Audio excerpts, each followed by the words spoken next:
policy-focused day.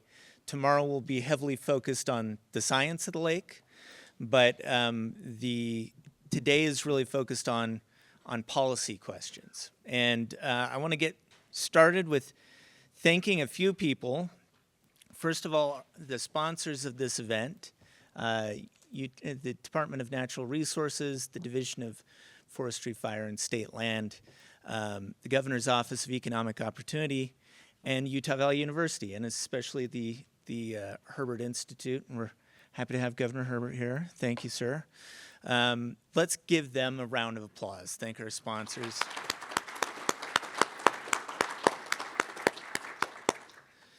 And then I would definitely be remiss if I didn't recognize and thank my staff, Sam Brager, who's in back, my deputy director, Addie Valdez, who is probably outside somewhere, who's our conservation biologist, Anna Hall, who's over outreach, and Heather McEwen, who is over events and has spent a lot of time on this recently. So they're a great team, and I'm very fortunate to have them.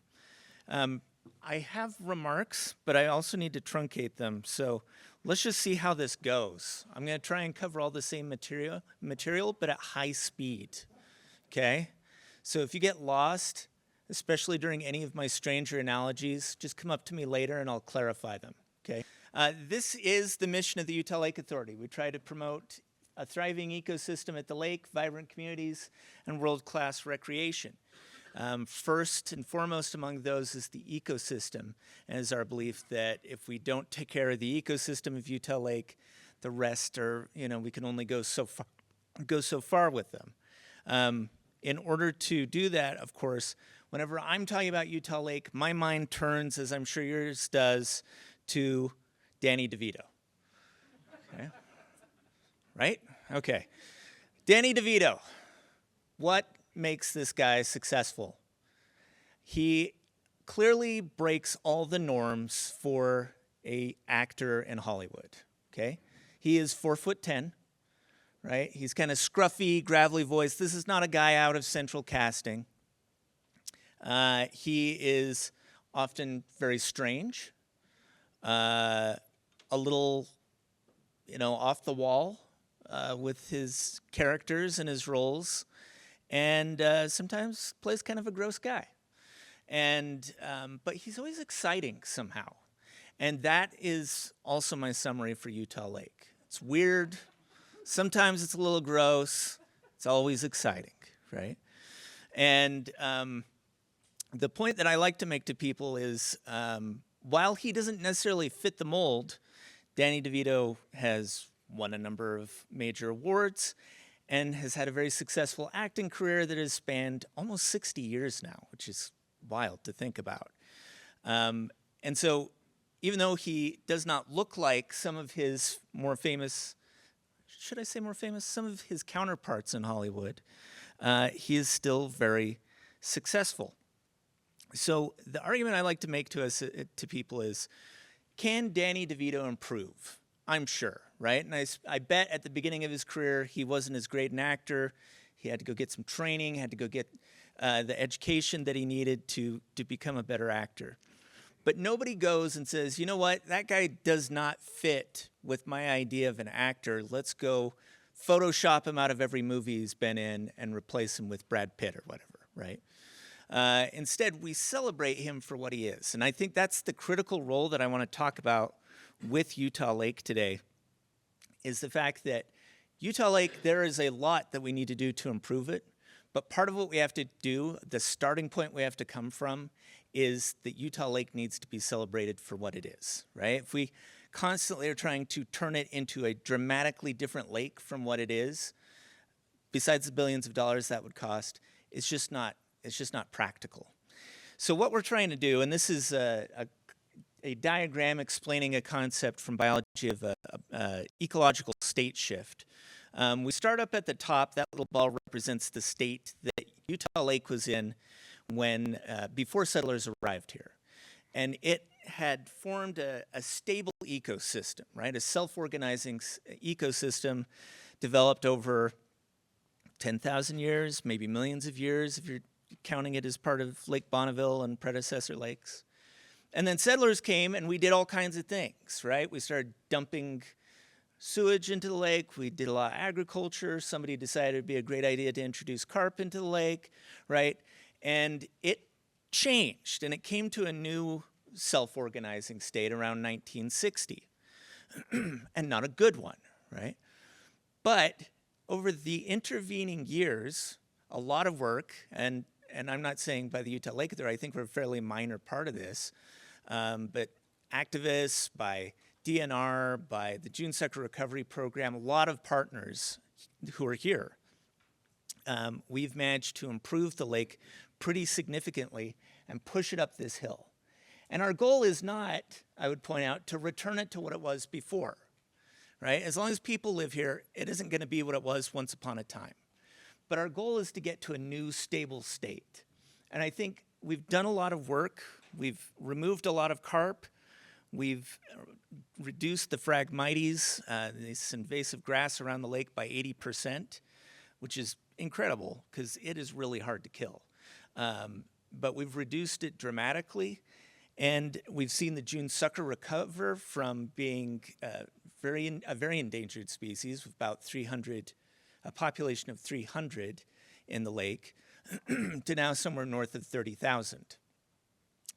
It's one of the few fish in this country to have ever been downlisted from endangered. So these are huge success stories, but part of the question for me is, how do we get to the next level? And that's what a lot of what we're going to talk about today is all about. For us, for the Utah Lake Authority, a big piece of that is as we step into the breach of removing all of these the Phragmites, we go, what do we put in their place? And so over the summer, Addie is in the room. Hi, Addie. Over the summer, Addie has led a bunch of planting parties, and we've planted over 10,000 native and beneficial plants in the ground. Now, that's a small drop in the bucket of what we have to do, but it's a great start. And we're at this turning point for the lake, first time right now. So I think it's a great time to be focused on the lake. We have two big concerns as far as I'm concerned. Number one, how do we get over the last of that hill to a new state that we're really happy with, that's stable, that is a healthy ecosystem, that allows us to enjoy the lake? And or the alternative being, if we stop putting the energy into it, things tend to roll downhill, not uphill, right? So the concern is we do not want to erase 50 years due to inaction. So how do we keep moving forward? That is the big challenge today that we want to talk about. All right, I miraculously did that on time-ish. I'm like 1 minute over. I'm very excited to introduce the Congressman for the Lake, Representative Burgess Owens. His district covers, I don't know, 99.8% of the lake or something like that, a very large chunk of it. I had the chance to go back to his offices in D.C., meet with him, talk with one of my former students who is now a policy advisor for him. And Congressman Owens is very dedicated and a good friend to the lake, and also a guy with far more energy than I think is humanly possible. At least that's what I thought until I met him. So please join me in welcoming Congressman Owens.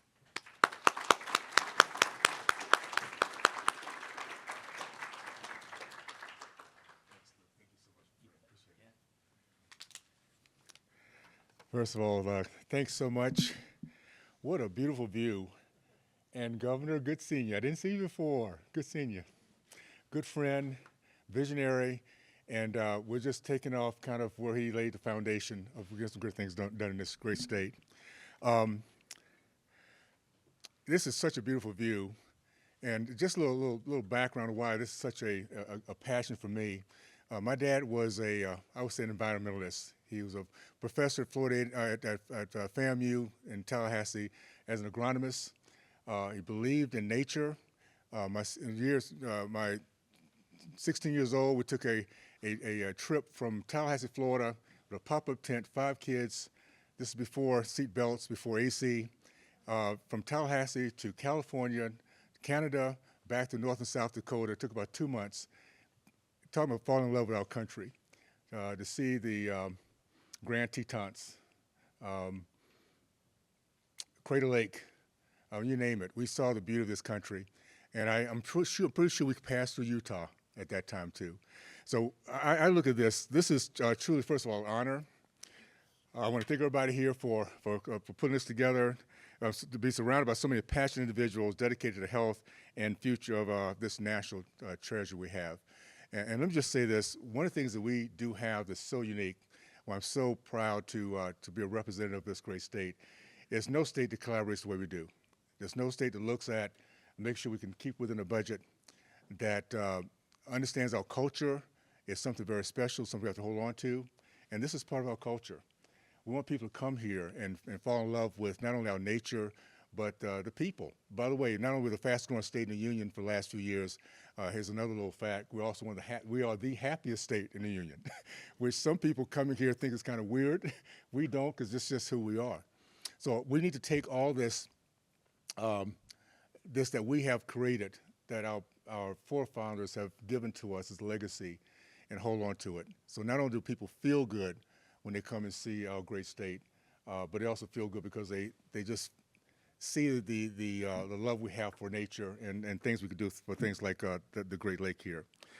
So I want to thank all the organizers of this symposium, researchers, the community leaders, and everyone who's shown up today to participate in this very important conversation about the future of Utah Lake. For generations, this lake has been a keystone ecosystem, providing a crucial habitat for wildlife, but also a place to recreation and fun for residents of the Provo-Orem area and beyond. As you all know, this lake has remarkable potential. I'm one of those guys who came here 10 years ago, saw all this water, had no idea of the issues that were going in it, just looked at how beautiful the water was. So we know the potential. We also know that it's the challenges we have to face. Drought conditions, seasonal algae, wetland erosion, invasive species. And it comes down to us to think about this differently. It is a task. It is something that we have to not only think about how to resolve today, but for generations to come. So that's where our innovation steps in. We're forced to know how to manage and protect our lake for generations to come. And that's, by the way, why this is so important that we get together like we are today. Back as a 32-year-old former NFL player with the Raiders, I remember taking the summer in camp and reading a book called Think and Grow Rich. And Think and Grow Rich is the first time I'd read about something called the mastermind group. And it's a powerful, powerful concept where we come together like this, the best of minds, and we come up with a different thought, a different way of moving forward from those concepts. That's what we have right now, a remarkable mastermind group of ecologists, legal and management minds, and we have a tendency of collaborating in this knowledge as we work side by side. Here's the other piece of it. Work side by side with state and federal legislators who are also innovators. And that's what we have here. We're not just in D.C. or here in the state capitol just to pass laws and to sign our names on signatures on pieces of paper. We're here to be innovative. And to do that, we'll find a path to move forward and for a sustainable future for our lake.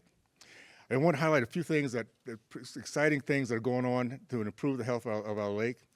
The June Sucker Recovery Implementation Program have made great strides in restoring the natural functions of our lake tributaries, creating a 78% reduction in invasive carp since 2012. That's quite a feat. The Utah Lake Water Quality Study is addressing the blue-green algae issue that has, by identifying nutrient levels that will support both the lake's ecosystem and recreational uses. Additionally, the FFSL Wetland Enhancement Project is revitalizing the wetland vegetation on the Lehigh shorelines to reduce erosion and improve water quality. Team Owens has also been active, like many other citizens here in our great district and state, by joining the Utah Lake Authority and planting hundreds of native plants along the lake shore. While in Congress, I will build upon the state's ongoing conservation efforts to lead legislation to study drought conditions and develop long-term strategies for protecting Utah's vital water resources. We've seen some of the positive effects of these efforts. The water quality is improving, creating an inviting environment for families and recreational enthusiasts to come and boat, fish, and enjoy this beautiful space. Our fight against invasive fish species like the carp and northern pike have helped native species regain foothold, again, contributing to a more balanced and healthy ecosystem. We've also seen a renewed focus on the restoration of wetlands and the mitigation and eradication of the Pragmite. We must continue these efforts with evidence-based management practices and legislation that will protect and enhance Utah Lake. This means supporting scientific research projects that will provide us with the data we need to make informed decisions. It also means continuations of the collaboration we have with our lakeside community leaders. We all understand as collaborators that it's going to be an all-hands-on-deck effort to make this work. I want to real quickly just segue into a sports analogy that I hope you guys can relate to. As we experience now the success of the Cougars, the momentum they have, it reminds me of the 12 years that I did not experience what the Cougars experience right now. For 12 years before Super Bowl, it was all losing seasons. And it's interesting because when you go through all losing seasons for that long, it's a lifetime when you're playing the game, you kind of get depressed. You kind of wonder, well, what is it? What's positive coming out of this? So there's a couple things that I learned through that process to finally get to that 13th season Super Bowl championship, which looks like right now BYU is on their way to do some good things also.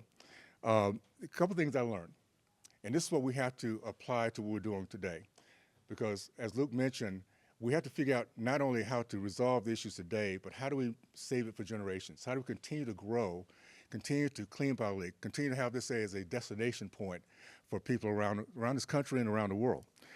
Well, this is one of the areas one of the things that I learned. We cannot control the scoreboard, but we can control the hustle. So let's continue to hustle. Let's continue to, for the next 10 years, 15 years, 30 years, keep our pedal to the metal. Know that we can always improve because that's who we are. We innovate. We want to always see something better. So just keep that in mind. There's also something that I learned the year that we ended up winning. We were the underdogs. A lot of guys come from different teams. We just had one thing in common. Once we stepped on the field in that Al Davis culture, it's called just win, baby. Al was truly a guy who had no other interest but winning. And as teammates, we stepped on our field, we felt that way. And the way we addressed that is to make sure that whatever position we had, we were not going to be the weak link. We looked at that film on Monday after the Sunday game and realized that we were not the ones that let our team down. We have to take that same attitude. Every one of us have different ways, different talents, different interests, different passions that add to improving this lake and this part of our state. Let's make sure we're putting everything we can into the effort. Your efforts need it, your passions need it, and we need to keep our, again, pedal to the metal. And with that in mind, we'll have that idea of Al Davis just win, baby. Now, what does that look like, a win for us? Families that will enjoy clearer water, our children and grandchildren learn how to fish, ski, and boat, and to build great memories. I mentioned the memories I built as a kid. Skiing and boating was all part of that. And I tell you, it's amazing how those kind of experiences just help us to hold on to the culture we have here. We can become, and we will become, a national and international destination.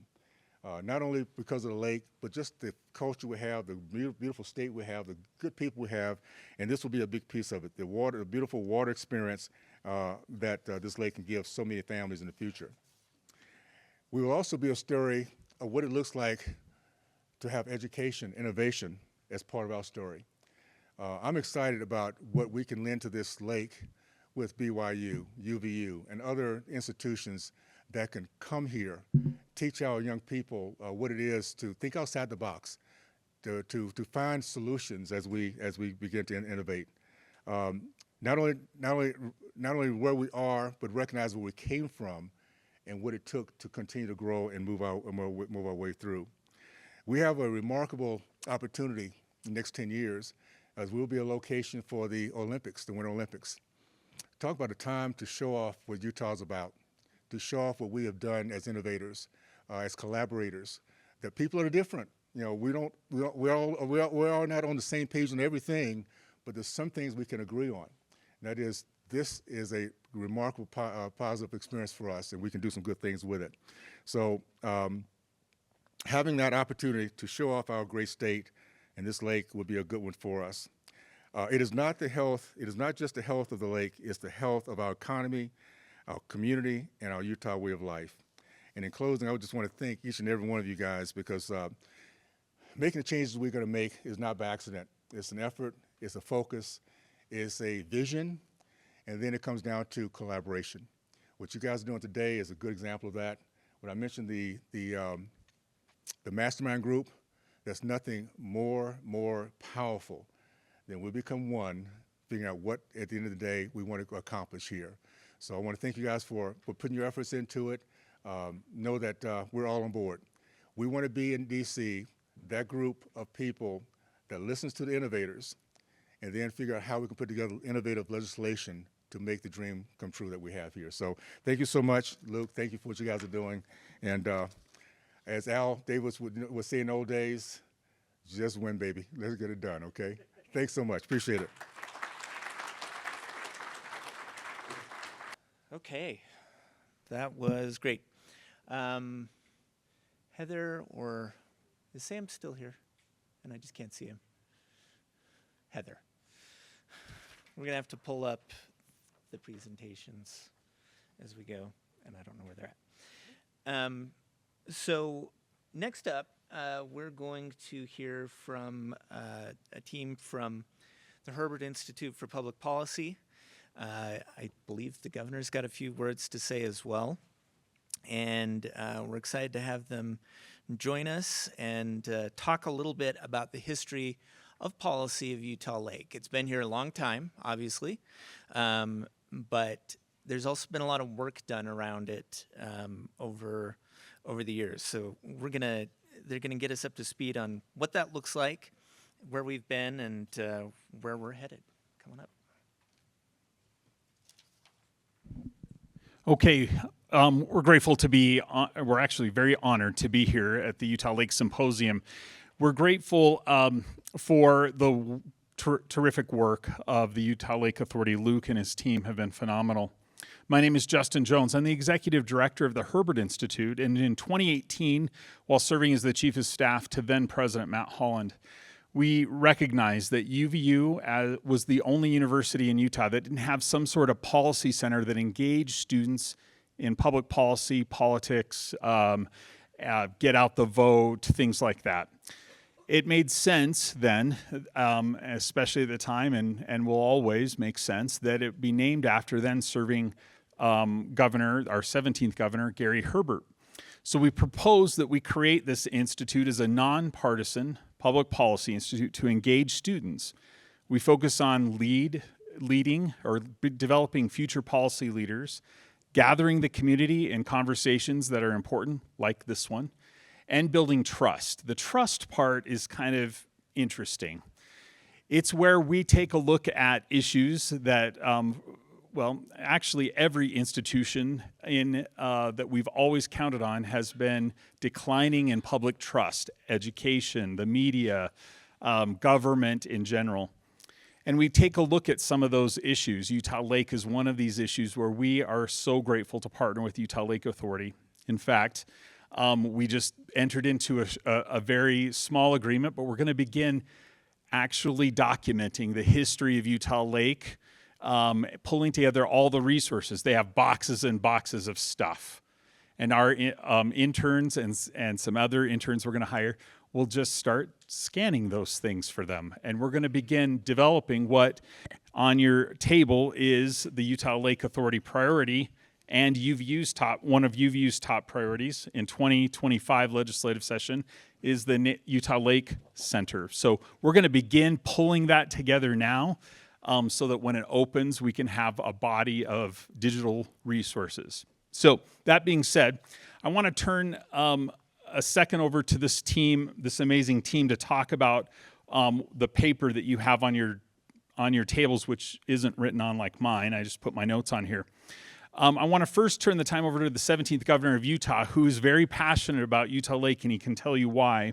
After that, I'm going to turn it over to Dr. Tara Bishop, who represents what I absolutely love about the Herbert Institute, which is this partnership with faculty. We have this amazing group of faculty on campus, and partnering them with students, a biology student, a political science student, and having them think about Utah Lake all summer. That's all they did. Think about work, research, all the policies, the laws, the things that have happened at the state and federal level that have impacted and brought the lake to where it is today. Some things good, some things not so good, as we'll find out. But we'll turn it over to Governor Herbert, and then he'll turn it over to Tara Bishop, Dr. Tara Bishop. Governor.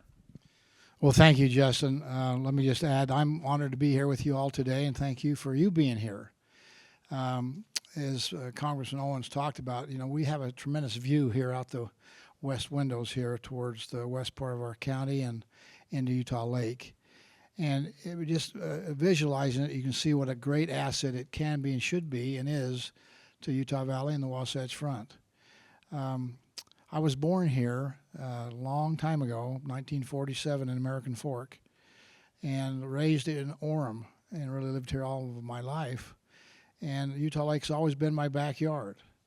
My first experience water skiing was to go to Utah Lake with a neighbor who says, I'm going to teach you how to water ski. And we still have family expeditions going out there with our family, still boating and water skiing on occasion, not quite like we used to, but still that body of water is an asset that we need to make sure we treat appropriately. This gathering here today is going to be a part of a continuing effort to study and understand Utah Lake and what its potential is. And it's not just Utah Lake, it's part of an overall ecosystem that goes all the way up to Bear Lake on the north and Great Salt Lake in the middle, and the tributaries and the environment that's impacted by the water. So having you here, and really it's going to take all of us working together and get some of the best thinking possible to come to consensus on what we should do, what we can't do, what we could do, and what the potential is. The best thinking is necessary. And I'm a believer that we as people have a responsibility to be good stewards of the earth, to fix things and make things better and improve them, or make them sure they don't deteriorate. So again, the opportunity for us to study this and discuss it and come up with a plan, I think, is important. Last, I know there's an RFP out, put out by the state. It's to do a study directed by the state to take a look at Utah Lake and what its situation is, what it has been, what it can be, and what should we do as people, if anything, to improve Utah Lake and its future. Again, I think the opportunity for us to study it and understand and bring consensus together is an important aspect of what this meeting here today is going to help us, spawn us to do. I recall way back in the mid-90s when I was a Utah County Commissioner. Again, Utah Lake was a topic of discussion then. Probably always has been a discussion item, but it reached some heights at the time that we had our Public Works Director, a guy by the name of Clyde Naylor, some of you may remember Clyde, having a discussion about what should we do with Utah Lake. And in conjunction with that, we had a study done by Utah County and BYU to look at those possibilities of what can be done. So this is not a new idea. It's probably an idea that really is a necessity today to have us do some in-depth look and study and anticipate what can be done, what should be done, and what we can't do and should not do. So all things are on the table, and I would encourage all of us, including myself, to come to the table with an open mind and an unbiased attitude to see if we can understand what's the best pathway forward would be for our valley and for Utah Lake. So we thank you for your participation and look forward to working with you on this effort.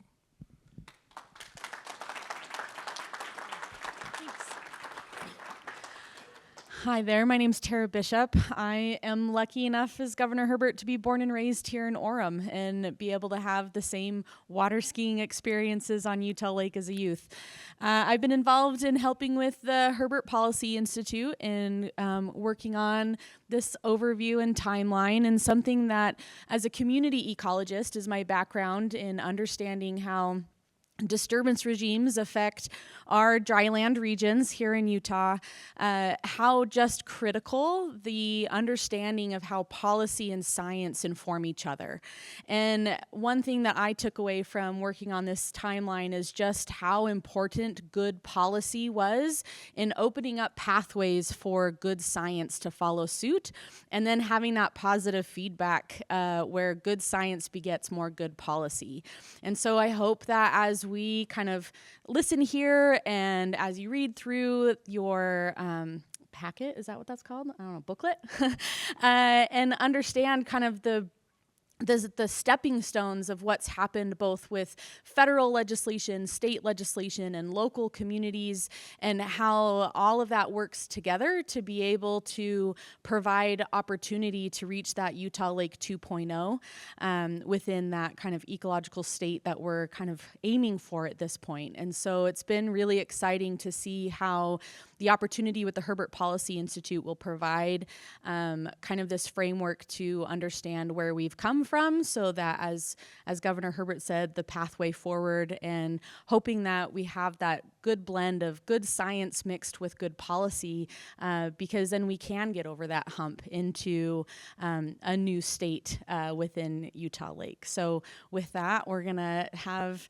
Addison and Canyon talk about our historical overview with the legislation.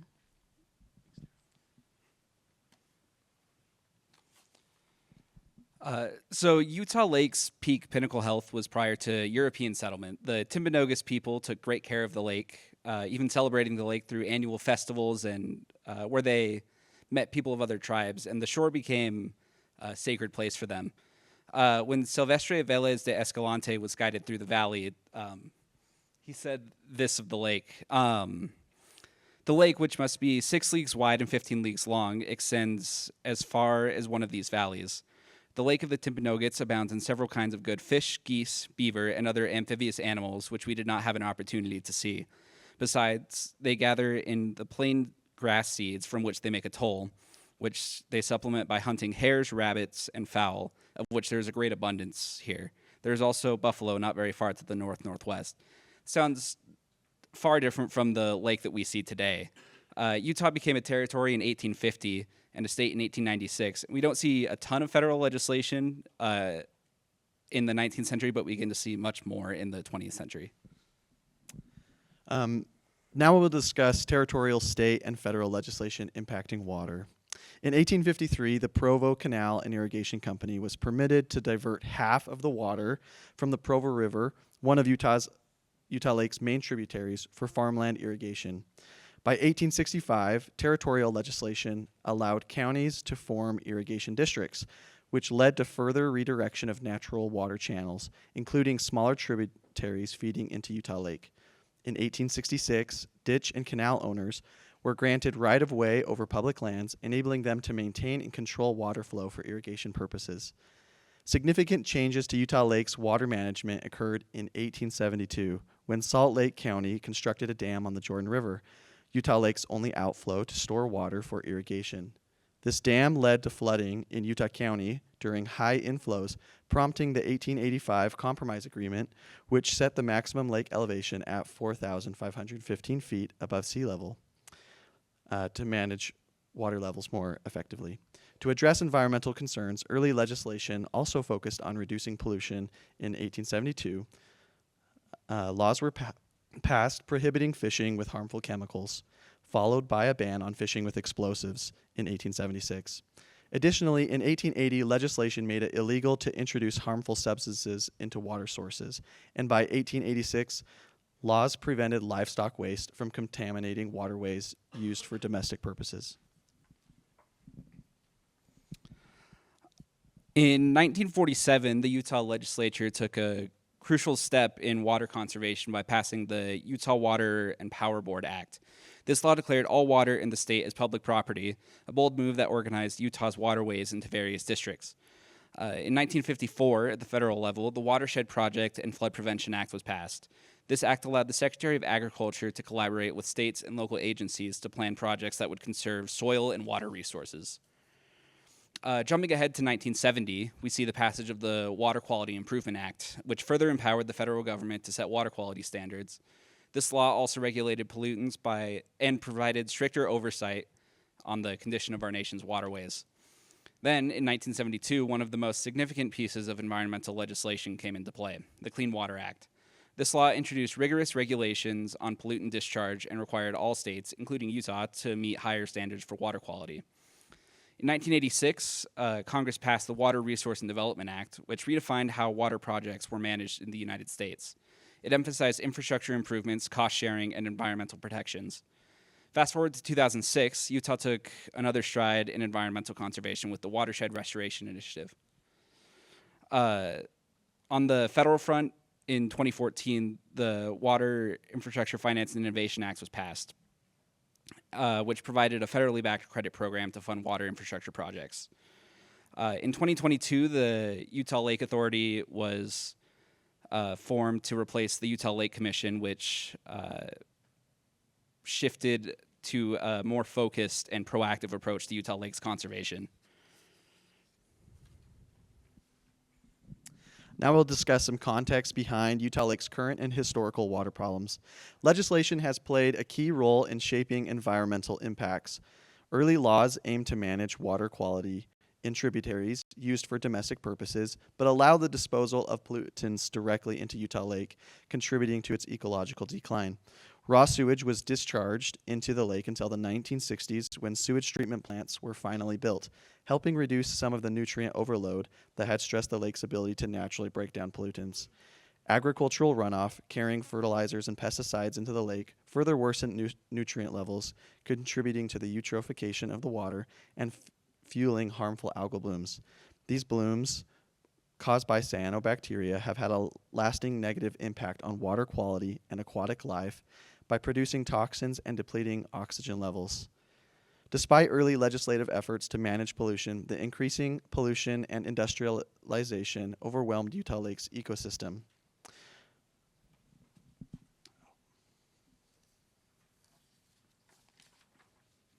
Now we'll discuss territorial, state, and federal legislation impacting fish and wildlife. The first legislation affecting wildlife at Utah Lake was enacted in 1853, giving county courts authority over fisheries to prevent the unnecessary destruction of fish. In 1862, another law allowed courts to regulate fish traps, though none were permitted in the Jordan River, Utah Lake's only outflow. By 1872, further regulations were introduced to control the harvesting of fish and fowl, banning the acquisition of certain species and prohibiting harmful chemicals. In 1874, additional laws required fishways to be built in dams and prevented water diversion that would harm natural fisheries. County fish commissioners were also appointed to enforce these regulations. In 1880, a new law mandated the use of screens to stop fish from entering diverted waterways. By 1888, the commissioner's role expanded to include all wildlife specifically. Finally, in 1890, the first territorial fish and game commissioner was appointed, overseeing wildlife management across the entire Utah territory. In 1896, the positions of state and county fish and game wardens were established, and they played a key role in managing the collection, propagation, culture, and distribution of fish within the state. In 1899, the state expanded its efforts with the building of fish hatcheries, authorized by the State Commissioner of Hatcheries. These hatcheries were established to breed fish native to Utah and help replenish populations in local waters. That same year, Utah created the position of the State Fish and Game Commissioner. This commissioner was responsible for overseeing all bodies of water within the state. By 1915, Utah passed its first comprehensive fish and game law, which regulated wildlife management and hunting. This legislation established the requirement for hunting and fishing licenses, set hunting seasons for specific species, and imposed limits on when and how fish and wildlife could be harvested. This law was updated in 1923 with more refined requirements. In 1934, the Fish and Wildlife Coordination Act was passed that allowed the U.S. Fish and Wildlife Service to work with state agencies to evaluate the impact of water resource development projects on fish and wildlife. In 1973, the Endangered Species Act was passed, a landmark piece of legislation aimed at protecting endangered species and their habitats across the United States. The law had a lasting impact on Utah Lake, ensuring the habitats of its endangered species, especially the June sucker, are safeguarded for future generations. Now we'll discuss just a little bit of context. We're kind of running out of time, so we just wanted to mention this is a picture of the 1930s Dust Bowl. The 1930s Dust Bowl in conjunction with a lot of other, in conjunction with how the lake was previously treated, led to the extinction of the Utah Lake sculpin and the extirpation of 8 other fish species. And that's all we'll get to in this section. And then I think we're going to have to cut it off a little short. But maybe we'll finish with your conclusion. There we go. Today, the focus for Utah Lake is on balancing human development needs while protecting its natural resources. Continued efforts to control pollution, restore native species, and manage water resources are crucial for the lake's future. As Utah Lake faces ongoing challenges like the impacts of climate change and growing population, it remains a vital resource that requires vigilant stewardship to ensure its health and sustainability for future generations. We've worked really hard on this paper since the beginning of summer, and it's been something that we've thought about, we've slept over, and we've just couldn't stop thinking about it. And we're grateful for the great team that we've had to put it together, and we hope that you have an opportunity to read it. We hope that it's insightful as you read about the legislation that's contributed to the current condition of Utah Lake. Excellent. Any questions, real quick, of the students who did, any questions? Great. We hope this is the beginning. Go ahead, sir. So on the first page, there's a graph there, and there's numbers, but there's no units. I just wondered if you could tell me what the units are. Is that I believe it's number of species in the lake. Oh, yes. Number of species.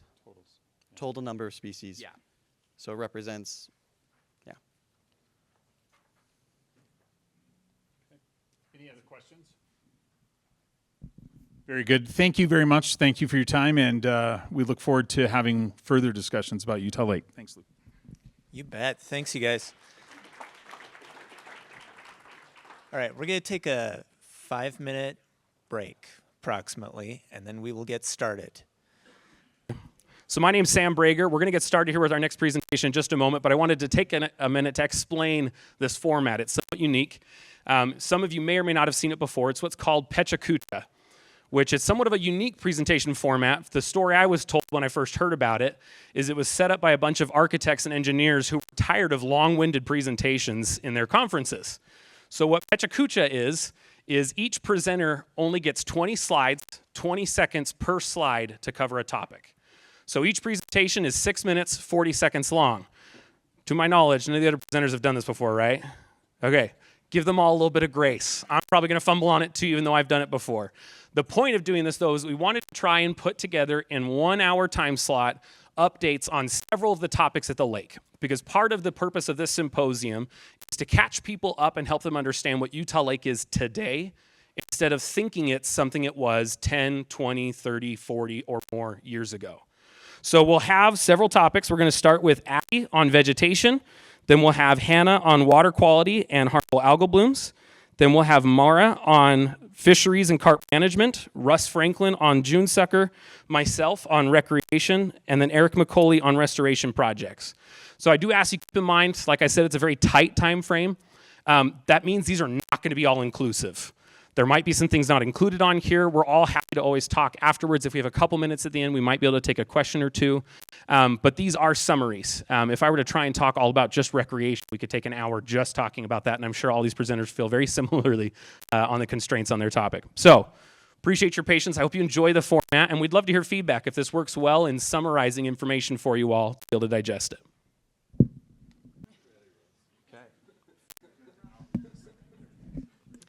All right. Hello, everybody. My name's Addie Valdez. I am lacking a name tag this morning. I left my official one at our office. Please forgive me. But I'm our conservation biologist for Utah Lake Authority, and I have had the honor of working with a lot of great collaborators and managers on vegetation at Utah Lake. So again, as Sam said, we're going to talk a little bit about what Utah Lake was vegetation-wise then, now, and onward. And so this is something that has taken a lot of work in the last decade or more. As you guys have seen on Utah Lake, it's had some challenges. One of those big challenges we've had is invasive vegetation, as talked about previously. One of the biggest ones is Phragmites. So that's Phragmites australis, and it is a invasive weed, and it is on the noxious weed list for the state. And this weed grows rhizotomously, so that means it grows underneath the ground. So it doesn't just spread by seed, but it also spreads by roots. And it spreads very quickly, very easily, and it grows very tall and very thick. It's very hard to get rid of. And in this slide, there's an example, too, of what Russian olive and tamarisk, which is salt cedar, also are native or invasive species, which are non-native trees that we really struggle to get rid of, too. This is a picture of what it used to be able to look like on Utah Lake a decade ago. So in 2012, we had over 10,000 acres of Phragmites covering Utah Lake shorelines, which is a lot. Utah Lake's big, but 10,000 acres is giant. So you can see here, there wasn't a lot of room for recreation, for wildlife, or anything else. And here is our lovely marsh masters that we utilize now. Floating kind of on top of the marsh, and you can see just how submerged it is in Phragmites. So that's all about probably 10 feet tall, so that's not even the max it gets.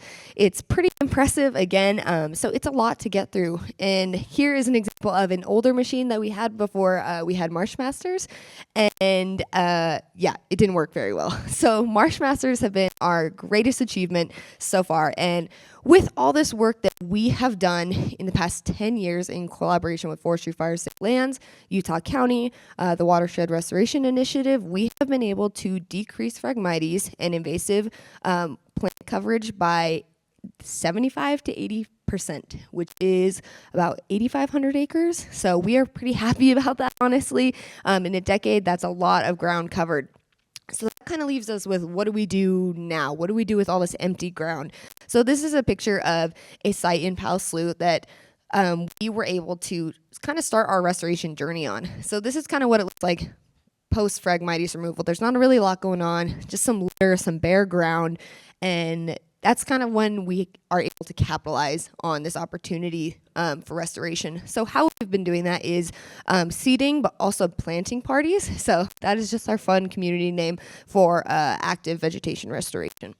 So in this picture here is an example of some volunteers being able to dig holes so we can put plugs in the ground. And as Luke said, by volunteer power, we put in 10,000 native plugs and about 75 sod mats in partnership with different agencies, with 450 volunteers over 11 events. And then additionally, we received 15,000 pollinator plants. So those are vegetation that are especially good for our local pollinators, bees, butterflies, everything else. And those were from the pollinator habitat program through the Department of Ag and Food. So overall, 25,000 plants. So this is a picture of kind of what it looks like post-restoration. So this is after putting in, I think in this area, this is at North Shore Park, about, I want to say 7,000 plugs.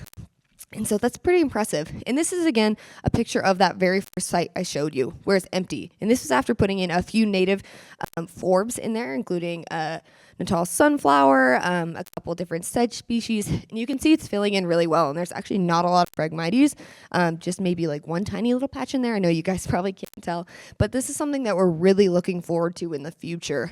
So we're able to see some success this year, but again, the lake is large and we are small, and that can be a challenge. So some of the things that we face going forward is just scaling issues. So we are doing a ton of research, not just us, but Utah State University, UVU, Forestry and Fire State Lands, for some seeding efforts and some just kind of upscaling restoration research. So this is an example of our UVU greenhouse that's right here on campus. And these are all, believe it or not, alive plugs. They're overwintered, and this was from last year. So we can fit a lot in there. And we are really looking forward to restoring these special species to Utah Lake that might not be here anymore. So in these, like on the far left is a Eucalyptus tress, actually, which is an endangered plant. So very exciting to still see it out here. But with these restoration efforts, we are really looking forward to restoring our local biodiversity to Utah Lake. And this picture is a great example of what can our habitats look like out on the lake. You know, it's not just Phragmites, it's not just cattail. It's a beautiful, it's a diverse place that people are able to recreate, appreciate, and really call their home, and include in their sense of place that this is their backyard and that they can really appreciate and love and care for it.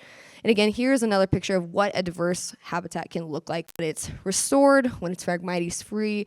This is something we're really trying to bring back to Utah Lake now that we don't have as much Phragmites coverage. So again, this takes a lot of work, takes a lot of collaboration, but we're really lucky to be able to have so many amazing partners here on Utah Lake to make this all possible. And again, we are just super excited to continue this in the future and keep upscaling it. This is a picture of me, Heather, and Sam after a very hard day of work of moving 15,000 plants out onto the shoreline. We were very muddy, very sweaty, very tired. And you can see a couple of them behind us. So I am very thankful for all our staff that make this possible and everyone else in this room who is here enough to care. So again, thank you all very much. And I think we'll take questions at the end, but I will pass my mic to the lovely Hannah Bonner. Thanks, Addie. That's perfect. Okay, hi everyone. I am Hannah Bonner. I work for the Utah Division of Water Quality, and I'm the lead coordinator for the state's Harmful Algal Bloom program. So with my 6-ish minutes, I'm going to do a high-level overview about what we've seen in terms of harmful algal blooms on Utah Lake, and also chat a little bit about the value of monitoring and tracking these blooms around the state. And I think probably most of this audience is already familiar, but I'm going to call them harmful algal blooms. They're actually cyanobacteria, also called blue-green algae, toxic algae, a photosynthesizing bacteria that's been around for several billion years and can be problematic when it takes over the ecosystem and starts producing toxins.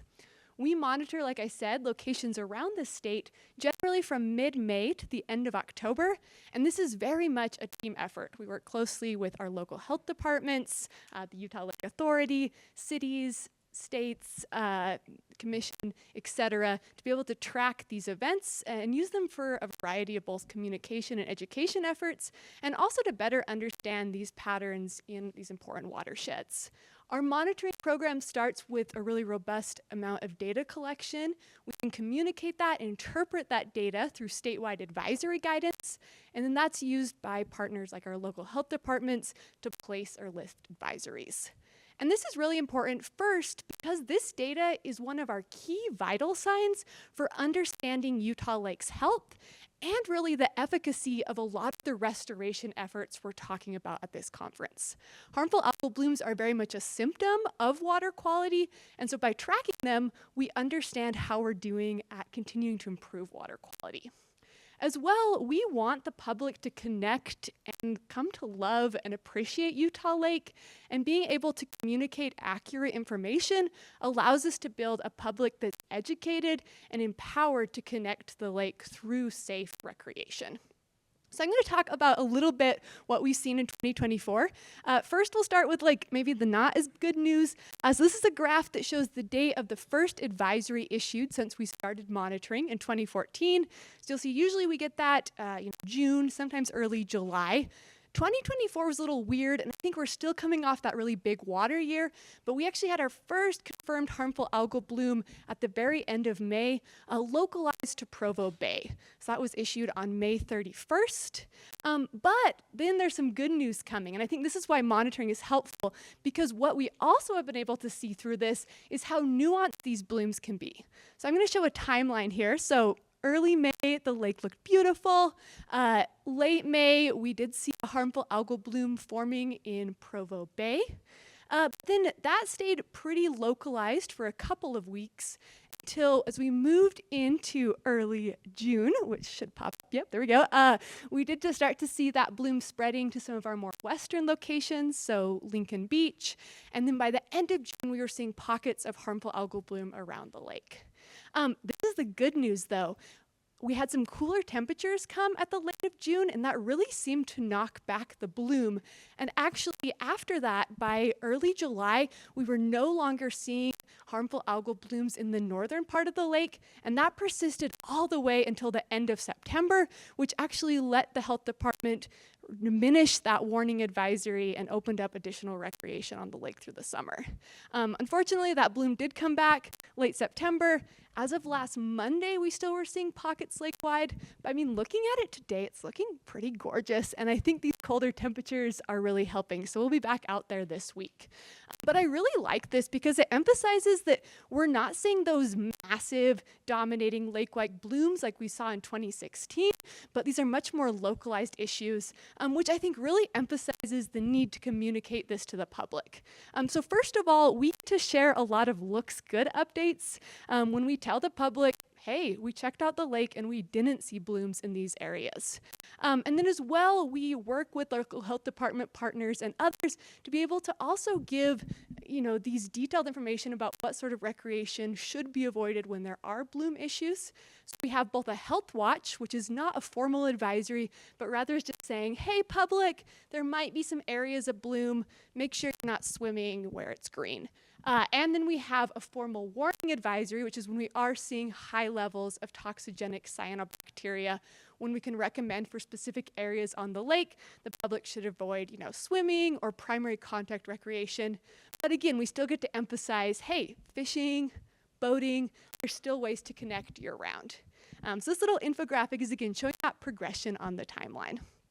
And really, just this data combined over years is really helping us start to see trends on the lake, which shows us how the lake is changing and allows us to see if we're getting to that stable state like Luke was talking about.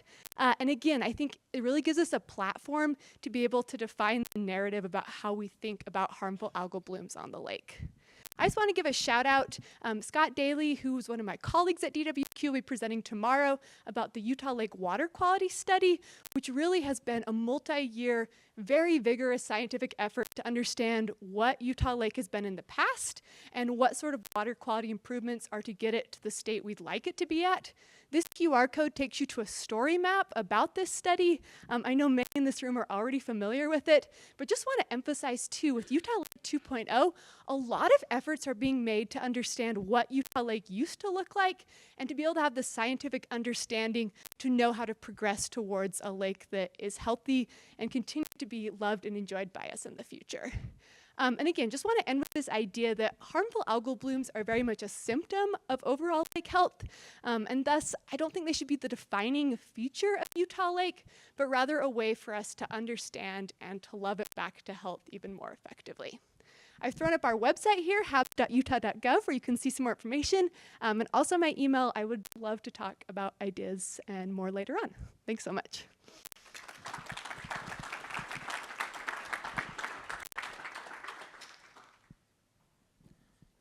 All right, great job, Hannah. My name's Mara Borden, and I'm here to tell you all a bit about carp management.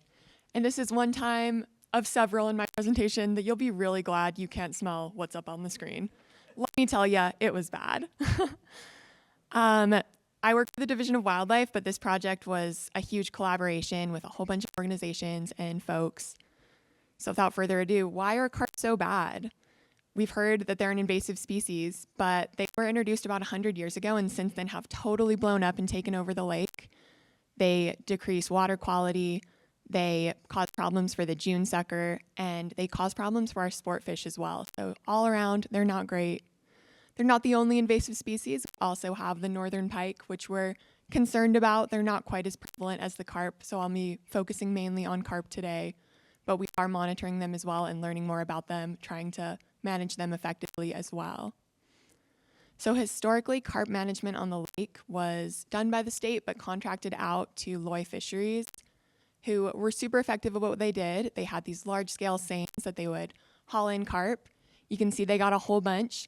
But the thing about seines is you get anything in the water column, so that's one issue. You get a bit more bycatch, and also just over time, we saw a decreased efficiency in the Loy's work, and so we tried out a new method this year, a pilot project to try and see if there's a better way than these seines. In our project, this is the first year. It's going to be a 2-year project to try to evaluate how this new method is going to go and if it will be a better method than the seines. So we started out with Minnesota-based company Carp Solutions coming out and lending us some equipment that we got to use this summer. We scouted out 6 sites for our nets, and our nets were 30 by 60 feet. They were very large, and we baited them with cracked corn, which you'll see here. We would put up to 150 pounds of corn in the lake at each site every single day, and the carp would just come through and eat it all. And that was how we ensured that the carp kept coming back and we could continually catch the carp at these sites. So the really neat thing about our nets is they could be triggered without us being right up close to them. They had a little mechanism on each of these posts that when we pressed a button, the mechanism would spin, dropping a counterweight and raising up the side of the trap. And that would trap whatever carp were inside in the net. And then we would come and take care of them. So we had a really neat boat that had 2 cranes on it. You can kind of see here. The cranes allowed us to haul carp in, but our process looked like pulling the boat up to the net. We would work a boom underneath the far end of the net and work it close into the net. You can see that white thing is what we would work in close, creating a purse of fish right by the boat. There could be 2,000 to 4,000 pounds of carp in that little purse, so a whole bunch of carp. We would connect the bottom line of the net to the cranes, haul it level with the boat, and that's about what the cranes could do for us. Then it came down to us. We would stand on the boat, grab the net, haul it in, and get a huge boatload full of carp. And once that happened, it was time to get to work quick. We had to take out any bycatch, and that's fish that were not carp. We would get channel catfish, black bullhead, and some white bass. Very few mortalities, and we would put those all back into the lake after weighing and measuring them, making sure that they continue to be there for fishing. Then we would also remove our tagged carp. Now, tagged carp, we would pit tag about 307 carp in total throughout the season, and that was how we knew when carp were in the net. We had devices that could see when these tagged carp were swimming in the net. For y'all who don't know, those tags are just sort of like what you would put in your dog if you lost it to find it, but we had devices that could read unique tag numbers, and we could see, oh, there's 10 tagged carp in the net right now. This is a good time to pull the net, because if there's 10 tagged carp, there might be 300 carp or more in the net. So that was how we established patterns of when to pull. Once we had our tagged carp and our bycatch removed, we had a boat kind of looking like this, heading to our processing site at the state park. We would load up the carps into these white baler bags and connect them to our telehandler. It was quite a process. We'd put it over in a dump trailer and try to clean it out every couple of days so that the state park didn't catch any whiff of what we were doing. Again, stinky, stinky work. And overall, the season went quite well. We caught 6,000 carp and roughly 40,000 pounds of carp. So really good success for this first pilot year. But that's not to say it went flawlessly. We definitely had our struggles and learned a whole bunch. We had equipment malfunction. We had net sinking. We had the boats break down several times. And you'll remember harmful algae blooms. We were out in the lake every day swimming, advisory or no, digging out the lake from all the silt that it got buried in. So hopefully I don't grow a 11th toe or something, but it was definitely worth it because we gained some really good insight. And next year when we go into the project, we're going to have so much more information to do this more smoothly. The main lessons we learned from this season: we want to trip our nets at night. When we found we were tripping our nets between 10 p.m. and midnight, those were our best times to trip. We would get a whole bunch of carp. Our best net, we got 600 carp in the net alone, and that was a night trip. We also found that we want to be baiting a couple days before we trip the net. So on the weekend, we wouldn't bait because we had to go physically do that. We want to make sure we're putting corn in the net at least 2 days before we start pulling nets so we can get really, really big hauls. But looking forward, we are going to continue this into 2025. We're going to try to see if this can be a long-term effective management solution for these carp. And, you know, in the future, it might look like more of this. It might look like some conjunction of box nets and also those large seines or something else. Our goal is to just find the best possible way to control these carp. And I'll leave you all with this. Our #1 most wanted fish in the lake, common carp. We'll continue to look for a good strategy to try to control them. Big thank you to everyone who helped out on this project. I had an amazing team and amazing partners. And thank you all for coming.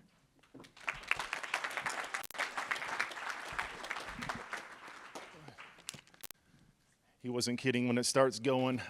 I don't know much until Sam sent this to me. My name's Russ Franklin with the June Sucker program. This is a PechaKucha style presentation. Isn't that what it's called?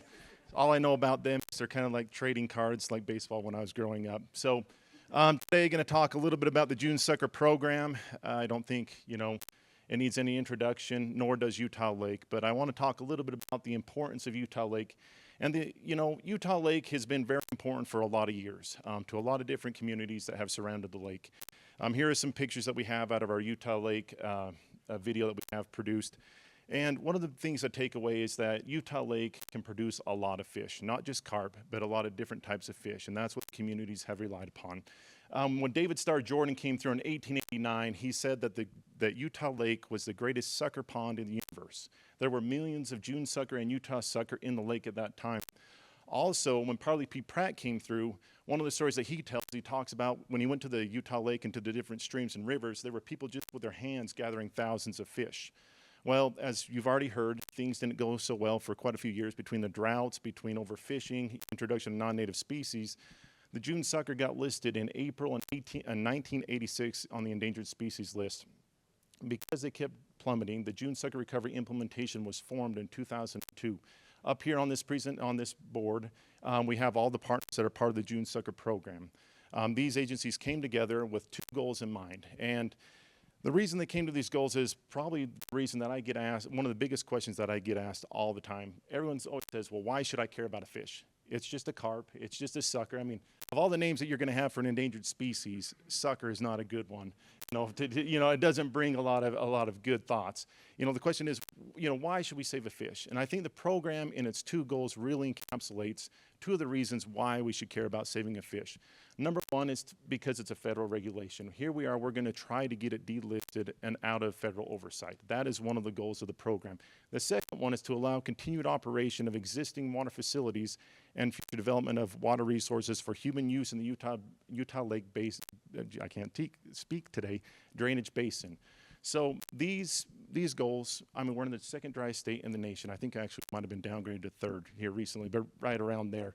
To accomplish these goals, we have 6 recovery elements, and I'm going to talk a little bit about each one of these. I know we've heard bits and pieces about it, but realistically, the program's been around since 2002. We've been doing these projects, or some sort of these projects, since 2002. So the carp removal project started in 2008 by the June Sucker program. Since then, we've removed almost 30 million pounds of carp. There are stickers that say carp diem, a little ha-ha-ha dad joke, seize the carp, save the June Sucker. But as Mar already talked about, we don't just care about removing carp for the June Sucker. We're also very concerned about the northern pike. They were illegally introduced in 2010. Obviously, they're like the tiger of the water world. They're apex predator. We've just completed a 3-year monitoring study for them, and now we're going to be looking into control measures that can actually help control their, the booming population in there. Eric's going to speak here in a minute. One of the main projects through partners of the June Sucker program through URMCC has been the Provo River Delta Restoration Project. I'm not going to steal his thunder, but it's 260 acres of nursery and brooding habitat that will be open to the public for recreation, non-motorized recreation here at the end of the month. On top of that, we have the original channel down on the Provo River. That still has water in it. There's water still flowing through it, but it's going to be a community's fisheries. And to maintain the water quality in there with the dissolved oxygen, we actually have installed aeration. So there, as you're paddleboarding down there, you'll see all these little bubbles going around there. Everyone's like, oh, it's the Utah Lake monster. It's not. It's just the aeration keeping the water quality where it should be. On top of that, for many, many years when there was a drought, the Provo River would run dry. The June Sucker program, through its partners, has acquired about 20,000 acre-feet of water that we use and send down the Provo River. So the Provo River on the lower reaches has water year-round. That's been a big change that a lot of people who haven't been around long have forgotten. Another thing that we have a fish hatchery. We actually do, we breed and we have brood up in Logan, and we do stock fish every year. So we do have June Sucker that we stock every year. Since the beginning of this, we've stocked about 1 million June Sucker into Utah Lake. On average, we stock about 20,000 June Sucker every year into the lake. It's already been mentioned, when Utah Lake got listed, when the June Sucker got listed, and then in about 1997, there was about 300 spawning individuals. Now we have over 30,000 individuals, possibly as high as 50,000. The other remaining recovery elements have to deal with what we don't know. That's one of the biggest questions. As you get educated, as you start doing things, you think you have all the answers. As an adult, my kids think I have all the answers. I don't, And so we didn't want to get into that path. So what we want to do is we want to do research. We want to do monitoring. We want to do data management. And we want to share this with those all around Utah Lake.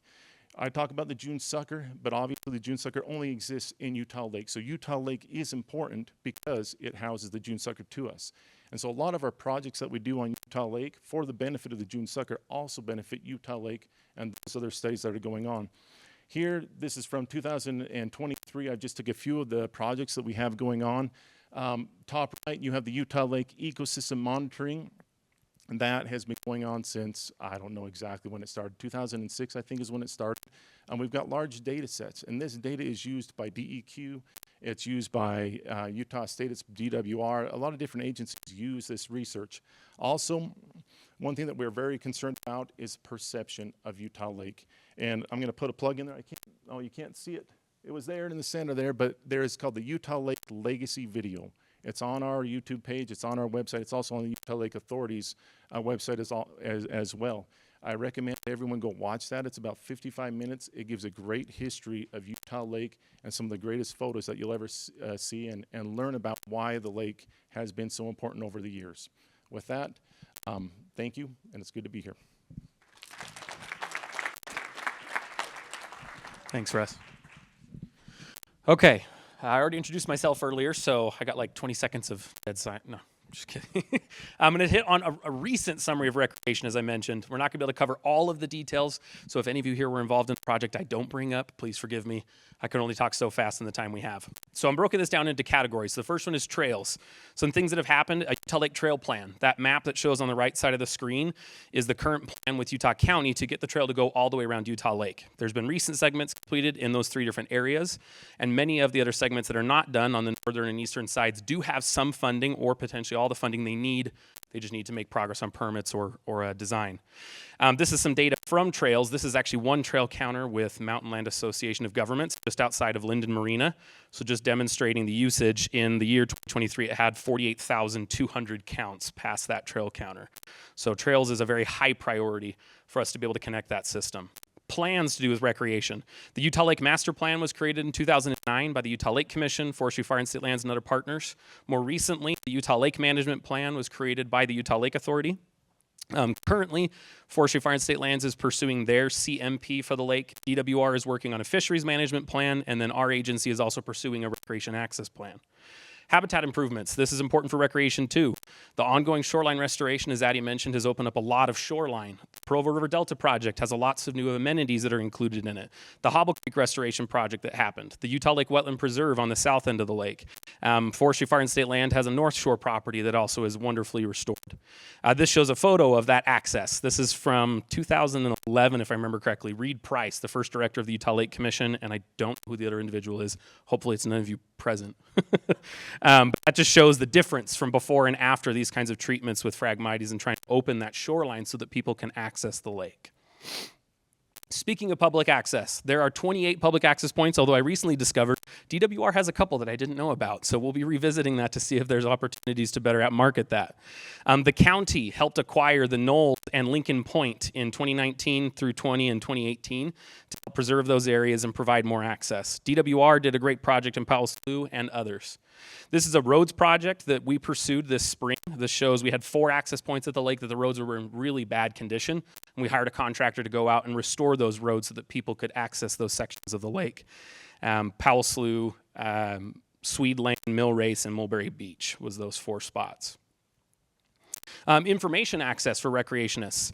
Years ago, the Utah Lake Commission put in a weather station at the American Fork Marina, which is shown in that photo. We also worked with DWQ last year to put a wind sensor, or this year, excuse me, on their HABS buoy so that we have wind data out on the lake.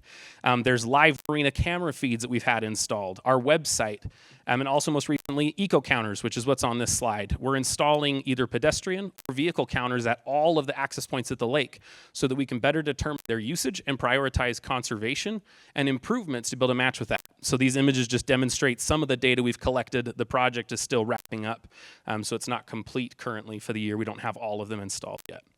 Water safety is something that's also important for recreation. Recently, Windy Lookout is an app that was developed by a Utah Lake sailor because he wanted people to have advance notification of the wind so they can subscribe and get 30 to 45 minutes advance notice based on the weather station network around the lake. We've also developed a life jacket loaner program, and we have the Paddle with Care event, which is a water safety festival we run annually to educate on that topic. All of those events listed there are run by our staff, and there's others that we help with. I put on the I'm a sucker for Utah Lake. You're sensing some humor themes here around our fish and the things we do, right? One I wanted to hit on at the very bottom there that will be coming soon, just a teaser, a carp removal competition. This is in addition to what DWR and the other partners are doing. We want to work as well with anglers who want to be able to help. This has long been a request of anglers to be able to participate and be a part of that removal. So that's still very early on in discussion for next year, but we hope to run that year long with a monthly challenge and an annual winner. Teams can sign up, etc. We'll have more information on our website soon. Funding, I wanted to highlight some wins we had in funding for recreation. We had several legislative appropriations, $2.6 million in 2021 that was part of a much larger appropriation for several things for Utah Lake, $5 million in 2023. Utah County tourism tax dollars have been allocated to several projects at the lake. Division of Outdoor Recreation grants have also funded many things. Partner contributions have as well. There's a lot of great education resources out there for recreation. Our website, utahlake.gov, many maps, both in print, Google, GIS, and others. DWR has put on many fishing seminars. There's podcasts, social media, and there's also educational interpretive signage, which should be my next slide, giving a shout out to Conserve Utah Valley, Forestry, Fire, and State Lands, and Utah Lake Authority, and the Audubon, and even Utah County, I believe, all work together to get these 2 signs installed by one of the trails at Utah Lake, and then that also demonstrates on our shows on the left side one of our educational signs at our life jacket loaner stations, because education is an important part of recreation as well, so that people can protect the lake and use it wisely. Partnerships. There are a lot of different partnerships going on. Those are vital to recreation at the lake, both at the government level, the user groups that we work with, both online and in person, the businesses that are involved, nonprofits, the committees and work groups that we set up, and residents. All of these partnerships have been developing over the years and support the efforts of taking care of the lake. I wanted to hit on, these are all way too small to see, but don't worry, this will be all posted online after. But these are various elements around recreation planning that are coming in the future.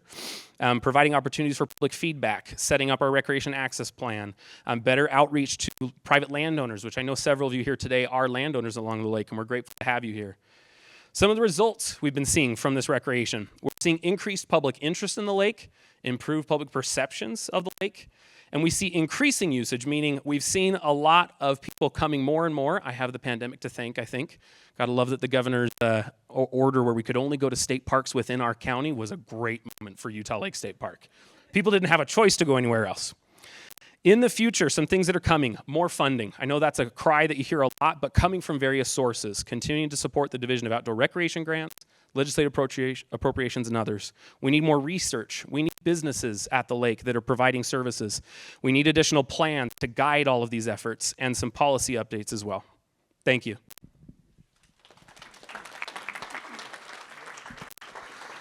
All right, thank you. Appreciate your time. It looks like the background of my slides isn't going to come up, but I'm going to talk a little bit about the Delta project, and we'll have time for questions right after this. So this is the schedule for the Delta. It's been, it went way over here, 10 years of planning, 4 years of development and installation. 4 days to go, 5 days. We're going to open it this weekend, so I hope to see you. We still have a couple other items that we need to finish on the main channel, on the original channel, but this is what it looks like from Lakeview Parkway. You can see we've got the trails and things like that in, and we actually had a 100-year flood flow right after we built this, and it handled it just fine. So, you know, it's kind of interesting to see the way that the water is changing. This is just a picture of during a really windy day. You can see the line there where Utah Lake is actually, you know, has a lot more turbidity in it. And then on this side where the Delta is, there was lower turbidity. So it's an interesting place, and it does have the capacity to, you know, kind of sequester some of the nutrients and things like that. Juvenile June sucker is one of the big reasons for the Delta.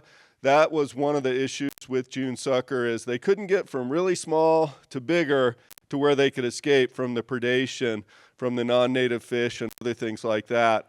And that's what the Delta provides, is habitat for those little baby June sucker to grow into bigger suckers and then thrive. These are just some of the invasive or not invasive, but non-native, the white bass and then northern pike that are a challenge. And thankfully our partners kind of talked a little bit about that before this, but that is part of the opportunity we have to learn about. So the historical Delta used to actually span this whole area, and it provided a great amount of resources for the sucker. We do have people researching the sucker out there with DWR to try to figure out, you know, where do these fish really want to be, and that's kind of part of our program. We've downsized the original channel to fit the changed water flow that we have going through there. And we're still working on that channel to provide some additional recreational resources, some boat ramps and some fishing platforms. And we're continuing to do some cleanup out there. So we've actually, we're building a wildlife viewing tower, and it sounds like it's up. I've been on vacation in the desert, so I haven't seen it yet, but there'll be a viewing tower, and then there'll be access to the entire area for the public when we open up Saturday, just in a few days. So it's really great to see. And so there are non-motorized watercraft are allowed, no motors are allowed, and there's going to be a really nice boat ramp that you can access, and it's going to be an amazing resource for people to get out there any time of the year, winter, summer, all the time. It's going to be amazing. Another thing we've been doing is with the airport, we've actually had a bird survey going on, and you can see the reddish areas are where a lot of the birds are hanging out, and then up to the north is where the Delta is. So not as many in the Delta as other places down around the airport. We've planted over 450,000 native plants across the area. We're going to do our last major planting this year, and then we'll have stewardship opportunities to improve the area over time, but that's what's been going on over the 4 years of construction. Mother Nature also provided some seeds for us and cottonwoods. We got about 1 million cottonwoods for free because we had the flood, and then the water kind of settled down, and the cottonwoods have been really amazingly beneficial for us. So it's been really great to see what free plants we get. There's a really great amount of diversity. The views are just amazing out there. And one of the most interesting things I've found is the change over time that you see with Utah Lake and with the flows and with summer and winter. And I think that's one of the most compelling things about the Delta and the reason I like to be there. This shows high water at the top, medium water at the middle, and then this kind of lower water at the bottom. At high water, it's connected to the lake, the delta is. At low water, there's 4 distinct channels. So that's another part of the diversity. And there's been a long series of history out here and diversity. This is actually a bison antiquus tooth. You can see my finger here. This was a 8-foot tall, 15-foot long bison that was out there probably 12 or 15,000 years ago. So a lot of history in this area, very important to Native Americans and wildlife as well, hugely diverse. This is just showing last January when it started to snow a lot, when we had 900 inches. We had 3 years of low water to get the delta built, and then we had massive floods the first year, and it actually functioned really well. This just shows some of the groundwater and the water that you can expect in the area over time with Utah Lake. So it's kind of interesting just to see that change over time. And what we provide is space for this. And if you're going to be out there later this week or this Saturday, you might meet our mascot. One of our employees has a wonderful little corgi that maybe he'll be there. So come and visit our mascot. And it's been a great opportunity for me to be involved in kind of the end of this project after, like I said, 10 years of planning, 4 years of construction, 5 days to go. So I hope to see you out there this Saturday. And it's been a great opportunity to speak with you today. I'll be speaking tomorrow in more depth on some of the science and stuff like that. But Okay, Heather, can you set me a 5-minute timer if you would? Okay, we've got about 5 minutes so we could do questions from anybody on the panel. If you could just raise your hand, we do have some volunteers that can bring a microphone around. Can you bring one up here, please? And we're just sort of with the recording, because it actually is all being recorded for later on. We'd love for people to hear those questions. Thank you. Where is this Delta project? So it's actually, you can see it right out here. It's just between the temple and the water. If you look straight between those two, it's right out there, just north of the state park in Provo. Boat Harbor Drive. If you go down Center Street or Boat Harbor Drive, you can get down there. There's a question here in the back. Can you give him a microphone? On your right. Whoop, hello. Hi, I'm a landowner on the west side of the lake, and we're interested to know who's monitoring the knolls, because there are a lot of addicts and squatters there. So who would we call for monitoring that area to keep it safe? It's a great question. I appreciate you bringing it up. So the knolls, the land closest to the highway, we'd have to look at the exact ownership, but most of it is BLM. And then Utah County manages the portion down by the lake itself where you can launch a boat. One effort, and I appreciate you mentioning it, that's one thing that'll be coming up in our recreation access plan, is figuring out these kinds of questions of who's in charge of what topic and needs to manage that more closely so that any of these gaps can be addressed. Yeah, because BLM doesn't have enough coverage. For sure. Totally So we need understand someone that. local to So I think take there's care of room where us. we can work with partners to see where that coverage can come from. Right up here in front, if you can, please. Is there another hand raised for another question? Okay, here you go. What happens to the carp harvest? Ooh. That was not a Sam question. So we did a whole bunch of research early season trying to find anyone who would take them to compost. Believe it or not, no one wanted our tons and tons of carp. So at the moment, unfortunately, they're going to the dump, but we're always on the lookout for a better solution. So definitely reach out to DNR or any of us if you have any better ideas. So the issue with this is, and we looked into it when we first started the CARP program back, in 2008. One of the biggest issues, if you're trying to build a company around it, is supply. We don't fish for them year round, and so to ramp up to make something like fish, cat food, fertilizer, and things like that, isn't economically feasible to have, for somebody to have a business based on that at this point. We're always looking in the future for something like that. The good news is at the dump, they do decompose, and they actually facilitate with all the other things there at the solid waste site to actually help, supercharge their decomposition there as well. Okay, any other questions? We got a hand over here. If you can get them a microphone. Thanks for being patient, people. I was wondering where we could access maybe some of that wind data for that are on the HAB buoys and those sorts of things. Great question. Thanks for asking. There are several sources. We're still in the process of developing the idea. The wind data from DWQ has its own link. We've not yet, we have an API access, meaning a coding access to try and put that onto our website a little bit more user-friendly to digest. Because all these lovely charts that people showed, if you're like me and your background is not in any of those charts, you don't understand what they mean. I don't either. There is one source right now, as I mentioned, Windy Lookout is a great tool. There are other apps out there as well, like Windy and other weather apps that access this same network of sensors. We own one sensor up at American Fork Marina. UDOT has one on the west side of the lake. The airport has one, and USU has one down on West Mountain. And then there is the new buoy being added this summer out on the lake, at least for the summertime. So it's an idea in development. But I would suggest strongly Windy Lookout is a great service. He provides it for Bear Lake, Utah Lake, and I think either Jordanelle or Deer Creek, that you can have access to wind notifications and live data in the moment as well for any of those water bodies. Okay, we have 1 minute. Is there one more question right over here? I've been reading through a bunch of the archives on Utah Lake and like newspapers and stuff and found conflicting reports on how the carp were introduced. Some say that it was an accident from someone's fishery, and some say it was purposeful for food. Yeah.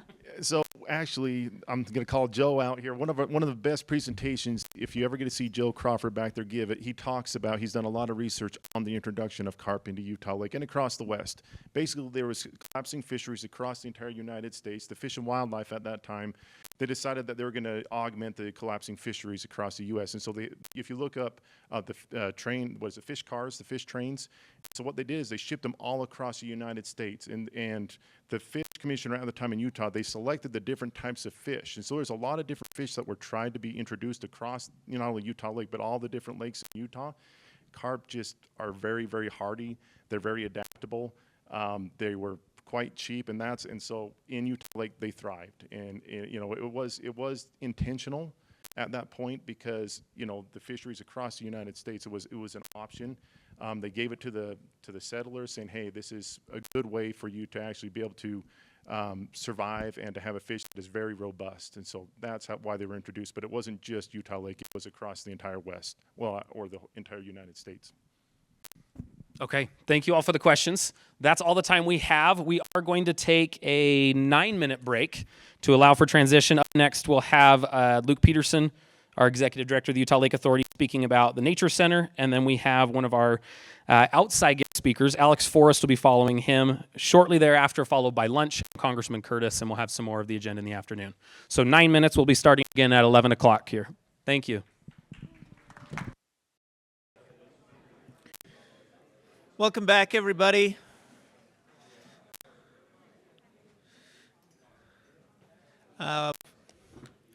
Once again, if you weren't here this morning, I'm Luke Peterson, the Executive Director of the Utah Lake Authority. And wow, this thing moves. It's my pleasure to talk with you now about this proposed Utah Lake Nature Center that you've heard a little bit about.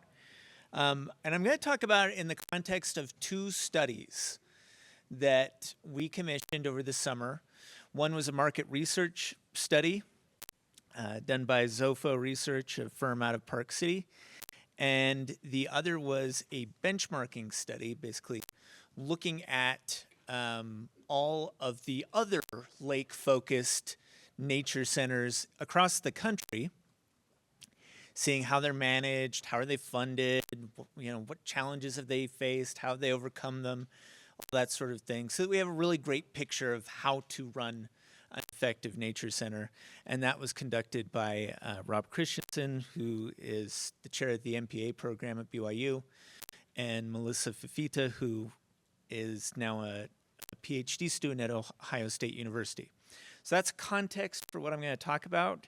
I'm not going to go through all of their research. I'll hit a few things from Zofo Research's market research study and a bit from the benchmarking study.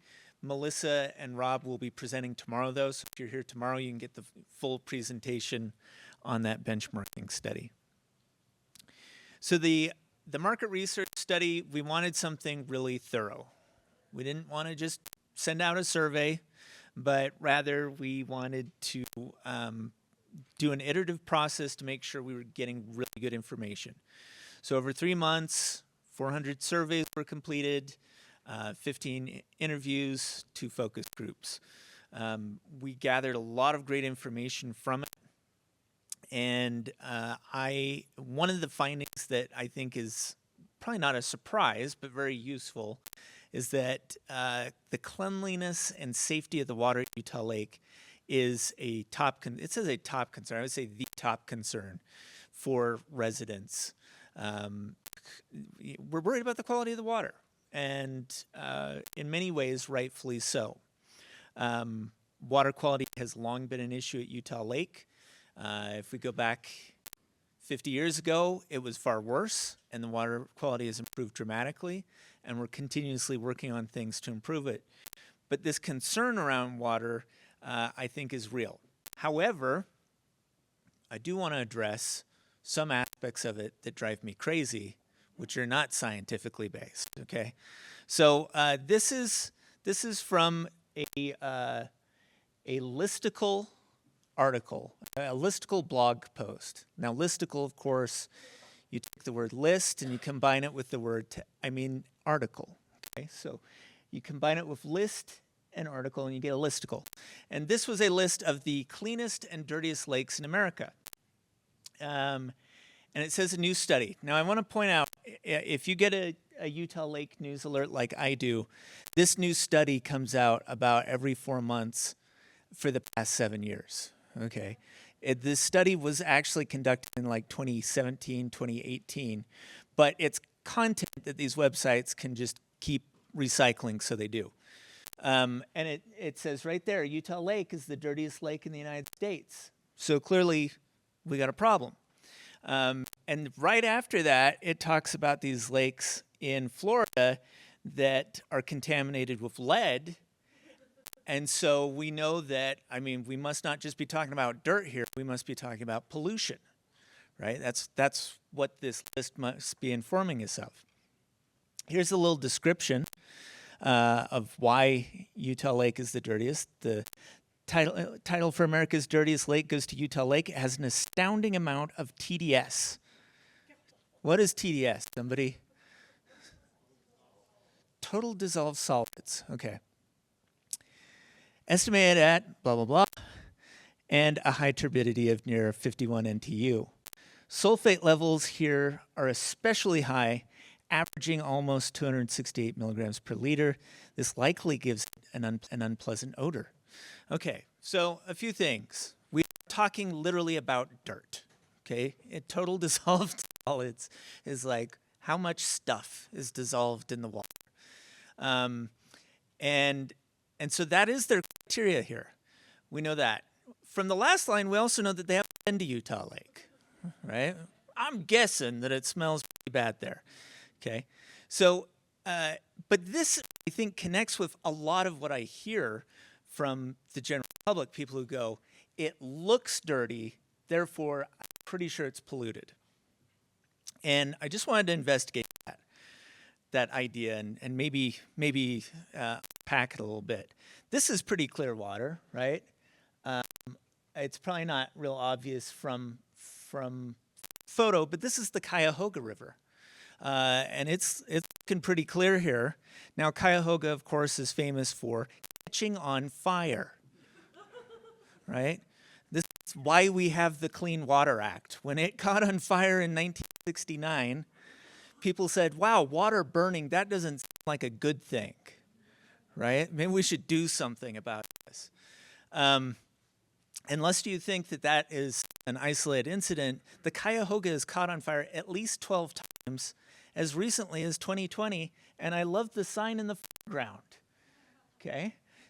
No littering might contribute to the fire, okay? Now, I don't mean to pick Cuyahoga. I'm sure it's a great body of water. However, what I'm trying to say here is what we face a lot of times is misinformation. Every time somebody reads one of these listicle articles and then they make the connection, they go, that is the most polluted lake in the entire country. And they go, oh, I don't go to Utah Lake because it's the most polluted lake in the entire country. Meanwhile, there are bodies of water that catch on fire and that are loaded with heavy metals and carcinogens and all kinds of things that are truly dangerous. Clear water does not mean that a place is clean. This is Gary back in the day, speaking of signs in the foreground, right? I'm not sure how well you can see it, but the water in this photo looks pretty blue and pretty clear. Meanwhile, that was, especially at this time, an extremely toxic body of water to swim in, right? Many, I don't know, thousands of times more dangerous than Utah Lake. So we have to, things we have to grapple with when we're talking about Utah Lake is all the misinformation that elevates and amplifies these things. And we have a water quality problem. We have too many nutrients that contribute to harmful algal blooms. We've got to figure out a way to reduce those. But we also need to put these things in perspective. We are not talking about mercury or lead or any of those types of toxins that seriously pollute other bodies of water. There's a lot of color going on here. All you need to know is that red is bad, green is good, okay? And in between is, in between. And so we asked people basically to compare, we'd ask them what their favorite lake was, and then we would ask them to compare it to Utah Lake if Utah Lake was not their favorite lake. And we asked them a bunch of questions, right, about water quality, algal blooms. How concerned are you about these various things? The important thing to look at is that this column on the left is Utah Lake. And when you look at it, what do you see compared to the others? A lot of red, orange, yellow, right? Very little green. So in general, there is a negative perception of Utah Lake compared to other bodies of water. And that's something, again, that we have to wrestle with. We have to go, okay, this is valid on many levels, but how are we going to educate people about what sort of things they actually need to be concerned about with regard to the lake? Another piece that came out of this study was the knowledge that people often listen to stereotypes about the lake without experiencing it firsthand. The graph that I think is most interesting about this is this one, and I'll walk you through it real quickly here. Green, these are people who have been in the area less than a year, and then this is orange is 4 years, 5 to 9 years, and 10 years plus over there. Now, they look fairly close, but in reality, what you see is that the group that has the most positive opinion of the lake are new arrivals. Okay? And then the group with the least favorable opinion of the lake are those who've been there a little longer. And when we unpacked the data for this, what we found was this sort of cycle. A person moves into Utah County or the area, somewhere along the Wasatch Front. But let's say Utah County for the moment. They learn that there's a lake in their backyard. They go, hey, that's great, as most people would do, right? And I've worked in local in Texas, Iowa, Massachusetts, Rhode Island, all over the place. And I can tell you, people are really happy when they discover that there's a lake in their backyard. It's a nice thing. They don't necessarily go, I wonder if that lake catches on fire. I don't, they don't go down that path. But pretty soon what they hear is from word of mouth from people who have been here, don't go to that lake. You do, you're going to die, right? Your children will grow 3 legs, whatever, right? They get this load of information. And as a result, they are given a very negative view of the lake. A little later, they go down and actually experience it themselves, and they go, hey, this is pretty great. I don't know why everybody hates it. So we have our biggest enemy right now with regard to attitudes about the lake is ourselves. People like me who have been here our whole lives. How do we talk about the lake, right? Do we see it as an asset, or do we see it only as a detriment? Deficit. The lake is a valuable resource for us, not only because it provides water in a starving desert community, but just as a beautiful natural place. If you haven't been down there recently, I'm struck every time that I go there by how beautiful it is. Okay, now I'm going to go into one of my weird metaphors. Footloose. All right. I used to teach here for 7 years. You can imagine how my students felt whiplash in my class. Footloose, okay? Yeah, this year we had a big thing about bring Kevin Bacon to Payson, okay? I grew up in Payson. Payson's my hometown where much of Footloose is filmed. Now, people generally know it for being the place where Kevin Bacon sort of flash dances around the Lehigh roller mills, but most of it was filmed in Payson. Now, when you think about this, this is kind of odd because you had this group of students and a community that run this year-long campaign, all these different pieces, trying to convince Kevin Bacon to come back for the 40th anniversary of this film.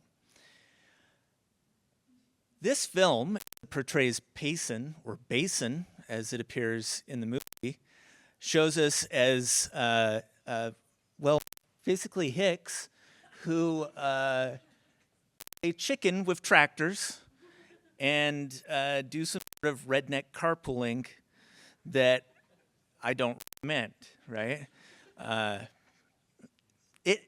There is a way to look at this that says, man, that's something we should bury about ourselves, right? Like, let's just pretend that was not filmed here.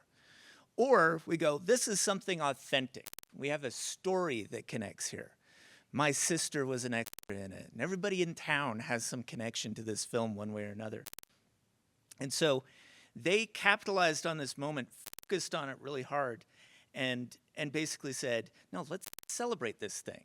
I don't know if you saw any of the national news coverage of this, but I watched a 6-minute segment of national news where they said the name of the town Payson 40 times. And I said, that is by far, that's all of the public press, right, positive press that Payson has ever received. And it's an incredible amount. People like an authentic story that connects to real people in real ways.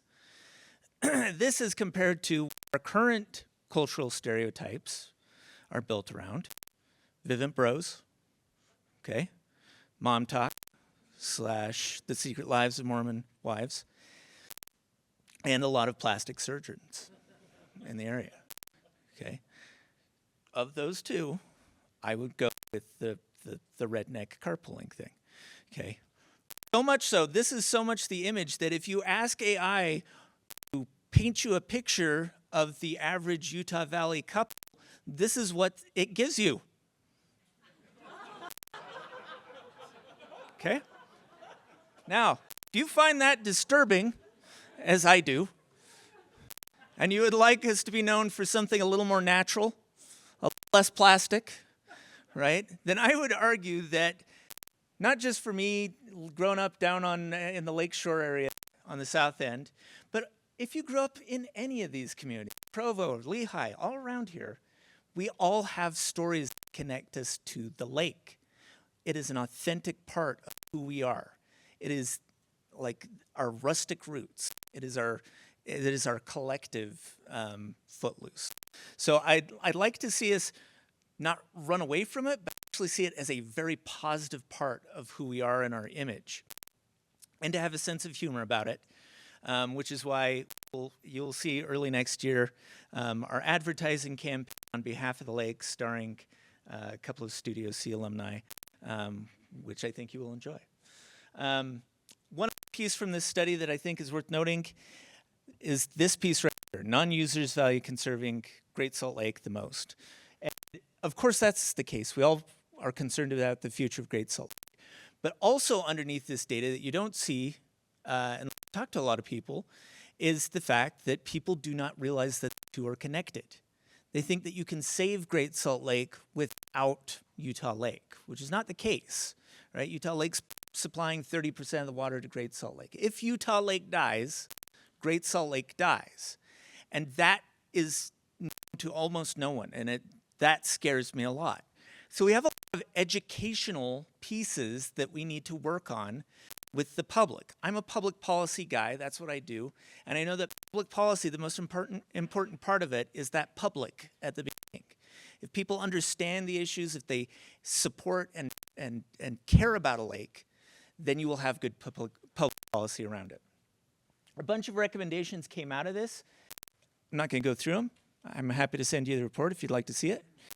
However, what they all come out to is you see these elements of education, research, getting the public informed. So we take that, we combine it with the study, the benchmarking study that was done of nature centers, and we see three main elements that are recommended for developing a Utah Lake Nature Center. One of those is public education. Now, not all lake-focused nature centers do public education. Some of them are much more research-focused. But some really take time to inform the public, create a fun space, a sort of museum space, a place where you can educate children, the public at large, about the science, about the reality, about the correct set of facts about the lake, good and bad, is a key piece of Nature Center. Scientific collaboration, this is a huge piece for us. This project would be a UVU building, and UVU would be a critical partner. But the idea is to have it be a hub where BYU faculty, Utah State faculty, you name it, faculty, other researchers and scientists can come together, work together to come up with solutions to the big problems that we face at Utah Lake. Addie has been putting together a working group of faculty at universities across the state so that we can get their feedback and their input to kind of say, how should we design this thing so that it works to the benefit of all. And advancing research. Utah Lake, you saw it in the presentations that were given here. If you look at the question of carp, right? We started out just hauling in huge amounts of carp with a net. And now we're doing this stuff. You got sensors and tags and all this technology involved, right? It became a lot more complex. And as we get further along in terms of getting Utah Lake over that hill and to the next positive state, things will get more complex. We'll need more and more sophisticated solutions in order to get through that last mile of helping the lake along. So we have to advance research, and that's why along with the funding for the building, we will be pursuing ongoing funding for research so that we'll have a pool of money that we can then match with federal dollars, state dollars, private dollars, et cetera, to work on harmful algal blooms, work on June sucker, you name it, all these critical things that we need to solve. And a big piece of what they talked about also that came up over and over again is effective collaboration. And so right now, in addition to all those faculty that I mentioned across the state, the main partners who have come together on this project, London City, the Utah Lake Authority, the Hutchings Museum, and Utah Valley University. And together, we feel like we can successfully build something that will be a community hub, be a place where the public can come and learn and explore what Utah Lake has to offer, where we can conduct great research and education, have community events like this symposium, and really move forward Utah Lake. I think that, as I've said before, right, if you want to solve Utah Lake, if you want to solve the problems at Utah Lake, somebody gives me $1 billion tomorrow, I'm sure it would help, but it will not solve anything, right? All of our work is ongoing work. We build on what we learn. We've got these pilot programs going. We're testing things. There's not a single silver bullet that will get us to where we need to go. It has to be an ongoing commitment to not just good science, but good public policy. And that means helping people understand the value of the lake to them all along the way. Thank you.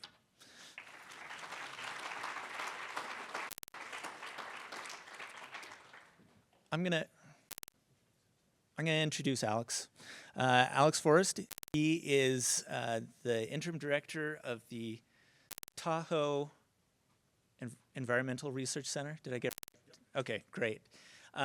We're really excited that he was able to join us today to show us how one of these centers works at another lake. Obviously, there are a few differences between Tahoe and Utah Lake, and that's fine. But to be able to see sort of a case study of how a center like we're talking about has operated in another place. So there you go. Thanks, Alex. Thank you, Luke, and thank you everybody for having me. Like Luke was saying, it is an ongoing thing where we have a legacy at the Tahoe Environmental Research Center of nearly 60 years. I'll touch on that in a bit. And one of our challenges is once you create one of these institutes is keeping it going, keeping it running and keeping it engaged in both the research, the education, the policy, and staying engaged with the community itself. My name is Alex Forrest. I am the current interim director at Turk, but I am also in the civil engineering department at UC Davis. I've spent the better part of 20 years convincing my father-in-law that I don't build bridges, and I actually study lakes, and he still questions why. So our core is Lake Tahoe research. So Turk is dedicated to interdisciplinary research and education to advance the knowledge of aquatic and terrestrial ecosystems and their interactions with natural and developed Earth systems, and to then communicate science-informed solutions worldwide. That's really what our focus is and what it's grown to be.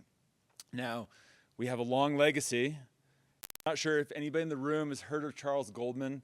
Certainly in California, he's well known because he, along with Wetzel, wrote one of the original limnology books. He had published, I introduced him for a talk 2 months ago at the age of 94. So he's still going strong. And he made the first measurements in Tahoe in 1959. He was then the director for 42 years of the center and made continuous observations in the lake.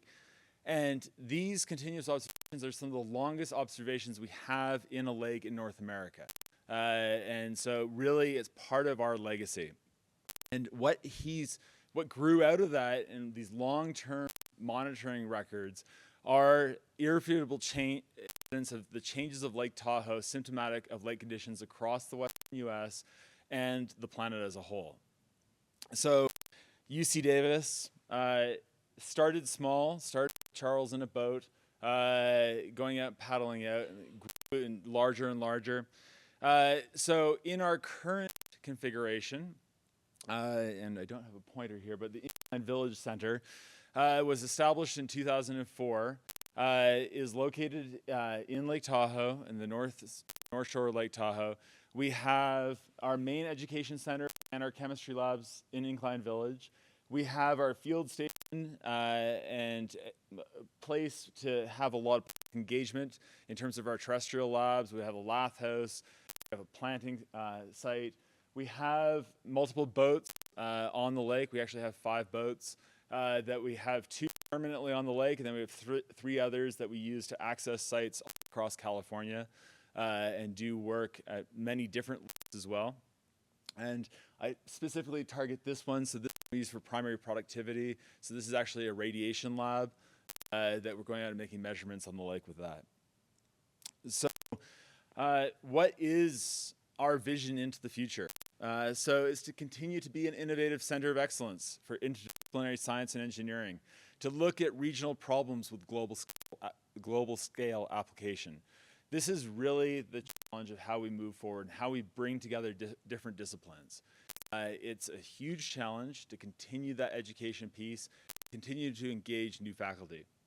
So to do that, to leverage existing and future research programs to promote national and international relationships, you have to build education and programs to engage local, rural, and underserved communities.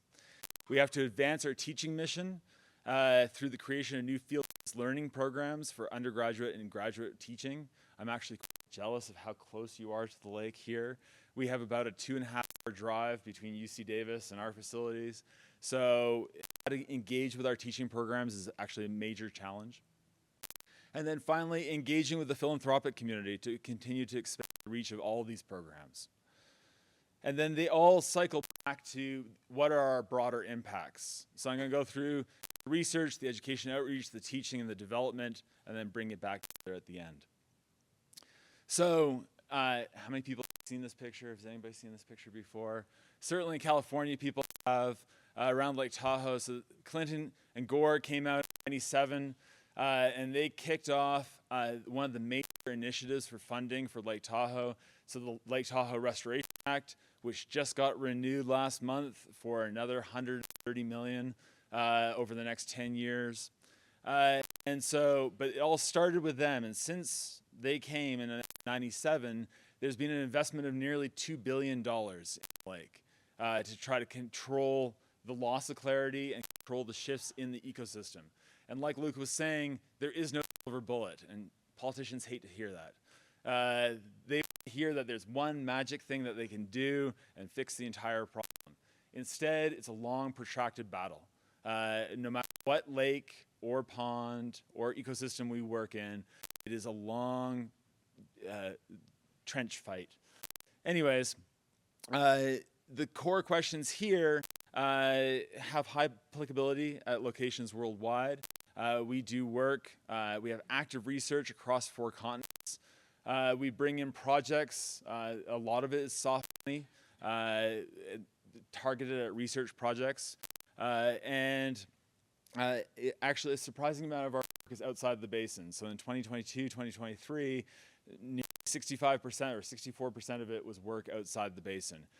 Many people in Tahoe are actually surprised to hear of how, including some of our own staff sometimes. But, what we really focus on is multidisciplinary research that involves terrestrial, atmospheric, and aquatic areas, because really it's those linkages between those domains that are really the forefront of the problems that we're facing now. But now I'm going to go back to a technology of circa 1880 with the Secchi disc. How many people here have ever done a Secchi disc profile? All right, dinner plate, literally. It's a white plate, you lower in the water, and then you record the clarity of how deep it goes. And so we've been making continuous measurements of clarity through the Secchi disc since 1967. And we have many more technologically advanced instrumentation than a dinner plate on a string. But the public understands it because we've been talking about it for 60 years. And so as the trend is going up, that is a loss of clarity through time. And so for us, a big indicator of what the ecosystem health is of the lake is the clarity. And there's a whole variety of different issues. I'm happy to talk about it as well.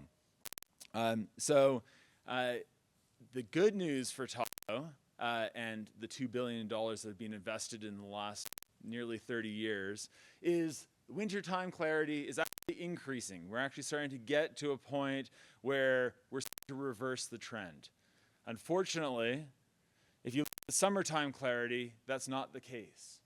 So one of the things that, and I can talk all day about clarity, why the ecosystem is changing, and we could talk about microplastics, and we could talk about changes in cyclotella and diatoms in the lake, and we could talk about all that, but there is seasonal trends that the only way we can deconvolute these seasonal trends is having these long-term records.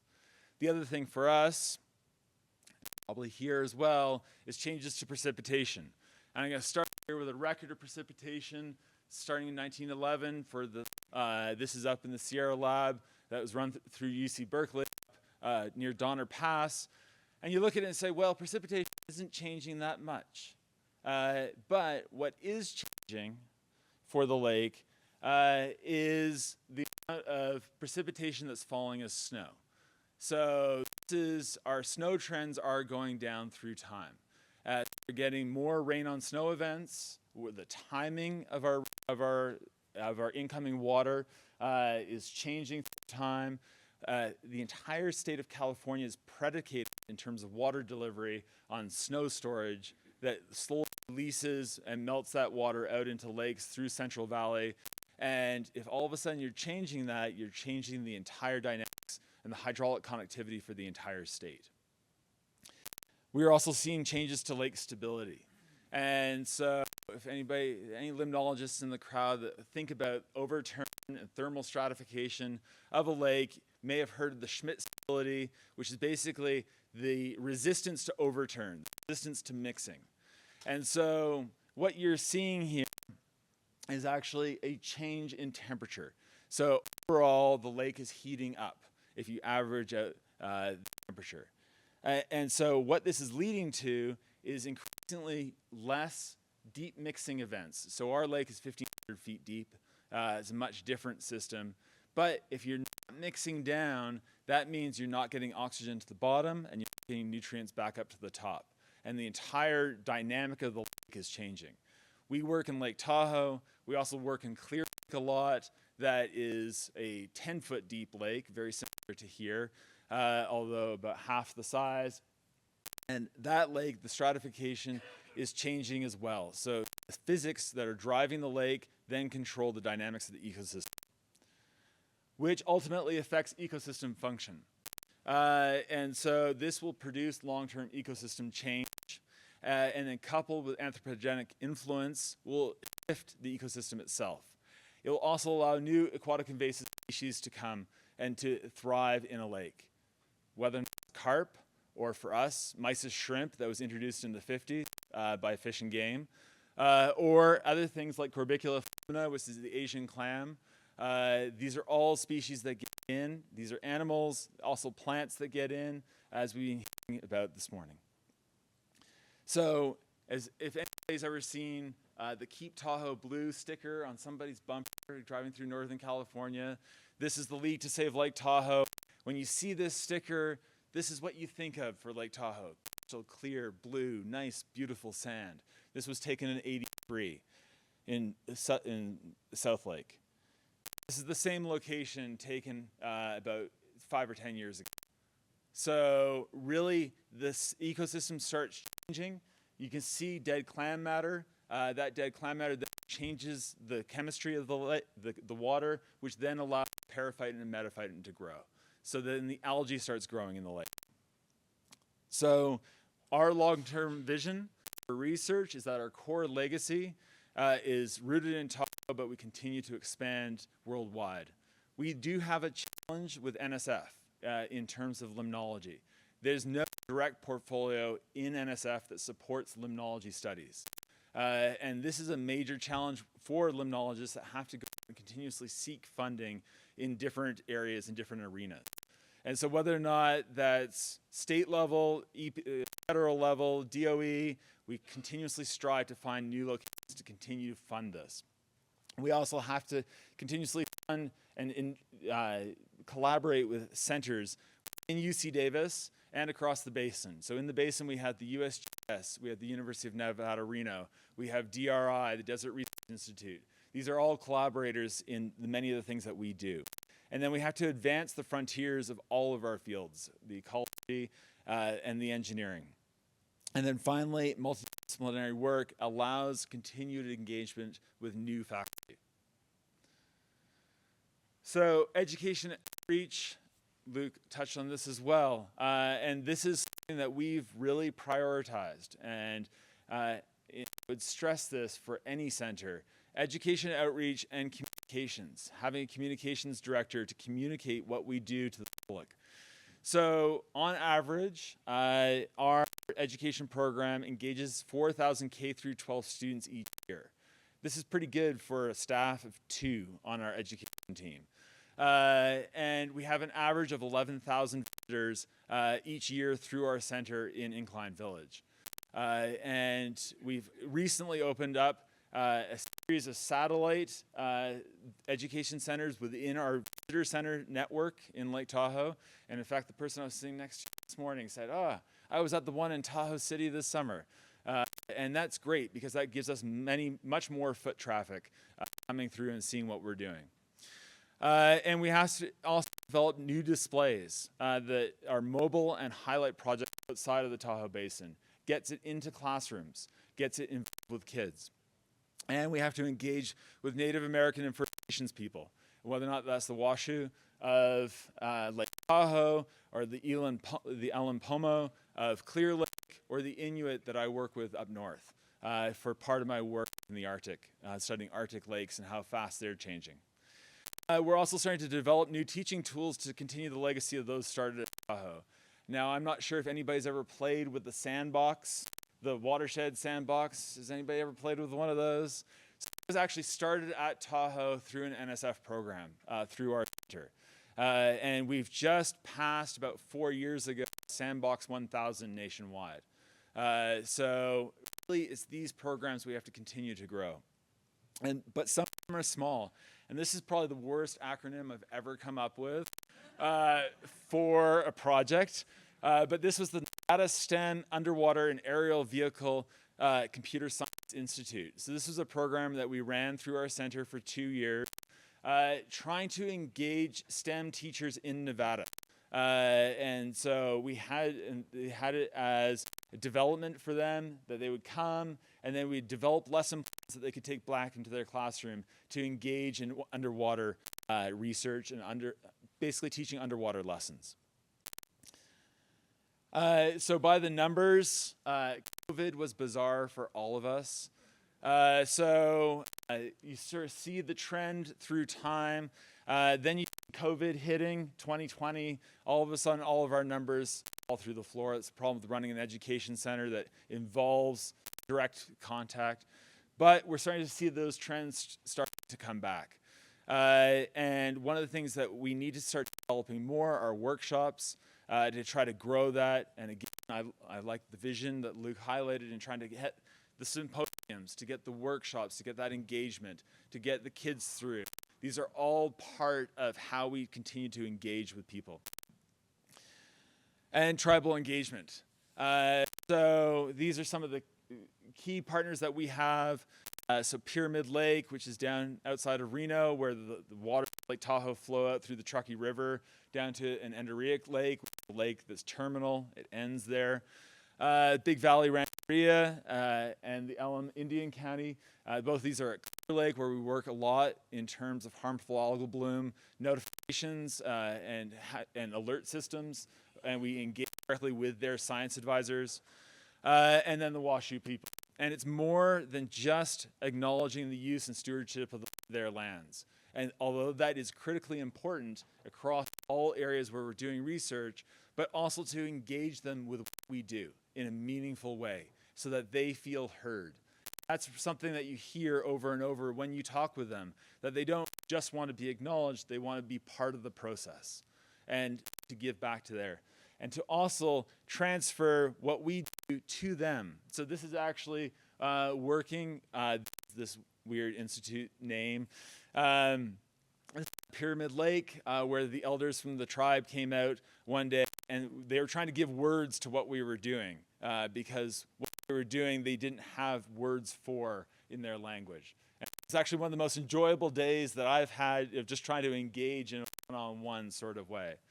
And we need to continue to grow this and to continue to expand this, not just with that, we're not just with tribes, but also with other practitioners. So this is a plug for COMS, which is the California Association of Lake and Reservoir Managers. Many people here may be going to NOMS in South Lake Tahoe in a couple of weeks. NOMS is our national branch of this. COMS is the California branch of this that I'm on the executive board for. But how do we engage with people doing work on the water? And these are water suppliers. These are people that are managing the health of lakes, that are managing the color of ponds. I was actually at a comms conference where a vendor came up and he's like, "What color do you want your pond to be?" And I said, "What do you mean?" He's like, "Well, we'll treat it with a herbicide and then we'll color it and it'll be perfect. It'll be the exact perfect lake that you want." And I laughed at the time because for me, that's not my research. My research is kind of the opposite. But this is the reality of the way many people engage with lakes. That lakes mean something different for every single person here in this room. So I also need to talk about teaching. So we continuously are trying to find new modes of teaching. So we talk about field-based learning and trying to apply this both in undergraduate and graduate programs. We talk about short courses and problem-based learning workshops that could generate revenue for the center. These are things that we're trying to develop to try to make an economically sustainable model for teaching. And also opportunities to partner with private industry and other non-traditional student groups. For example, the military. And this is something that we've been doing a fair bit as well. In addition to new internship programs that we're creating through funded programs and philanthropic support. So sometimes we need to leave the classroom behind. So this is teaching the Australian Navy. This is actually a mine clearance group working with autonomous vehicles, where we're developing tools within Tahoe and then actually took them to Australia to work with them in Sydney. Sorry, this thing's one click out of phase. So industry training. So it is remarkable for us that we have 500 meters of water, 1,500 feet of water within 1,500 feet of the shoreline.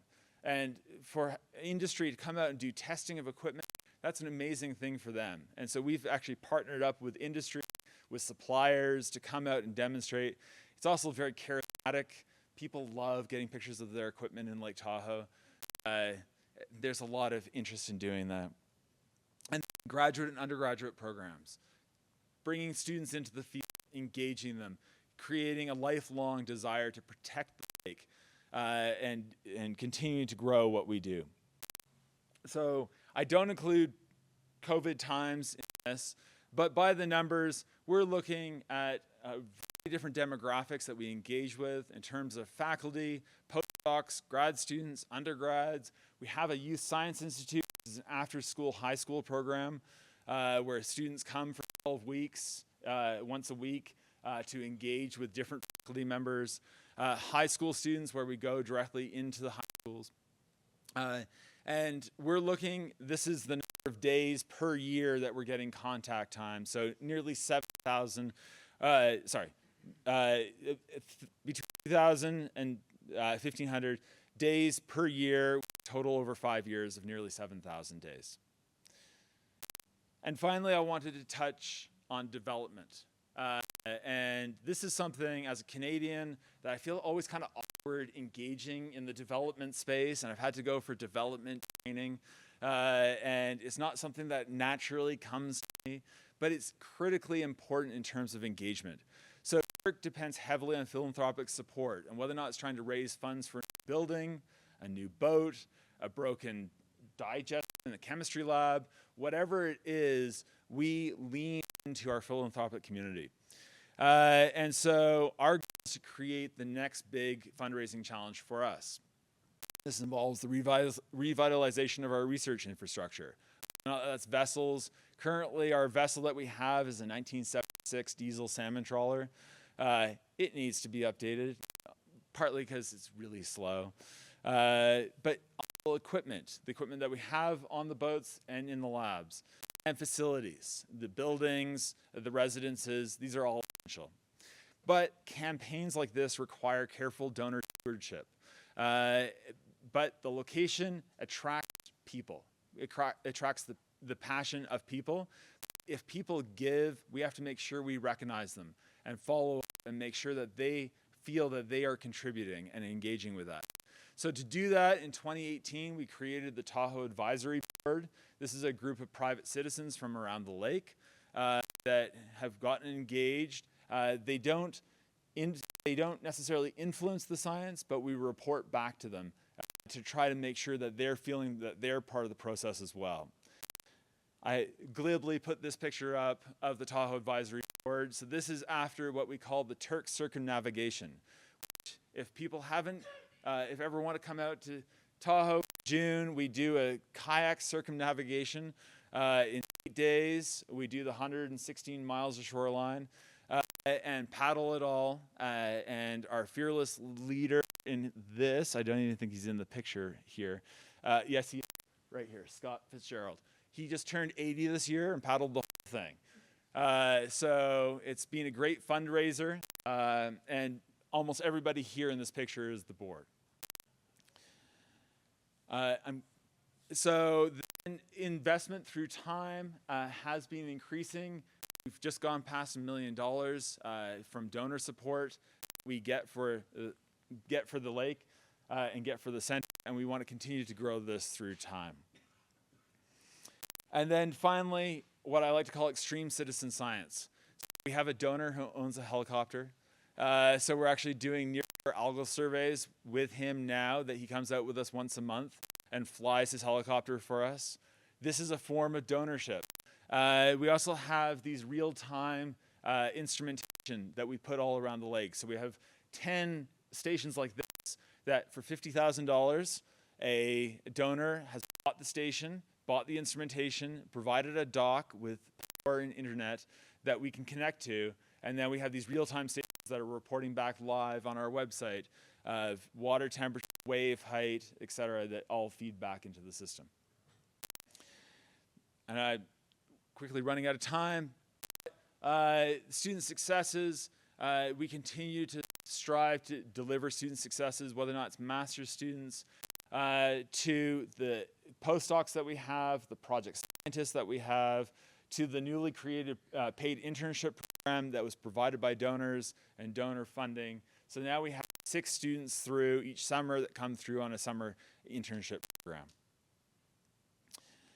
This has led to impacts on a variety of different issues. I'm happy again to talk about any of these, whether or not it's water clarity, microplastics, the ecological response to wildfires, forest resiliency, harmful algal blooms, polar freshwater observations, greenhouse gas emissions, and then land, water, and air interactions.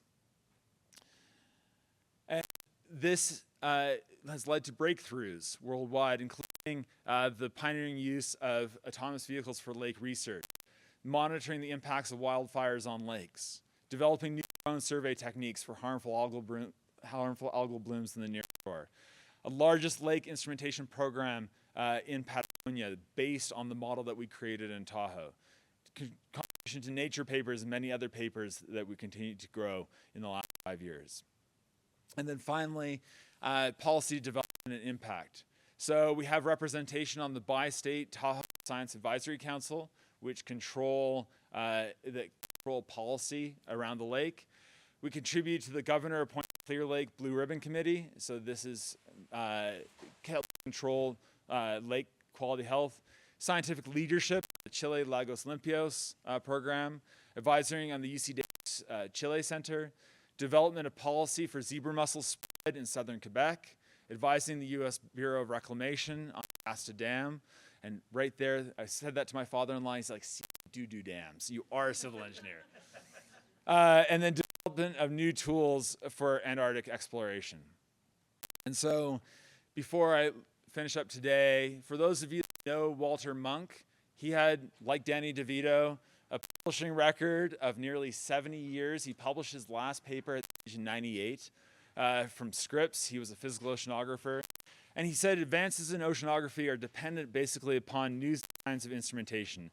The future of our science will be sterile unless we can continually find new things to observe and new ways to measure them. And I fully believe that this is true for lakes. Lakes are sometimes forgotten because they are the poor stepchild to oceans.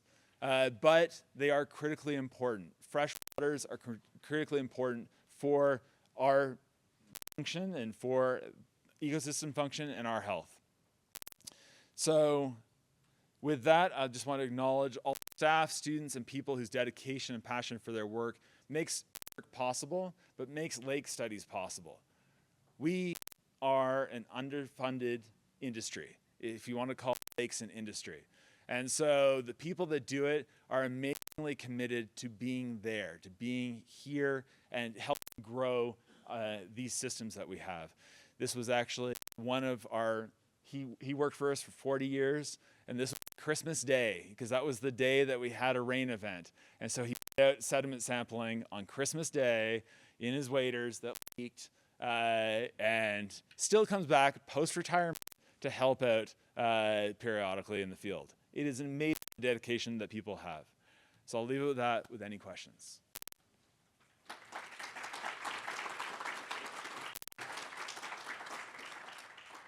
Introduce our next speaker, our keynote, Congressman John Curtis. I have known John for 24 years, which does not seem possible, and yet it is true. He is a great friend to me and to the lake, and has always been a huge support of the work that so many are trying to do to improve the ecosystem at Utah Lake and to help this body of water realize its full potential. Not really on. There we go. John Curtis, welcome. All right, I'm out of the way. Thanks, Luke. Okay, we're going to start with the dad joke I heard yesterday. How do you fix a broken jack-o'-lantern? With pumpkin patch. Is that a dad joke? Any scientists in the room? I was afraid of that. All right. I want all you scientists to just check the scientist for just a minute inside of you, and let me tell a story that's not going to be any scientifically bound facts at all. Is that okay? Just a warning. But it's just a story. So imagine 100 million years ago, and there's the first thing the scientists are going to correct me on, but I'm just going to say 100 million years ago, God said, I'm going to create a valley. And in this valley, I'm going to put some spectacular mountains. And these mountains are going to be beautiful and going to have wildlife, and they're just going to be the most fantastic mountains I can dream of. And right down through the middle of these mountains, I'm going to put a river that will be one of the best trout fishing rivers in the entire United States and maybe in the world. And I put this thing at an elevation that makes the climate just delightful. Nice summers where it might get a little bit hot, but nights cool down, and winters that allow you to ski. They didn't really think about skiing 100 million years ago, but skiing up in the mountains, right? And and I'm going to put this lake in this valley, and they are going to appreciate this lake, and they're going to it's going to be amazing 100 million years from now what they'll be doing with this lake. And no doubt there'll be beaches, and there'll be boating, and kids will be screaming and having fun, and there'll be fishing, and there'll be all sorts of recreation on this, and it will be thought of for thousands of miles away as this amazing lake that people like to come and use. Well, I would say God got everything but the lake, and not his fault, more our fault than anything else. And as I was thinking about, like, wow, what should we talk about when we're talking about this lake? Just indulge me for just a minute, and let me tell you, like, my personal experiences with this lake, because I think that they will resonate with most of you, if not all of you.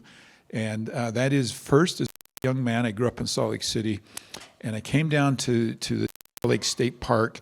I'm going to guessing I was 5 years old, so that was about, 2003?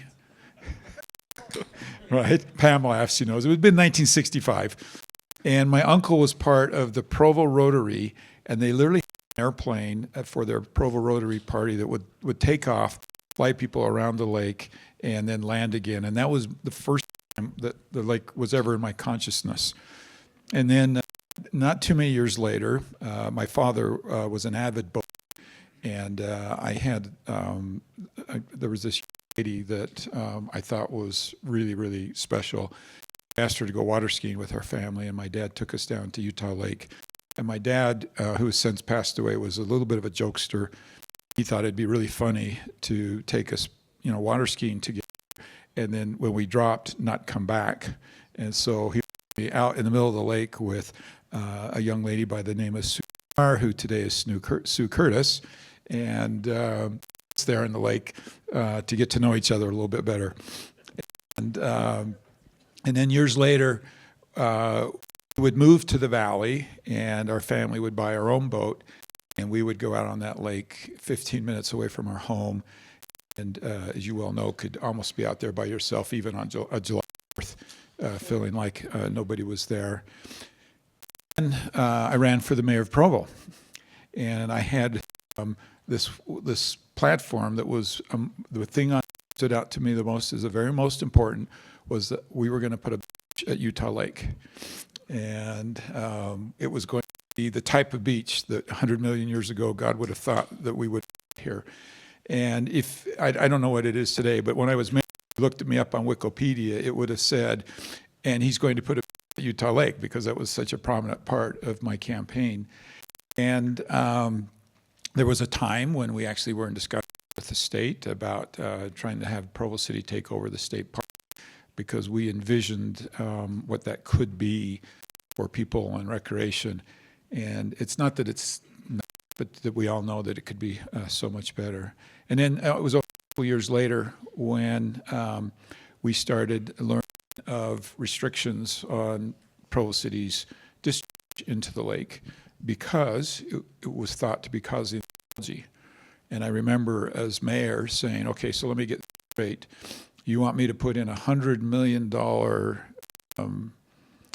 sewer treatment plant because that might be the source of the algae in the lake? And the answer is yes. And you can imagine I pushed back on that just a little bit. And then our family, who enjoyed boating out there, decided, you know what, we're going to go out there anymore because of the algae blooms. And they're just too sick. We don't know enough about them. And we're all a little bit worried about them. And it seems like sooner and sooner and later into the season, we're seeing the algae blooms. And I don't think this family has boated on Utah Lake for 5, 6, 7 years. And that's really sad. And I think that's kind of what brings us all together today. And I think kind of the theme, as we've expressed, well, what causes the algae and why does it come, and how do we improve this lake, really points to a lack of understanding and knowledge about the lake. So I have an idea. Why don't we build, what's it called, Luke? A nature center at Utah Lake. And not long ago, I was approached by Luke and others, UVU, and they said, look, can we get some federal money to put this research center in? And I pretended like it was a hard sell, but inside, you know what I'm saying? I was saying, look, I want a beach. I want a trail around the lake. I want to be able to go down there with my family and recreate and feel comfortable with it. I want a decent to the lake. And I think all of those things start at a place like this nature center, where we can bring in people like yourselves who care deeply, who have expertise that the many elected officials don't have, and have experience to make this what I think was part of this incredibly beautiful creation. Who's a scientist one long ago? Can I use 100 million years? A very long time ago in this valley. And so we gathered today to talk about that and celebrate the Nature Center. And let me just say, I just have so much appreciation for UVU and their willingness to take this on. I have so much appreciation for the Lake Authority. Did I get the name right? It used to be something else. I was part of the Utah Lake Commission for many, many years, started by my predecessor and some others. And I can tell you how many months we sat in a room every month, talked about Phragmites, and we talked about invasive species, and the number of plans that have been put forward. There was a legislative session. Senator Kevin, Representative Kevin might remember this, where the Utah Lake said if we could only have a carp processing facility on the lake, we could solve all of this. And we went and lobbied the legislature really hard, and they said no. Otherwise, by the way, this thing would have been solved a very long time ago. But I think it just gives you a sense of the iterations of ideas, and yet this beautiful behind me still stands today in many ways the same condition, and perhaps even worse condition than it was a few years ago. A lot of you that know me know that I like to talk about this concept of leaving the earth better than we found it. And I think that's innate in Utah.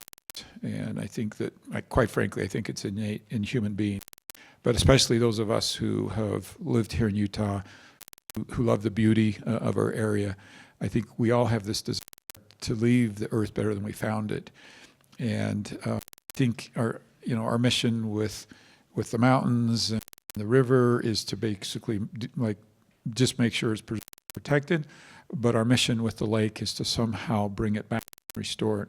And that is, that's a huge, huge effort, but one that will be just incredibly worth it and very valuable. Well, I walked in and I saw that the time was an hour for me to speak, and I can tell you what's not going to happen. But I would like to, I think there's some Q&A. I would like to do some Q&A, and Luke, you can help me if there's any questions. And if not, I'll start talking about the presidential election, the border, and the deficit, right? So are there any questions any of you would like to have, or any discussion that you'd like to have on the lake? Luke? Yes. Do we have another mic? That looks like they're going to grab you a mic real quick. Right here. And do me a favor and introduce yourself quickly. Sure thing. My name is Carolyn Jardine, and I'm from Conserve, Utah Valley. So it's great to be here. Something that you just said a couple minutes ago, I think, is one of the biggest concerns I have about the lake, which is we have the perception that the lake hasn't been improving and that it maybe is worse today than it ever has been. And that just, if you look at the science, simply isn't true. It's actually getting better because of the work of a lot of really dedicated scientists and professionals. What do you think is the best way? We're obviously a public outreach group and trying to get more people in.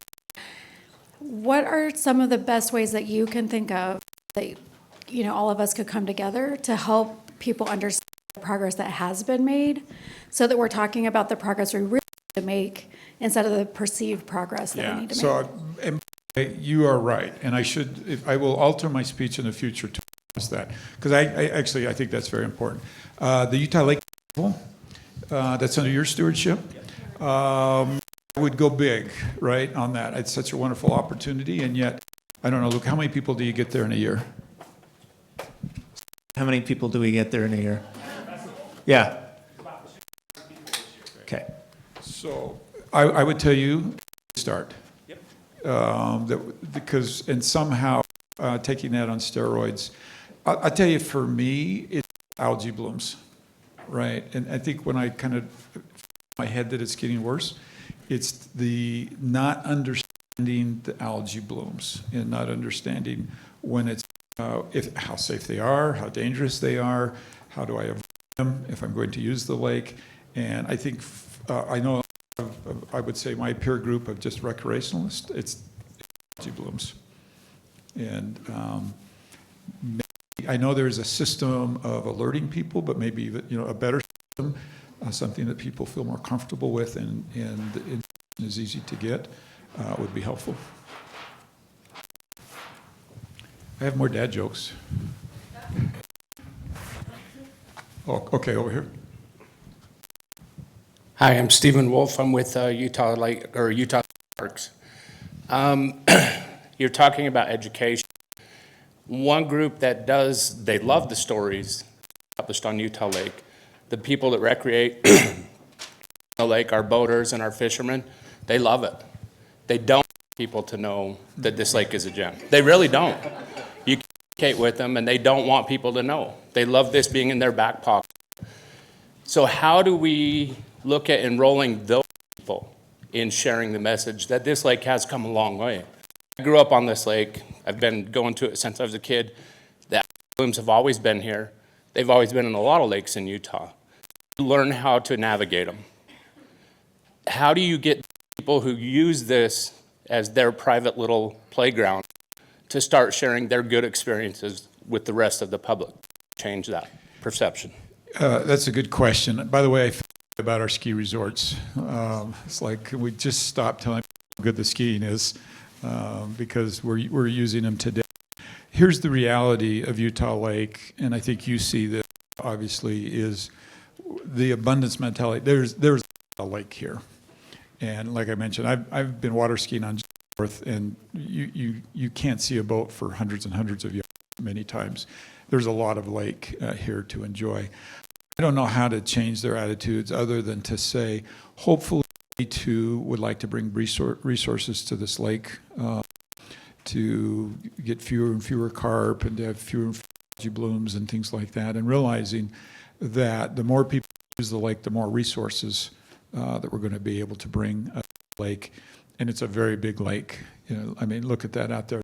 There's plenty of room for, if you go past Deer Creek and you see the boats, you know, so close together, we don't have that problem down here. So hopefully the abundance mentality.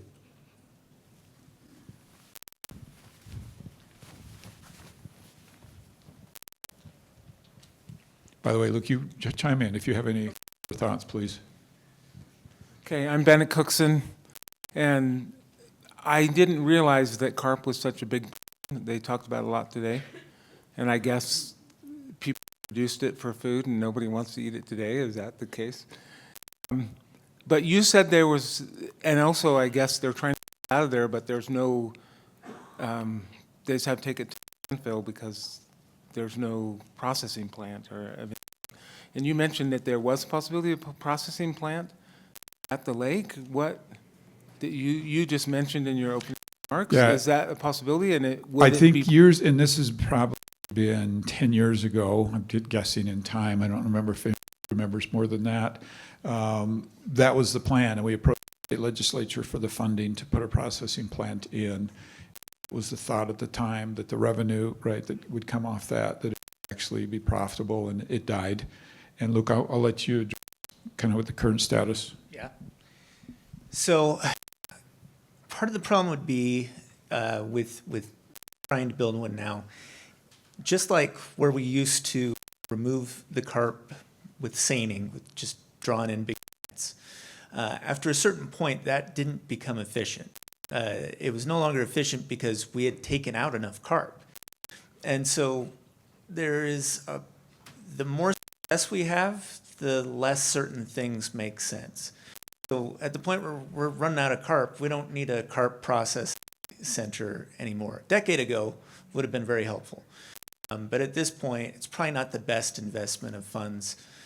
We will continue to use different pilot projects like the one that was described earlier.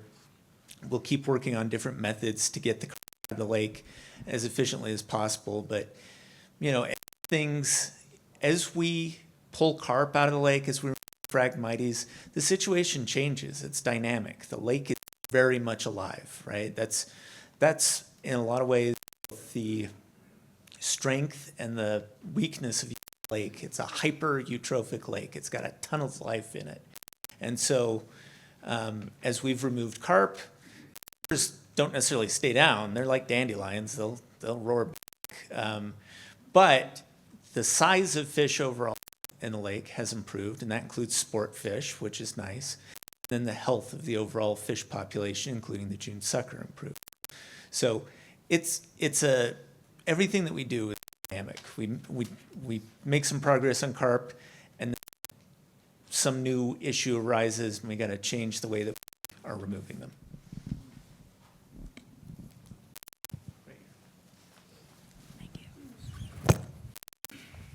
By the way, can you imagine a better setting to talk about the lake? It's amazing. It's so beautiful. Yeah, hi. Hi, my name's Ava. I'm a student here at UVU. And in your realm of leadership, do you have a favorite type of scientific communication that's the most effective getting across to the general public that you've seen from either government agencies or local institutions? Think about that for a minute. I think the way that you talk about climate is often really helpful in terms of connecting it to things that are simple, that connect to everyday life. You might give an example of that, because I think just sitting through the climate caucus, what was that, last week or week before, that was one piece. I'm impressed with the way that you explain the climate issue. Okay, so we're going to offend all the scientists in the room, and I'm ask your permission before I do it. Science be a very difficult motivator. And let me give you some examples of that. So we told college kids during COVID, if they went to the beach, they would spread COVID among themselves. They didn't care, right? We told people, right, this and that, and they didn't care. And I think Luke refers to the climate, because I think most people who spend much time on the climate from a scientific perspective are very frustrated that people aren't listening. Is that a fair statement? And so I find that if you are simply using science, which some of you understand very well, that very difficult to motivate people. And so from my perspective, I always try to go to the heart instead of the head. And so with climate, that's this conversation about leaving the earth better than we found it. So I can, a room like this, and don't raise your hands, many of you think climate science is real, and how many of you it's a hoax, and what's going to happen is the room's going to divide up. How many of you have ever tried to convince somebody that thinks it's a hoax and been successful, right? But if I say to a room like this, how many of you want to leave the earth better than you found it, I get 100%. And so maybe appealing a little bit more to, like, not the science, but this concept of, imagine if we lived in a valley where that lake was viewed the way Lake Tahoe was viewed. What would that do to quality of life? What would that do to property values?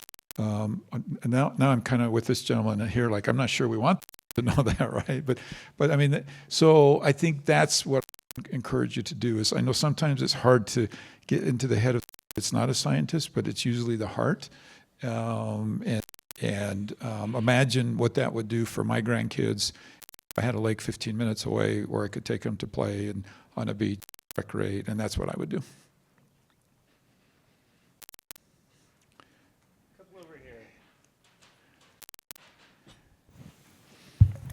Hi. Oh, so sorry. My name's Tara Bishop. I'm a scientist. But I wanted to piggyback off of Ava's great question. And I've worked as a federal scientist for the Department of Interior and the USDA. And now I'm a professor here at UVU. And so something that I strive to teach my students about is this idea of global sustainability, where the ecological health is the foundation to have good economic stability. Because if we don't have the earth better than we found it, we have no economics, right? So as I think about your position within the federal government and knowing my role as a federal scientist, how stretched we were to try and communicate our science, how can, from your position, be able to build those bridges and break down those silos? You as a policymaker, what's your vision for helping to build that bridge for science information to be able to get to the people that can then create the stories for the heart? Because frankly, I think every scientist would love to be able to communicate that way, but we don't have 25 hours a day.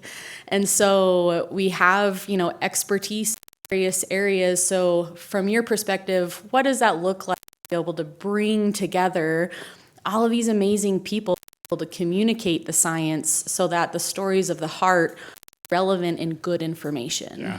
So first of all, I'm going to this again, because I think that's the whole purpose of this, right, is to give you a venue, to explain that, to give people who don't understand the science or maybe not as well as you a place to come.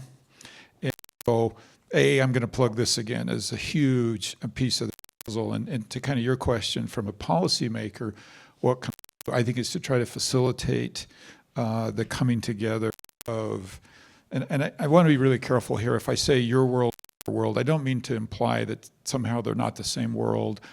I also don't mean to imply, and you'll forgive me for a little bit the way I'm talking about this, that talking science is somehow not good. Right?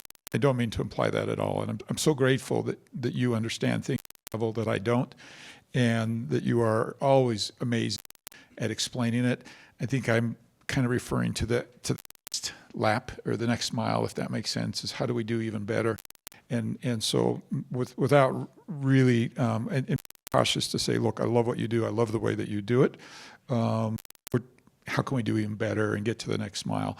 And I tend to this nature center that is the whole purpose of it. It's bringing these two worlds together where people can come.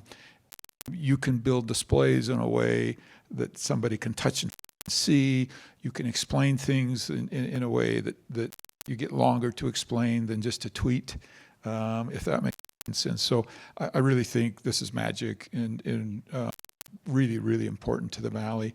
And the reason this is so easy to support is because I get what this lake is and can be, and I think this is a fundamental building block. We're going to meet in this room 20 years from now, and we're going to look back and say, this was a nucleus for a lot of really good things.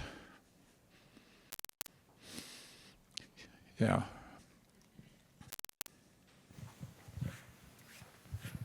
Hi, I'm Sarah Kay. I'm also a student here at UVU. I think that a lot of the things that you had to say about the long-term plan, the nature center, and the opportunity for communication are really cool and really great. But I was wondering if you have anything that would be a better short-term solution to the issue that the disparities between communication is posing. Yeah. You know, let me bring in what I think's been a problem. And it's not necessarily the answer to your question, but I kind of want to mix the question. It's been approximately 15 years ago when the plan to build a bridge across the lake. And what happened is that some people came in, made a lot of promises they couldn't keep, and it riled a lot of people up and experience. And then, of course, several years ago, there was another similar type experience. It was just bad. And by the way, I know the people that were part of that, and they didn't intend it to be bad. It just didn't work. Does that make sense, the way it was presented and the way it came together? I think that they were much more genuine, by the way, than the bridge people for them. And I think this is where both policymakers put this on elected officials, Chamber of Commerce, I would say even ecclesiastical leaders, right? Every kind of leader that we would look to needs to create a vision for this valley and this lake that resonates with people. And if there's perhaps, if I have a wish list, is that all of the people that have influence would come together and say, this is what we want this lake to be in 100 years, in 80 years, in 60, in 20 years, and in 5 years. And then communicate that vision to the people. And if you're communicating, so here's a hypothetical vision that said, okay, John, you get to name the vision. Nobody else gets any input. It's just all yours. It would be something like this, that in a dozen years, that we would have the infrastructure and quality of lake and the resources so that residents of Utah County could go and not have to vote and not have to pay a large fee and could have amazing experience, water, shore, lake, fishes, birds, right, and everything down there at the lake. And visitors from far away would come because of that type of experience. And so there would be bird watching around the lake. There would be a trail all the way around the lake. There would be beaches for kids to play. There would be dog parks. There, I mean, you think of like every there would be a nature center, and it would be viewed as just as valuable as asset as the mountains, right? Everything else that we have. Now, that's a vision I just came up with in 30 seconds, so we could do a lot better than that. But if we could start with the end in mind of that vision, and then a scientist kind of communicating not only the science, but you're communicating the vision, what it is that you're really, why the science matters. Because it's not because you want this little piece of it, it's that you want this vision, and the science coming together can show you how we get to the vision, and that's what I would do.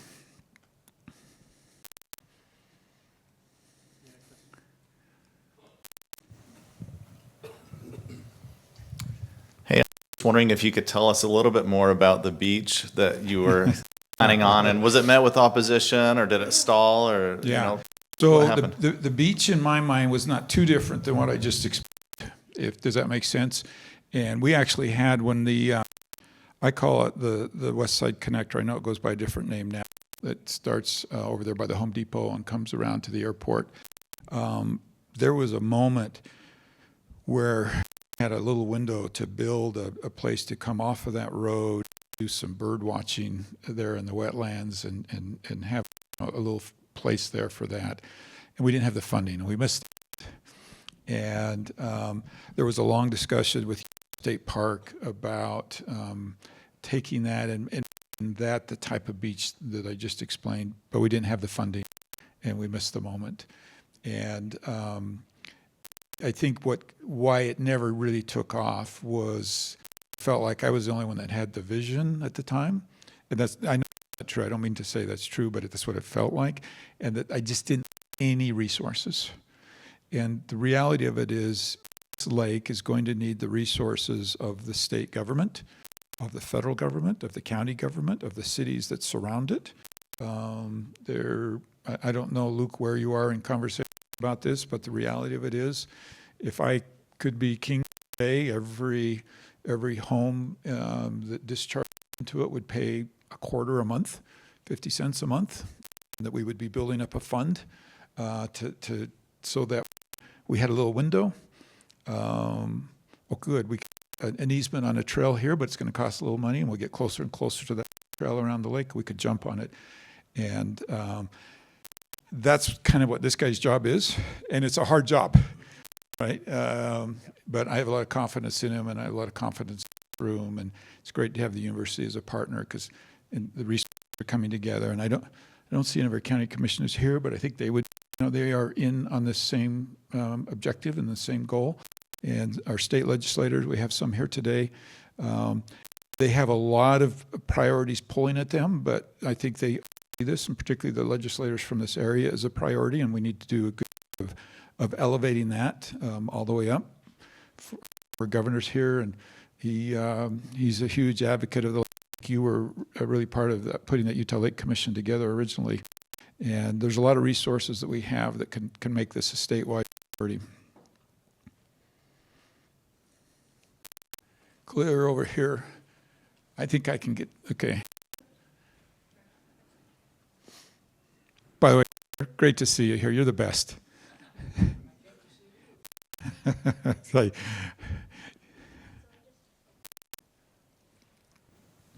Hello. Okay. I just tie in kind of what you were saying. I'm a student at BYU, some studies right now on Utah Lake, and kind of what Luke was saying earlier, a lot of people don't realize that Utah Lake and Lake are kind of tied together. Mm-hmm. And maybe those that do say, we have to save the Salt Lake, Utah Lake is just in the middle and, whatever. So how do we help general public, legislators, those sorts of people to kind of realize that we can help both the lakes and both need help rather than like it's only a focus on one or the other? That's a great question. Actually, as I was thinking about today, I was thinking about the national attention that has come to the Great Salt Lake. And I don't think any of us would change that, but I think, wouldn't it be nice to have that same attention for Utah Lake ecosystem, right, of these two lakes? And I think, I'm glad you brought it up, and we're going to look over at our legislators over there and all of us and me in a federal level and say, we can do a better job of talking about the ecosystem. Really can't talk about the Great Salt Lake without talking about Utah Lake. We do. And somehow, we could just, if we just drew Utah Lake, we could fix the Great Salt Lake. The scientists in the room know that's not true, right? But, well, it sounds like a good idea. Yeah. So thank you for that reminder. Yeah, I'm closer. I'll get him the mic and then. My name's David Pearson, resident, love the lake. There is a lot of pressure for commercial and residential development on the lake, and it's a beautiful place to do that. But there also is an awful lot of people who like the natural aspects of the lake. What are the plans, and how do you balance those two? Okay, that's a great question because talk about if this lake was everything all of us in this room would like it to be. No, people would come from all over, and a lot of that would be commercial development. And this is where I'm going to put on my mayor's hat. I was never a county commissioner. Governor was a county commissioner. County commissioners and planning, right? back to the abundance mentality, there is enough room for, there is enough room to be left alone and protect. But let's be thoughtful about it and where activity happens, so that we do make sure, because unchecked, the developers will probably win. Does that make sense? And so let's be thoughtful about our planning. And this involves all the cities, and it involves all the counties that touch this lake, I guess primarily Utah County, but cities that touch this lake, and their ability to plan and own today for, let's suppose that we're wildly successful in what we want to have happen at the lake. Somebody needs to be making planning decisions today, assuming we're going to be wildly successful. And if we don't make those decisions, we'll get development in the wrong place, and we won't preserve and protect. And I actually, like I said, there's plenty of room to preserve and protect the open space. And there's also, quite frankly, bringing in some of that commercial will bring some new to protect the other parts of the lake. And I think, Alice, you want? Yeah, can I jump in? I want to second, and just, this is a nice spot to be able to do it from. We look at our valley, those of us who live on the side of the lake, we look and it seems pretty built out. It looks like we're done. But I would urge you to go drive around the south side and then the west side. In particular, you go look over here, say at Mosita, you can pull Salt Lake over there. And so is going to be really important. That kind of draw on the lake, if we were to put a salt lake there, the draw on the water resources would have significant impacts on the lake. So I think there are a lot of ways we can do great sustainable development. That requires careful thought, careful planning. Yeah, we're about using up the I told you I wasn't going to take, but I'm having fun. Because I'll just keep going. We'll go for just a couple minutes more. Yeah. Lisa Lowry, we're a landowner on the west side. Here are our view. I know, at least as a landowner, our family's been there for 40 years. So we're new on the block as far as landowners go. And we're very frustrated with the deterioration and the damage that's happened to the lakeshore, the invasive species, the man-caused wildfires that have just devastated us. So we back the idea of a lot of improvements and restoration. But then you step wrong with me. All of a sudden I hear, steal your land. So I would hope that everybody keeps in mind also protection of landowners when you begin talking about a pathway all the way around the lake, because one of our best assets for having held this so long and lived there is our lakeshore. Yeah, so good point. Thank you for making it. I think you can have a trail around the lake without taking your property away from you. Does it mean it's on lakefront, the trail's on lakefront the whole way, right? But I think much of it can be. And I think if you show cyclists a way around that lake and it doesn't all have to be right by the lake, I think we could have a win-win. And so state legislators, don't take our land away. Yeah, I actually believe Kevin went away on it. I don't think you cannot take land for trails. Am I right? In what's the eminent domain law in the state? We have an effort, the statewide, to create a statewide trail system, and we're funding that. We put hundreds of millions of dollars towards that, and an ongoing revenue source. At this point, though, in doing that, one of the requirements in code is that eminent domain will not be used to create those trails, so that and put the landowner at comfort. So that my experience as mayor and wanting to do some trails, and I think that's about the time when the state made that law, and I mean they can't change it. So I think you're right just to be vocal and help people understand. Yeah, we want trails, but there's a right way to do it and a wrong way to do it. I think, Luke, we've got time for one more, if that's all right. And if not, okay.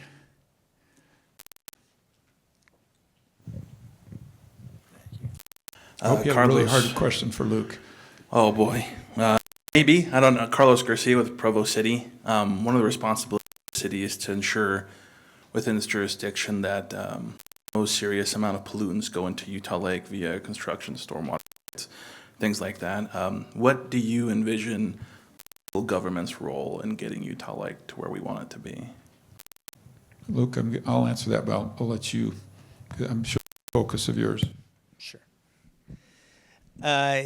So for the Utah Lake Authority, our board is composed primarily of mayors and city council members of communities that abut the lake. Fuzi is the chair of our board.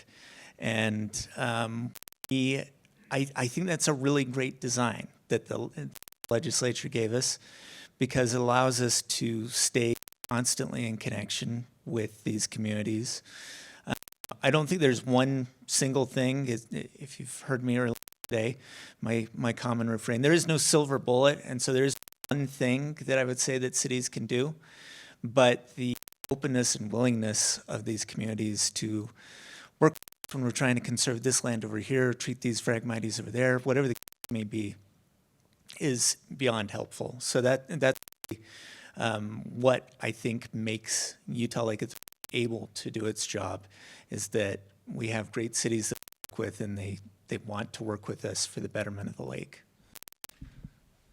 I think that's a great answer. I'll leave it there. Let me just wind up with just a thought for all of you. First of all, thanks for having me here today. Thank you for all of your work, whether it's from a scientific or political, economic basis, the many things that bring you here together. Thank you for shared interest. When I was running for Provo's mayor, Rock Canyon was a big topic, and it came up in every debate. What do you do to preserve Rock Canyon? And there was a Rock Canyon committee that interviewed us as candidates and asked us questions on it, and it solidified in me a real resolve to be good with Rock Canyon. And my opponent said that he would lay down in front of any tractor that tried to take rocks out of Rock Canyon. And my response is, well, I'm going to solve it so you don't have to lay down in front of a tractor. And anyway, it was obviously part of it. And my point is, I think all of you play a role in elevating this by asking policymakers what their positions are. If you're running for office, make sure it's a debate question.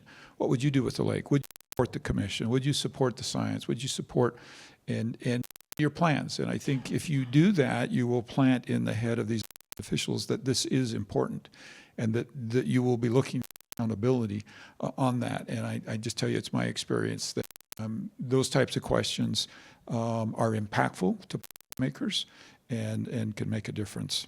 And so for allowing me to be here today, thank you for your work. And I hope to be back here in a million years with you, looking at this lake from a very different perspective. Thank you. Thanks, John. Well, don't go anywhere, John. We want to thank you. I got a bag of trinkets here, but the most important one, of course, are the socks, the Utah Lake socks. So if you know me, this is better than a trophy. It's better than a gold bar. This is the best. Thanks. Look, yeah. Thank you. Yes, we misunderstand it today as the same thing, as relationship with people. But actually, kith or kithship refers to the land. This is a relationship deep and involved, and spending a lot of time getting to know and understand the land you live, where you are from. And this is what I want all of us to have with Utah Lake, is a kithship relationship. That deep understanding, that time where we've been around the lake, we know the water, we know the wildlife, the plant life, and we appreciate the lake for what it is, how we interact with it. So kithship, try and remember that word. It's one of my favorite new words, and I use it all the time. Let's talk about what that looks like practically. So going to the lake, kind of obvious, but there's this weird, again, disconnect. This lake is right here. Like when we were learning about Lake Tahoe, it was so far away for a lot of people. It's right there. And for those of us who live in Utah Valley, it's very easy to get to the lake. We can go to the lake at all seasons. One of my favorite seasons is winter, because when we get those really deep, cold nights, the next morning you can walk on the ice. And that has been one of my favorite relationship moments with Utah Lake, is the ice time of year. There are also, like Sam mentioned earlier, 28, or it sounds like a bit more, so around 30 access points on the lake. Here's a map of those access points. So really, anywhere you live in this valley, east side or west side, I live on the west side in Silver Springs, you have access. You have a place you can go to that is meant to visit the lake. So there's also all these amazing, cool ways to recreate. We often just think of boating or fishing, but one of the cool things that the Utah Lake Authority has, this is their website, utahlake.gov, is this category, recreation, things to do. So access points are right there. You can find out water information below. But there is this really cool list of things to do at Utah Lake. So whatever you enjoy or new you want to try, it's probably here. Cool things like broom hockey. Again, winter is very cool. On the lake, riding your bike, having picnics. The sailing community is very strong on Utah Lake. I thought there were a couple boats out earlier. So cool. So there's lots of ways and lots of different ideas on how you can interact with the lake. So finding the ones that you enjoy makes a difference, because then you will keep doing them. The other thing that we've talked a lot about, because this is one of our biggest challenges in this community, is knowing the facts and staying informed. So actually knowing the truth of what's happening at the lake, the status of whatever you're interested in. There are reliable sources. It's not the listicle articles, right? UtahLake.gov, which I just showed you, of course, their socials and their newsletter, really great resources. The ULA board meeting open to the public. We try and go to those, almost one of us every time, so that we're there to help, support, and understand what's going on. Our website, conserveutahvalley.org, some great information. We are a volunteer organization, so it's not always as date as we'd like it, but we work really hard on our socials and newsletter. So I do recommend that you go to conserveutahvalley.org and follow our newsletter. We put out a lot of cool stuff on that. If you're looking to learn about the ecosystem and what's happening over time with the water, this BYU source is really great.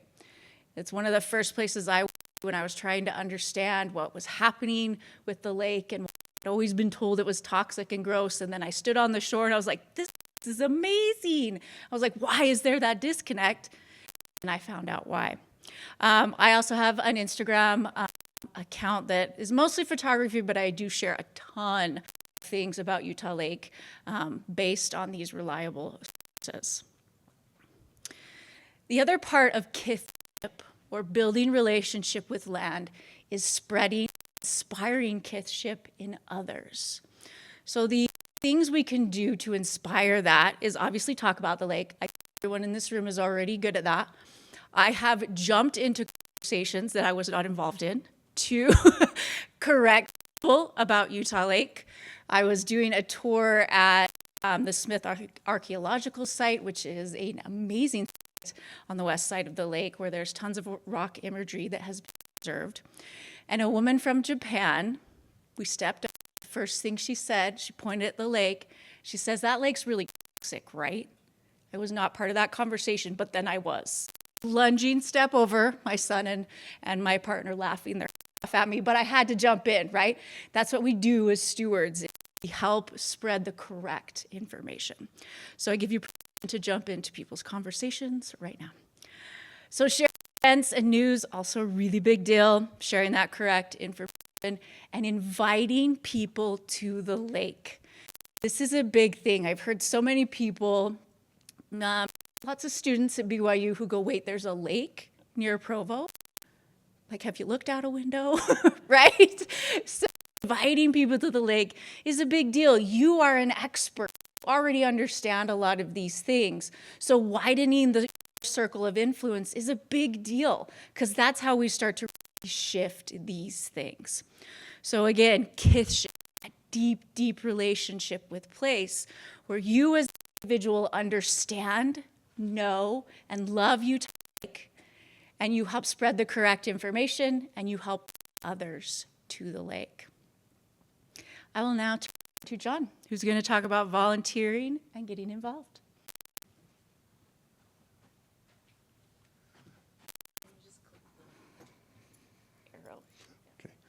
First, I'm going to make a bridge between kithship and volunteer work and recreation. There's a really great book that's been written about Utah Valley. Its name is On Zion's Mount. And Jared Farmer in that book, he's partly historian, partly anthropologist, partly anthropological linguist, partly, it's a very interesting mixed genre group, mixed discipline group book. And what he's in there, that for thousands of years, the center of this valley was the lake. And you see it right here before you. For thousands of years, the Timpanogoots, and not just that group, but many other groups of indigenous people used this lake. It was a gathering place. People would come here to fish when they needed protein, and they would do it seasonally, or harvest berries, or harvest big game. It was a bountiful valley, and it still is a bountiful valley. But at that time, one of the things I learned from this book that's very interesting to me is that at that time there weren't strict tribal boundaries as there were a little bit later after white Anglo people started needing or some organization to identify these people. And so this gathering place was where people came to find partners, find mates, and communicate information and get food. So it was a gathering place, a melting pot of a lot of different kinds of cultures. I really loved that idea of this valley as a gathering place for different kinds of people to come and enjoy the lake. What Jared Farmer talks about is that in, I think it was in the 30s, I could be decades off there, but there was a BYU professor who decided that the valley needed a center. And instead of looking at the obvious center, he chose Timpanogos Mountain because he could organize, he was a physical education professor, and so he could organize hikes up Timpanogos. And it soon became thousands of people every year would hike up the mountain. And if you look around the valley, a lot of businesses have adopted that name, Timpanogos. And they're not talking about the tribe, they're talking about the myth that he created about Timpanogos Mountain, which is not an indigenous myth, it's a falsely created myth. And that hike up the mountain is not a destructive thing, but it shifted the attention from this lake to the mountain. And there are some negative things about that, because the mountain is essential, of course it is, but the lake is also essential. And maybe we can have two foci or two different ways of thinking of the center of this valley, but the lake should be and is the center of our valley. Now, another bridge between kithship and volunteering and recreation on the lake is that place-based feeling in people is disappearing. We are such a mobile society, moving all around, that we no longer always have a place. My place, if you see right behind me where that range that's to the east of Tintic Valley, and here's, what is that mountain called? West Mountain? Lake Mountain. I'm sorry. See, that's a bad, I'm already a bad example.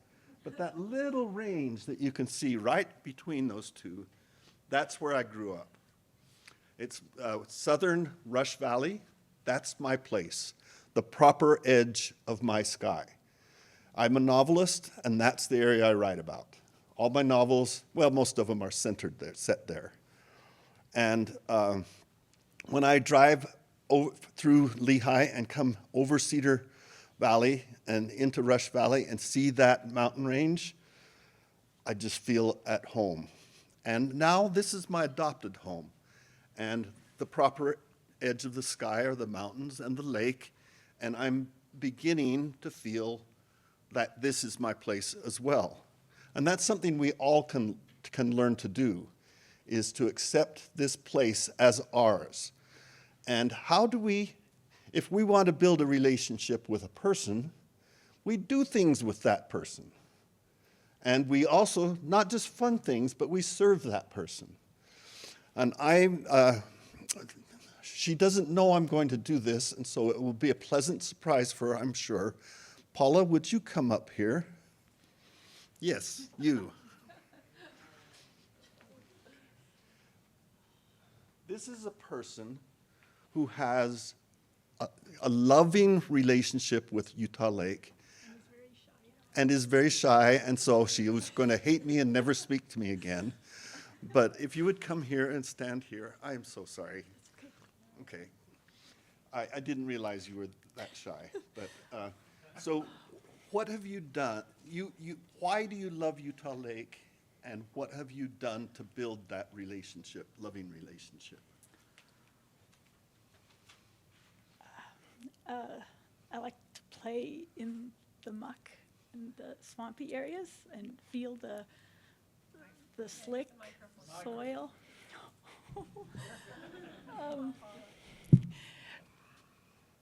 It's really fun to go hiking in the swamps out there and looking at the wetland plants and the frogs and the bugs and pull a tamarisk here and there. And yeah, be with the high school kids that come out every quarter and show people how cool it is out there. And little granddaughters, we go look for frogs. Yeah, it's a cool place. And I didn't know it was here until like 5 years ago when I started working on the Delta project, because I just drive by I-15 and yeah, it's an amazing place to be. So you guys have all been there, but if you know someone that hasn't, bring them out. Go. Okay. Thank you. You can escape.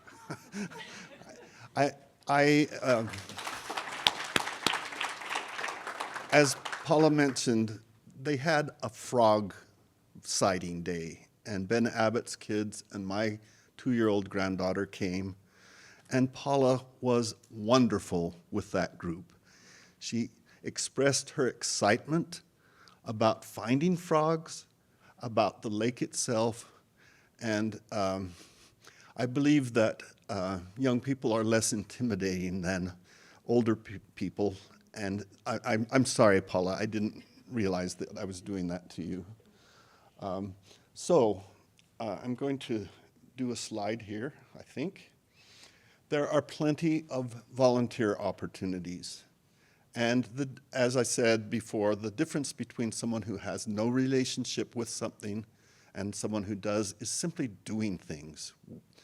And there are shoreline cleanups where our group cooperates with, partners with ULA to clean up, and then there's this Adopt a Shoreline. There are also ULA planting parties and committees and work groups. There's the Provo River Delta. And now that that's opening, there'll be plenty of opportunities for service. And that's one of the things, that's one of the ways I saw the Provo River Delta, is Paula guiding us to look for birds in the Delta area. The Sageland Collaborative is a group that promotes science-based understanding of wildlife and ecological needs. And there's opportunity there. And then either through UVU or BYU, there are ample opportunities for research kinds of service. And we'll have a long time for question and answer, and I hope that you engage with us and help us know of other ways to do service for the lake. Earlier, Terry mentioned the Utah Lake Authority's website. And it's just ula.org, isn't that right?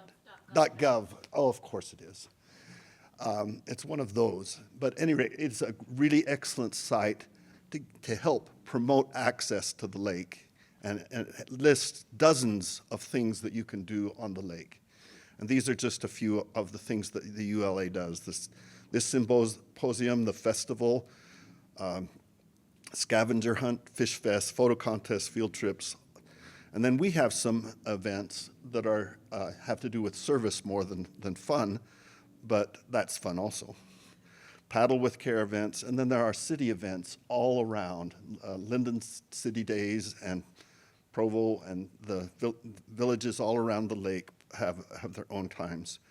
And so I'm done, and I won't call anybody else up and embarrass them, so I'm going to sit down now.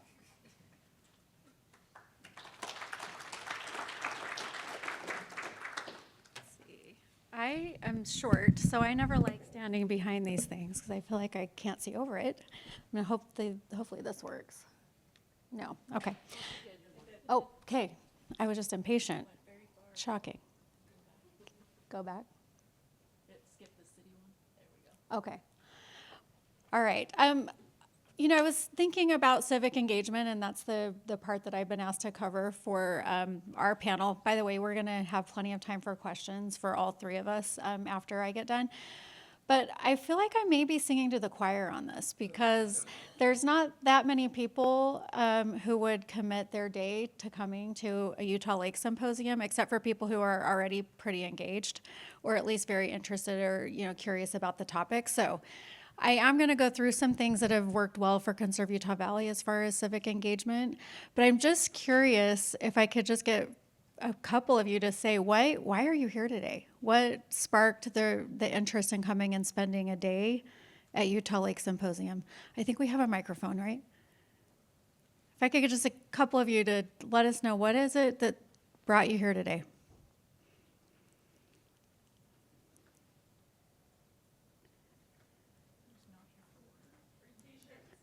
Free t-shirts, okay.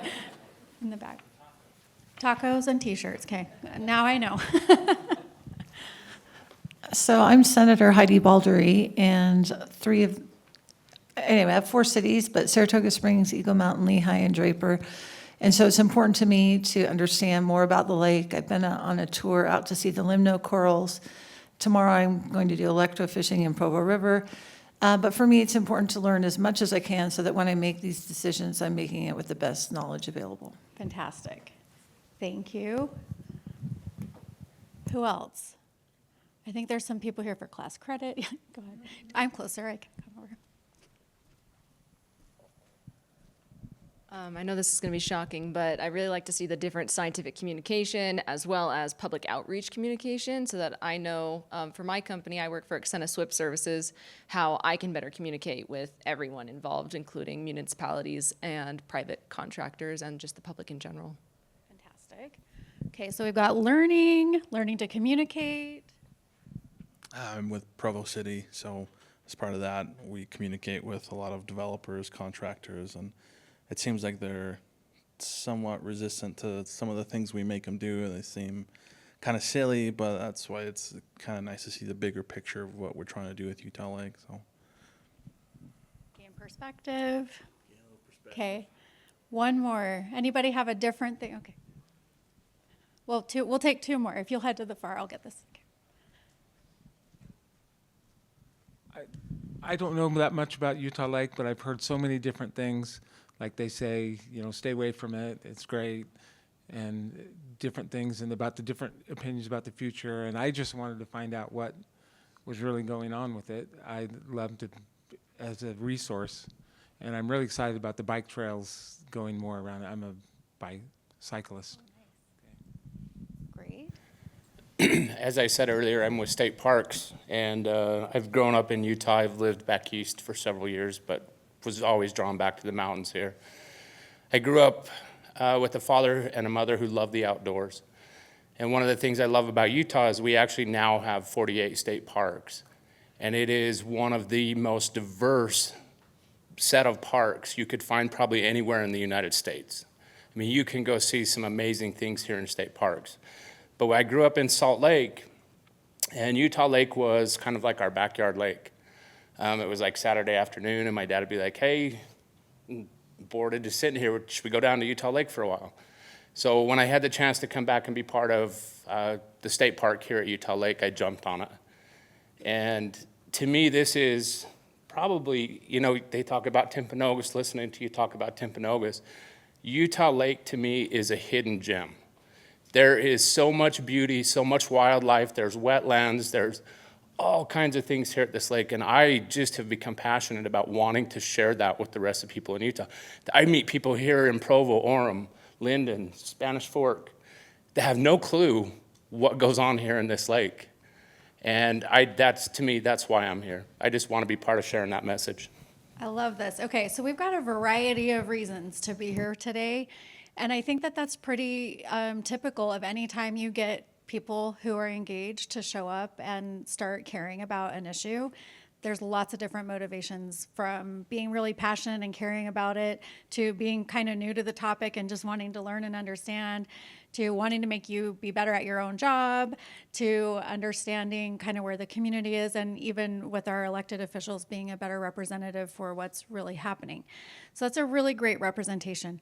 So if I think back to when I got involved in this, you guys, I was just a marketer working at software companies, and I grew up here, and I think I was one of those people who, this is like the most obvious but least noticed gems that we have in our environment. And do you have the thing where, you know, you can see something every day and you start to not see it anymore? I think that's sort of how I was about Utah Lake before getting involved in Conserve Utah Valley. So for me in my journey, I was working at software companies, and honestly, I spent a lot of time outside of Utah. And I came home here, and it was when I was commuting back and forth for a job that I went to Chicago every week, I started noticing the lake, because I would fly home every week and get these views of the lake that I don't know, they just weren't normal. They were beautiful. And so I started taking pictures. I'm not a photographer like Terry is, but I have this series of photos that I've taken from airplanes of Utah Lake coming and going. And it just started to become more present for me.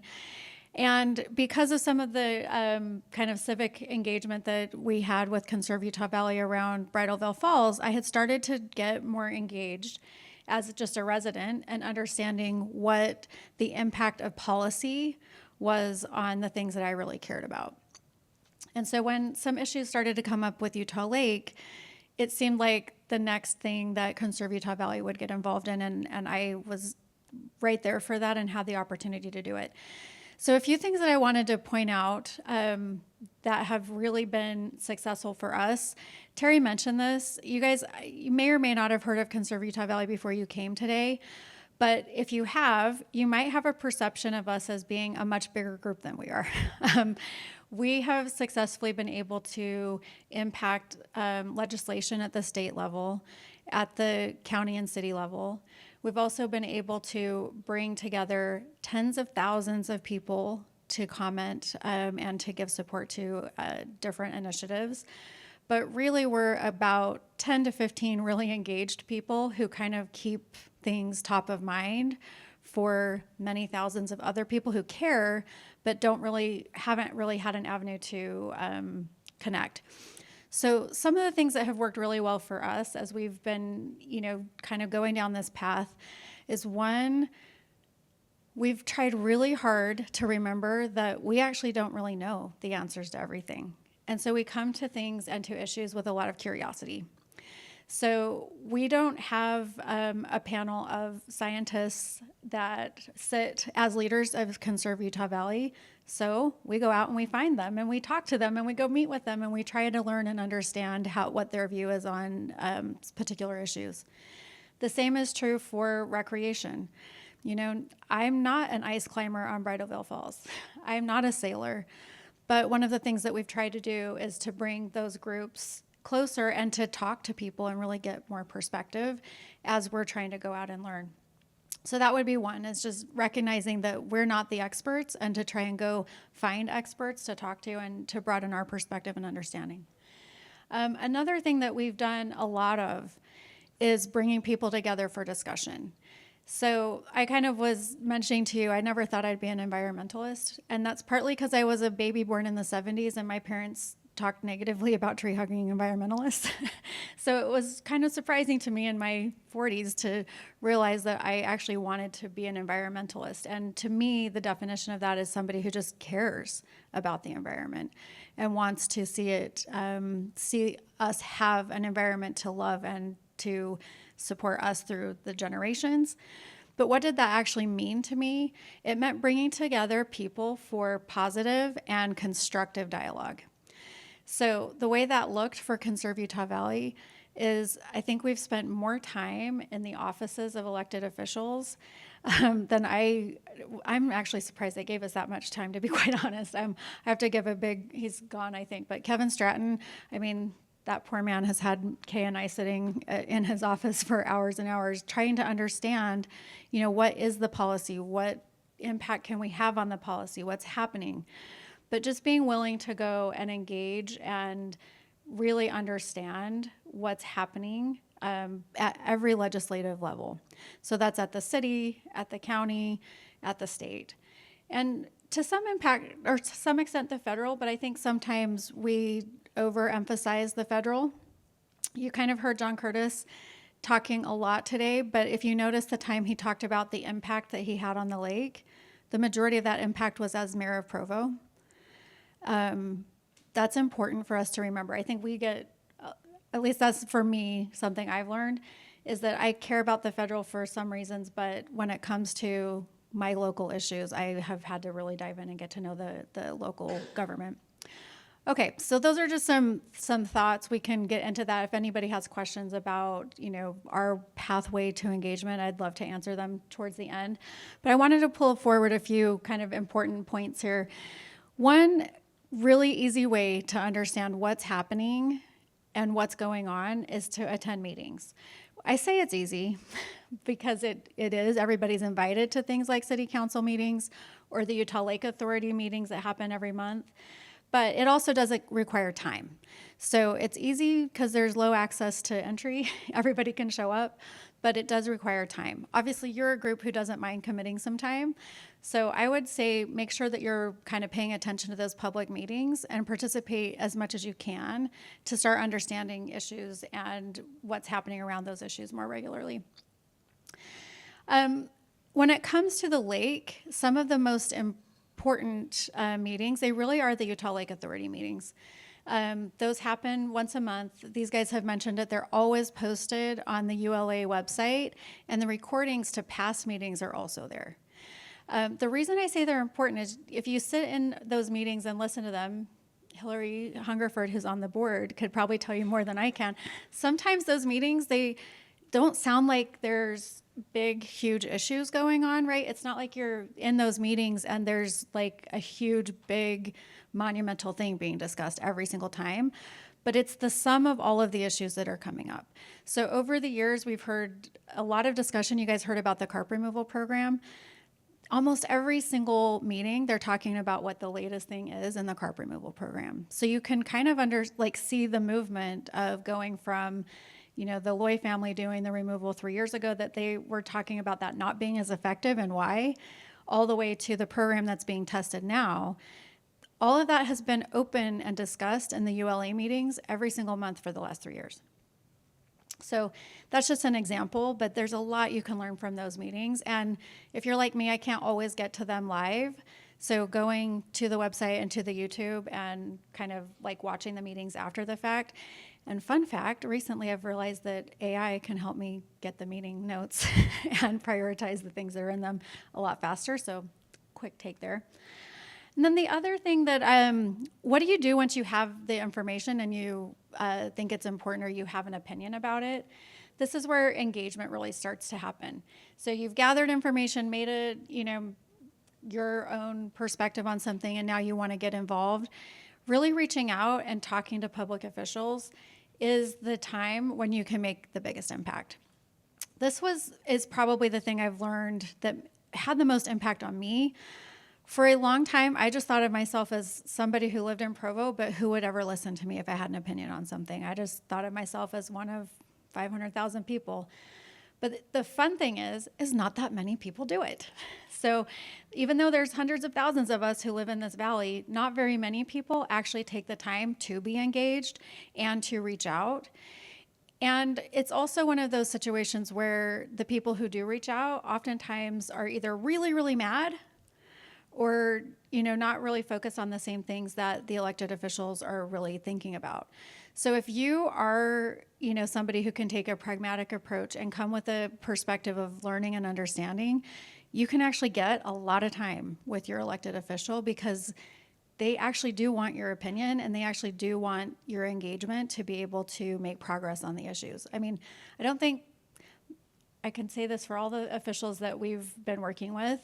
I haven't yet met one who I don't believe got involved in public office for a reason they want to help, right? So that is part of their self-interest in being in their position. And when they meet people who also are engaged and wanting to help, you can find a lot of synergy.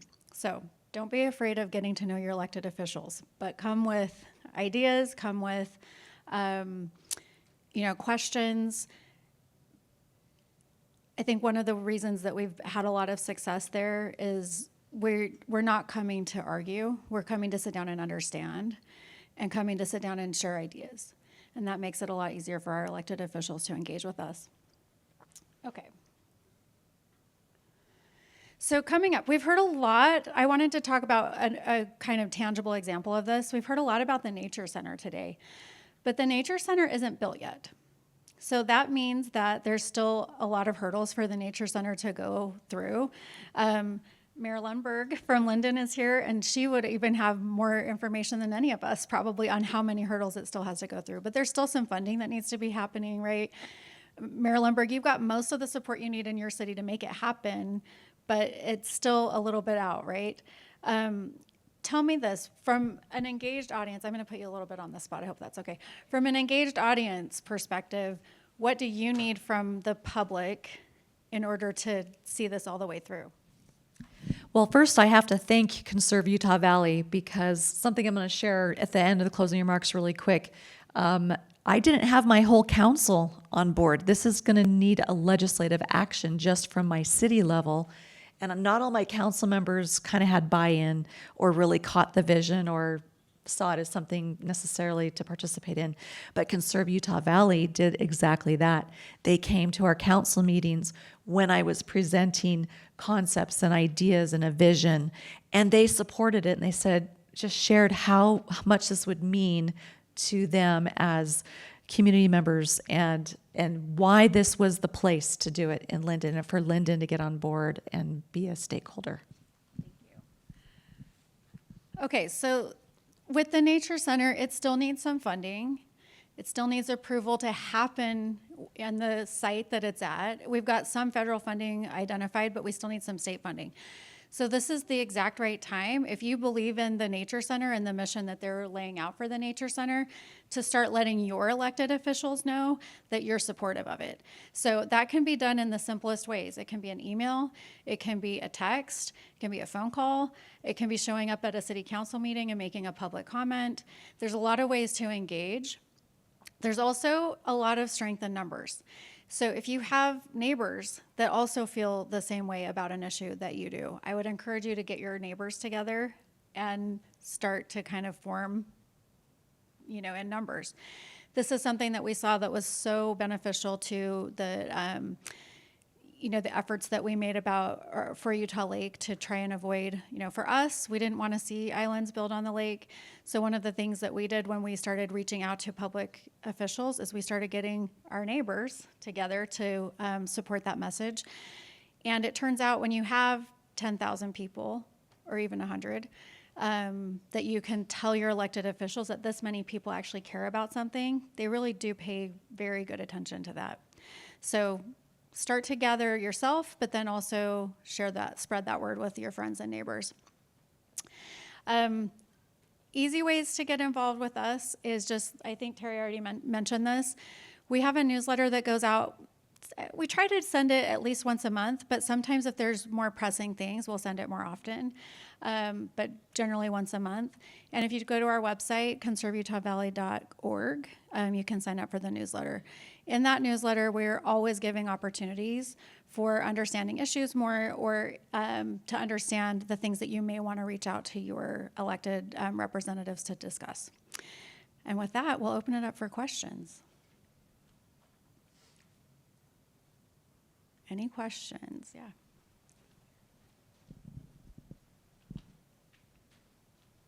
Thanks, Carolyn. Okay, so my question is for the photographer and the writer. I've just come back from Moab, and it's undeniable that the beauty of the surrounding areas is a real commodity and a draw to visitors. And so I'm wondering if you're seeing much momentum there in helping to bring understanding to the beauty of the lake here in terms of art and photography and writing. Sometimes people need to see something in a frame on a wall or in a book on a shelf to really see the beauty of something that we might be missing otherwise. Love that question. I am a humanities person. Yes. So I'm also a writer, and one of the very cool things that is coming is a partnership with the UVU Museum of Art. I'm working with their assistant director, Emily, and we are going to put on a Utah Lake art show, the biggest one, the most comprehensive one that has ever been. So we are really excited to start working on the partnerships for that, start involving the local artists, the local photographers, writers, UVU faculty, UVU students. Like, I'm just giddy over this idea. Thank you, Emily. So what's really cool about this is this happens for Great Salt Lake all the time, right? And it doesn't happen for Utah Lake too often. There are smaller art shows that have happened, but it is a way to connect with people's hearts, like John Curtis was talking about earlier. Like the writing and the art and the visuals really do connect people to a landscape in a very different way than science. We need all of it, of course, but that is something I'm really, really excited about. Torrey House Press, also, which is a local nonprofit publisher, environmental publisher, they put out a chapbook, what was that, 2 years ago, that several of us wrote essays and poems about the lake. You can find that on their website, torreyhousepress.org. They are also releasing a Great Salt Lake anthology in the spring, but I have a piece in that that's connecting the watershed. So we're starting to get more involved with the Great Salt Lake art community as well, that's starting to bridge between Utah Lake and Great Salt Lake. So great question. Thank you. John has more. Just add a couple of things. One of the ideas is that you're changing the narrative through writing and photography. And if one way of changing the narrative, I mean, Terry talked about kinship with an object that may not reciprocate that feeling of kinship, a plant and animals and so forth. And the narrative that is overwhelming is that humans are the most important species in this valley. And to recognize and respect some other entity as of equal value is an important shift in narrative. And Kay's husband, Riley, is a biology teacher, and he teaches Biology 150, 100, which is at BYU, which is a survey course of all the different kinds of biological sciences. And often I teach an outdoor program with him, and often I hear a question, he's talking about mosquitoes or some other kind of unpleasant creature, and the student will say, well, what's the use of a mosquito? And by that they mean, how is a mosquito important to me? Because obviously I'm the most important one in this room, and there's nobody else that should be considered. And he always says, well, the mosquito wants to survive and procreate. and that wasn't what I was asking, but it is. To change the narrative to one of human, that we are the only ones here, to there are other creatures here that have value. And that, I think, is at the core of how writing and photography can help, because then it's other-centered. There are other creatures that are important in this valley. Thanks, good question. Any other questions?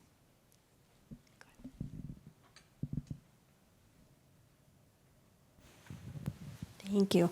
I was just kind of thinking it sounded like really fun to have like maybe a family day or something like that. I know educating kids is like really important, because if I'm like, hey kids, let's go to nature, we're thinking, okay, we're going to drive 40 minutes up the canyon, whereas we could just do stuff there.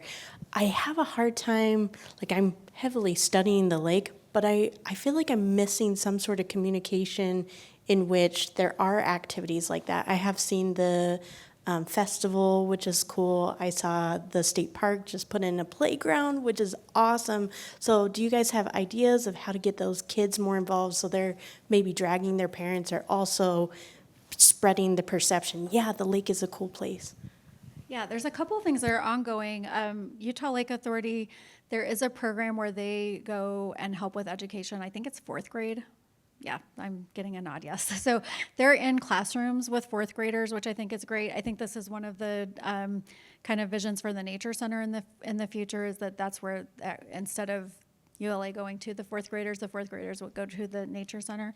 But that's a little bit in the future. In the meantime, I know with the opening of the Provo River Delta project, there's going to be a lot more accessibility, right, where you have a place to go to explore with some kind of engagement activities there. So I think that one's a good one. In the future, there's always, this one isn't sexy, but it is important, okay? We do Utah Lake shoreline cleanups through Conserve Utah Valley. We officially have adopted the mill race boat ramp, but we've helped to clean up several different points. And every single time that we do that, that is one of the most popular ones for kids to come out and get involved. Because guess what? They can find a tire. They're like, what? Or sofas. All the random things that get left down by the lake. And be really hands-on and part of it. So, for right now, I think those are the ones that come to mind for me. I would say stay on target with the Utah Lake Authority website for other things that are coming up. Our newsletter will always give you the updates on, I think we do about 3 to 4 cleanups a year. And there's other groups that are doing cleanups too. Those are the ones I know about because we're running them. But other ideas there, Terry or John? One way to have that is to get on the Utah Lake Authority newsletter list, and just on the website you can do that. Sign up for the newsletter, and then you'll be informed automatically about all the activities that are coming up on Utah Lake. We are wealthy in that we have a Utah Lake Authority, which is a central organization that helps facilitate work among many different agencies. And so there is a central place to find out about Utah Lake rather than having to go to 10 different websites. So anyway, get on the newsletter. What's the website? It's utahlake.gov. Other questions? Go ahead. I don't have a question. I'm just the outreach coordinator for ULA. My name is Anna. Hi, everyone. And we are posting most of our events and stuff on our social media. So Instagram at Utah Lake, Facebook is Utah Lake Authority.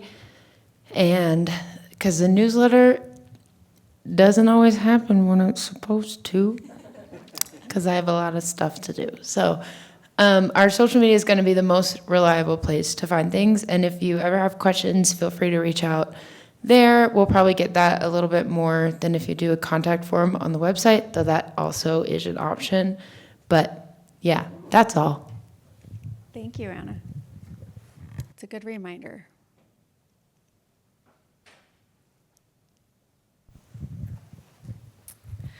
Wondering about on the education front of things, like I know, so fourth grade, you know, their science curriculum is Utah habitats, right? So that's like a great place to be. But thinking about preparing people to be a part of state legislative session and like future voters, I'm wondering about potential brainstorming on ideas on how to connect with high school educators and how, I mean, everyone's limited on resources, right? And our public educators are also limited on resources. But it seems like some of them, what I'm seeing of the biggest comments happening today is that our messaging has to be better, you know? And so, yes, it's really good to teach our fourth graders about the habitat and whatnot. But as far as like the political messaging that happens around Utah Lake, seems like our high schoolers would be a really good population to try and help instill in the messaging so as they become voters early on, right? That messaging is there. So I don't know if any ideas have been spurned about that. Like I'd be super interested to help out with any kind of initiative like that. I used to be a high school science teacher, but like, so that, I guess maybe that's also maybe a bias that I have of thinking about teaching high school seniors. I love this idea. And the reason why I love it is there's so much energy in that group, right? That group of high schoolers where they're just starting to realize that they can actually have a voice and it's their own voice and it's an independent voice. So some things that we're learning from right now, Conserve Utah Valley, like I said, we're this group of volunteers, right? And depending on how hot an issue is, honestly, is kind of where we get most mobilized. Yeah. And so when issues are not quite as hot or present, or maybe we're not quite ramping up for the legislative session yet, is when we're totally open to ideas. So it's a perfect time to give us an idea. But let me just sidetrack a little bit. We have a sister organization called Grow the Flow, and we've talked a lot about today how Utah Lake and Great Salt Lake are part of the same ecosystem, really the same watershed. So Grow the Flow is the organization that's helping with public outreach around Great Salt Lake. And the reason it's housed in Conserve Utah Valley is we all know that Great Salt Lake's not going to survive without Utah Lake being healthy. And so it felt like a good synergy there. And one of the fun things about all of the national attention that has come to Great Salt Lake is it's gotten a lot of funding for Grow the Flow. And so one of the most effective things that's happening with Grow the Flow right now are these little chapters of Grow the Flow that are being fostered at the university level and at the public school, high school level. So we're learning from Conserve Utah Valley's perspective how the mobilization effort around Grow the Flow is working and how engaged high school students and college students across the state are becoming in this and taking a lot of learning points from that. And I can see in the future, you know, as we gather resources and volunteers, that we could start to figure out how to make that be more widespread with high school level education and kind of focusing that on Utah Lake. Frankly, from our perspective, that will take us a while because we're not funded for it that makes yet. sense. But it is one of the things when we talk about our future vision, something that we would love to get involved with. Cool, thanks. One right here.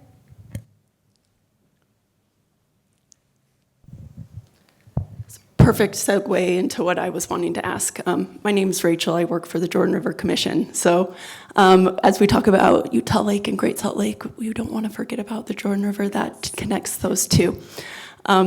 So building on what was just being talked about, I wanted to know more about partnerships that you have and maybe want to build. I know the Jordan River Commission and Utah Lake Authority, we are in the process of strengthening our connection because none of this work happens or shouldn't be happening in silos, and we should be like working together. And so I loved hearing, about Grow the Flow. And so just wondering if there are other organizations that you are working with or interested in working with. As much as we could possibly work with the Jordan River Commission, we would love to. No, I think it's a really great, concept is to think about what organizations need to come together to change this perspective. I think I've forgotten your name, but the lady in the white coat, she said this really well at the very beginning of the day. How is it that people don't understand the connection between Utah Lake and Great Salt Lake and the umbilical cord that is the Jordan River, right? I don't know. It's such a logical thing when you sit and think about it for a few minutes, but a lot of people just really aren't sitting and thinking about it logically. So I do think there's a lot of work to do to figure out what organizations, agencies. I'm constantly surprised within our state and county and city level. There are pathways for communication, but there's still not a lot, right? This is the best example of this is when you have people show up to Provo City Council meeting complaining about the school, and you're like, they have nothing to do with it. It's the school board, right? The same thing is true of a lot of the organizations that are supporting, the rivers and the lakes and other natural resources. Lots of good dialogue does happen, but it doesn't always happen as connected as we would like. I think Utah Lake Authority is starting to connect a lot more groups, a lot more positively, and I would say especially over the last year and a half. Compared to the structure that it was available to do under the commission. So I think that's been a real positive move. And then, as far as outside of government groups like ours, one of the most positive things that I can see that's happened in the last year and a half is we're being invited to participate, right? So instead of being seen as, put those people that are loud over there, we're being asked to, come in and participate. And that's a huge move in the right direction. So for us, if I'm really pragmatic about it, we get involved with groups when there is an issue and we're trying to figure out who can we talk with that could help influence this issue or that we could learn from, and that's how we've made most of our partnerships. But I think as we look in the future and we maybe don't have islands trying to be built on the lake or somebody trying to buy Bridalveil Falls and turn it into a private thing, when we're just talking about day-to-day management, we're working on figuring out what those long-term issues need to be and what agencies we should connect with. Obvious one would, be Jordan River.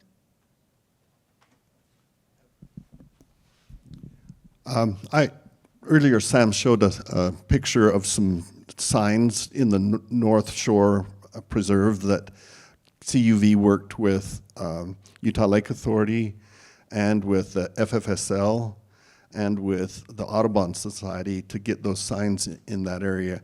Before that, I was working with Jordan River, and I may have communicated with you before. The hang up in that situation, and I won't say which city it was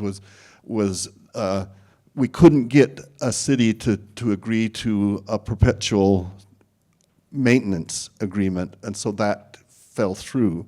But I have been in contact with Todd Munger about other signs, and there's more to do there, and I'm overloaded. So, but that is something. I was so impressed with Alex from Lake Tahoe earlier because he does not see himself as a scientist who's the only authority or the only one working on a project. He's a great networker. And when I said that to him, he said, "Oh, but it's so wearying. It's so much work." And that kind of coordination across agencies is a lot of work. I hope that we can coordinate with the Farm Bureau because there are a lot of farmers in this valley who could benefit from having a conservation easement put. It's a way they could transfer their land, which is not so valuable as ag land. I mean, it's worth a lot of money as ag land, but it's worth more, 10 times that as development property. And so if we can connect with the Farm Bureau, then we can help more people put conservation easements on their farms as a way of helping keep the land in their family. And so I really like this idea of outreach and coordinating with a lot of different agencies, and it's at the heart of our CUV. So.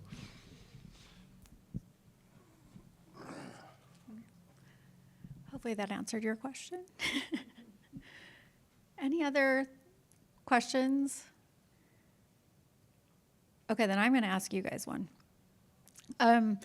What, we at Conserve Utah Valley, one of the things we're always looking for, like I loved your idea about how do we get kids more engaged. And we're just kind of always interested to find out what is it that people are wanting to engage on, and in what ways do you like to engage? So is there something going on around the lake right now that you are curious about or are wanting to figure out how to learn more about or take action on?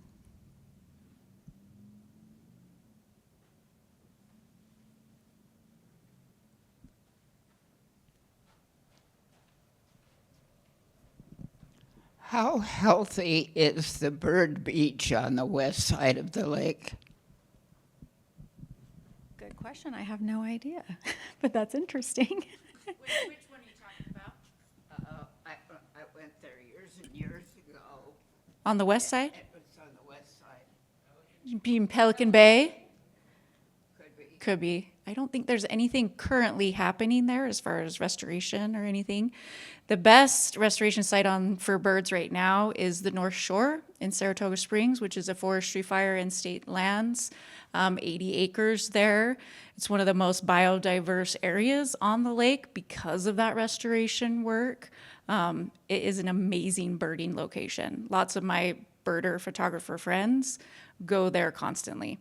So that is an option, but I don't think, sadly, anywhere else on the west side is there conservation being done right now. Utah Lake Authority people, Anna, do you know of anything? Okay.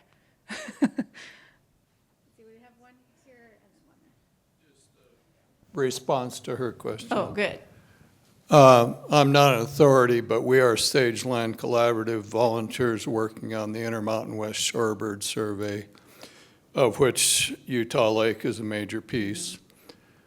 And if you're interested in that, and if you can identify those types of birds, I'd recommend that you get involved with that survey, which happens twice a year, April and August, with Sage Land.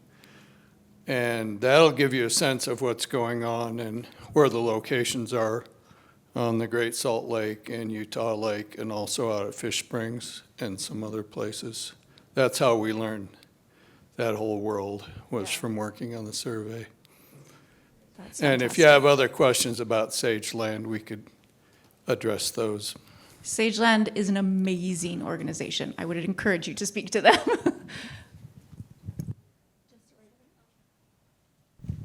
Yeah, just in response to that as well, I work for the Department of Agriculture and Food, and we do have, not wildlife specific, but we do water quality projects on the west side of the lake.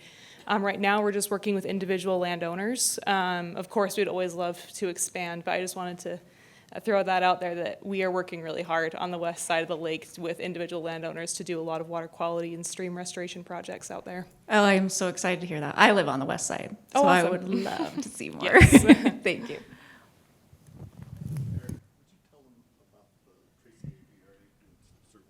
Oh yeah, the Tracy Aviary also does bird surveys, and they do a lot at North Shore and other locations on the lake as well. So if you are interested in that, same ideas, the Sageland work.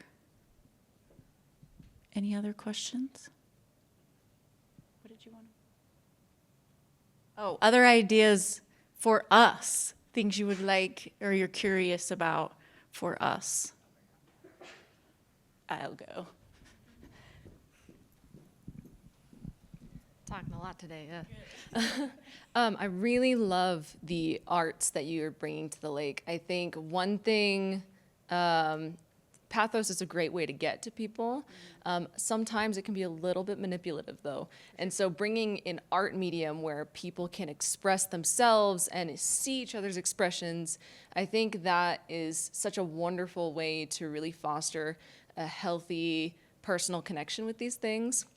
I know for me personally, I'm big in the slam community. And so seeing more environmental slam has been really interesting. And so to have like a slam thing out on the lake sometime would be so fun.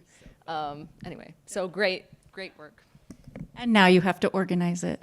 Yes? Okay. Yeah, the arts. What was your name again? Ava. Ava. Thank you so much. Yes. things we will make you do in the future when you mention them. Yeah. The arts is really interesting because, like was mentioned earlier, everyone engages with the lake and with nature in different ways. So the main goal is to provide all these different ways, because then we can capture all these different audiences and have lots of different ways that people can have a positive and educational experience with the lake. So it's a great way to broaden what we're already doing. Yeah.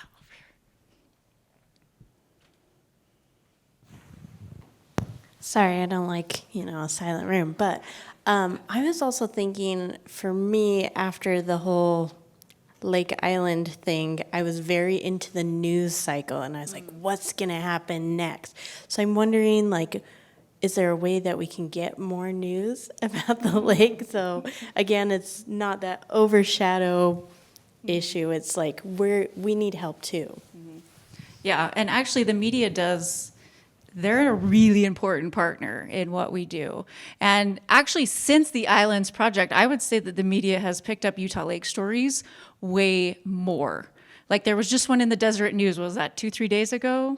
Yeah, that was a really good article that was Luke Peterson, director of ULA, was quoted in and talking about this work in the shift. So we have lots of media contacts that we work with, and it really is important because a lot of people use that source, and the more relationships we can build with our local media outlets to make sure that they have the information that they need. And our local media is really good at that. Their journalistic integrity has been very impressive. So yeah, it is really important to us.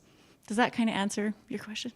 Okay, we have just about 5 more minutes. Yeah. One of the things that's a little bit challenging on the media front is everybody loves a controversy, right? So right now, there's not an island-sized controversy happening around the lake.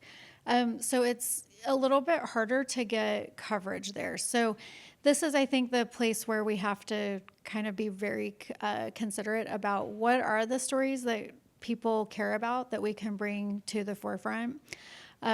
If you guys have ideas on those, we're more than happy to try and help get some of those stories out. We were just talking, who was the algal bloom? What do you mean? Today? We were just talking. Hannah Bonner, sorry. Oh, okay. We were just talking to Hannah, sorry, names and my brain don't go together very well, but Hannah and I were just talking a few minutes ago about this. I don't know this for a fact, but my guess is if we thought about the harmful algal blooms and the public perception of Utah Lake, if you went back and looked, there was it really was kind of a legislative mandate that we start to do notifications about the harmful algal blooms through the notification system, which is a good thing, right? If you went back and looked at it, my guess is public perception of the lake at the time that we started doing updates regularly on algal blooms probably went down, right? So connecting those two things together and starting to figure out, okay, we've brought more information to the public about what's going on the lake. It isn't much different than it was before the system was put into place, right? Like the summer before the system was put into place where they had to notify everybody, we probably didn't have dramatically different levels of algal blooms versus after, but everybody just heard about it after, right? So now suddenly it becomes this big thing where it's really a part of the way the lake has kind of always functioned for at least our knowledge or history. So kind of thinking about that in relation to how can we change the narrative or change the story so that it's part of the story but not the news story. And that's something that we're still working on. If there's volunteers or people out there who have ideas on how to help with that, that's something I think we would love to be involved with, is helping to bring some balance to that narrative. Because right now the narrative is out of balance with reality.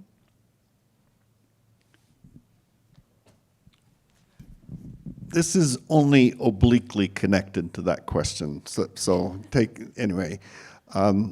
Several times today, I've heard, and I'm sensitive to it, that, well, we want to save Great Salt Lake, and Utah Lake is a partner. So one solution to that is to deepen Utah Lake. And that will come up again. That's the next thing that it's come up before and it will come up again, that someone will have the idea to deepen Utah Lake. I loved when John Curtis talked about having a vision. We would add to that, or I would add to that, the idea that not every vision is appropriate. And we're talking about changing narratives. That the vision for Utah Lake is not the vision for Lake Tahoe. It's got to be a different vision, its own vision. And if we engage in a vision that would depart from that, then we're not helping anything. We're not helping the lake. And so, as I said, that was only, if it was connected to anything, it's only obliquely, but I wanted to talk about that just for a second. Oh, and I can add one quick fun fact. It would take 13 full at compromise Utah lakes to even get Great Salt Lake to its 4,200 level that is considered a healthy ecosystem. So yeah, the whole point of a watershed is a web of connections, which means all of those connections need to contribute. So while Utah Lake is vital to Great Salt Lake, so are all the other pieces of the watershed. So another thing we hope the public starts to understand. Okay, so this is kind of the end of our time, and we just appreciate everybody's participation and willingness to kind of hear some of our journey and the things that Conserve Utah Valley is passionate about. And we would love to meet more of you as well. So feel free to come up after, talk to Terry, John, or I if you're looking for ways to get involved with our group or other groups. There's a lot of groups that are working on Utah Lake right now. I think that's one of the biggest misnomers that we've run into, is that nobody's working on the lake. There are so many people who are working on the lake and care about the lake, and it is improving. And that's another thing to take heart from, I think, the symposium today, is that things are getting better. And we're all really proud to be part of that and grateful to be part of that. Thank you so much. I think that this is the last, I can't remember what Luke wanted us to say to end, or sorry. Oh, Carolyn's going, okay.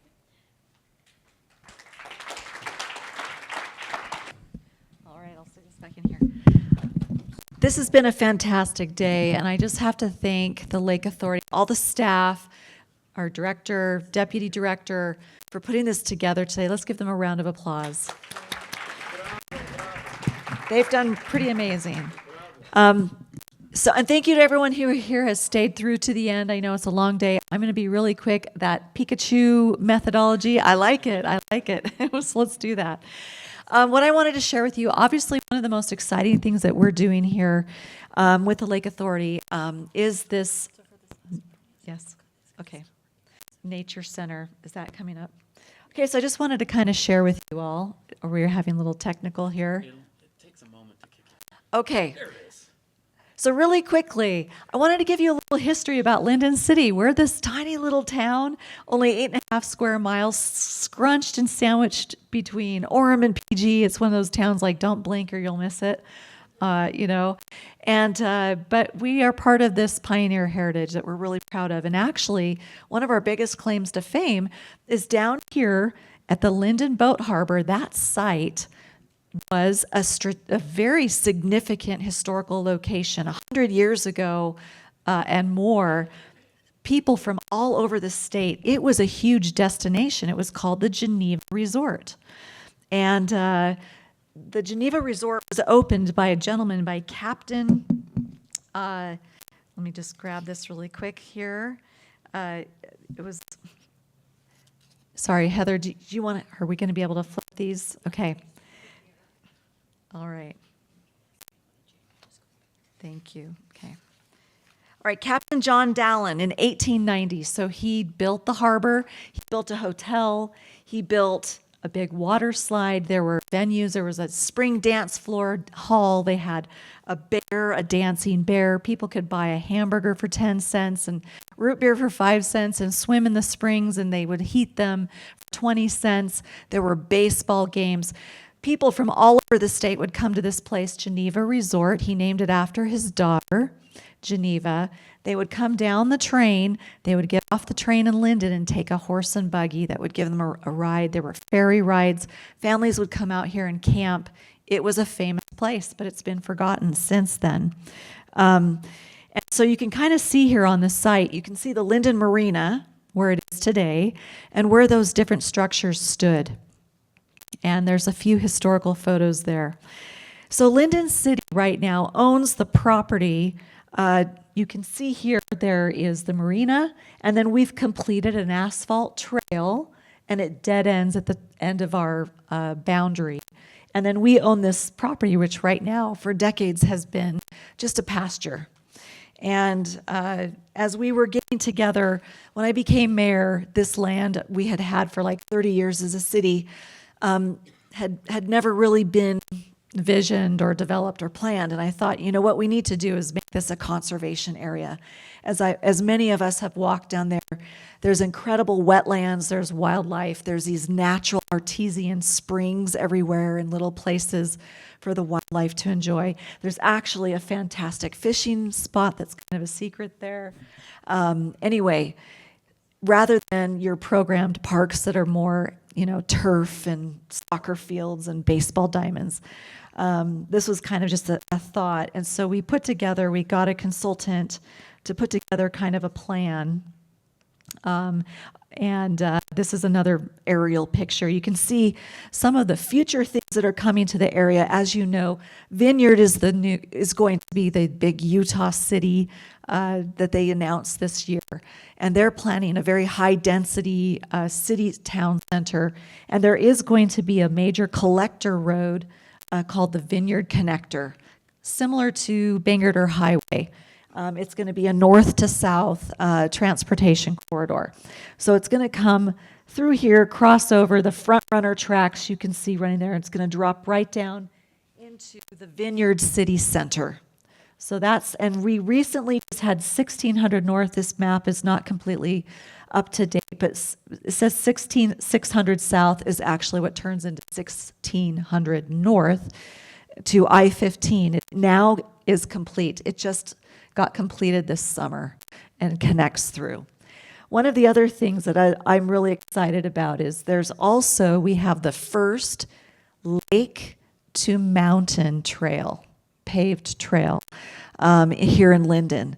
So there is a trail, you can see that little yellow dotted line, and that goes up through a gorgeous little creek. We right now have a grant from the Department of Water Quality, some other grants we're going to be improving. That's a beautiful creekside riparian waterway, and then it winds all through Linden up to the foothills and connects to the Bonneville Shoreline Trail. So bicyclists, pedestrians, it took us about 4 years to get the agreements with the Utah Railroad to get the crossing approvals, and we're now funding that and going to have that trail finish.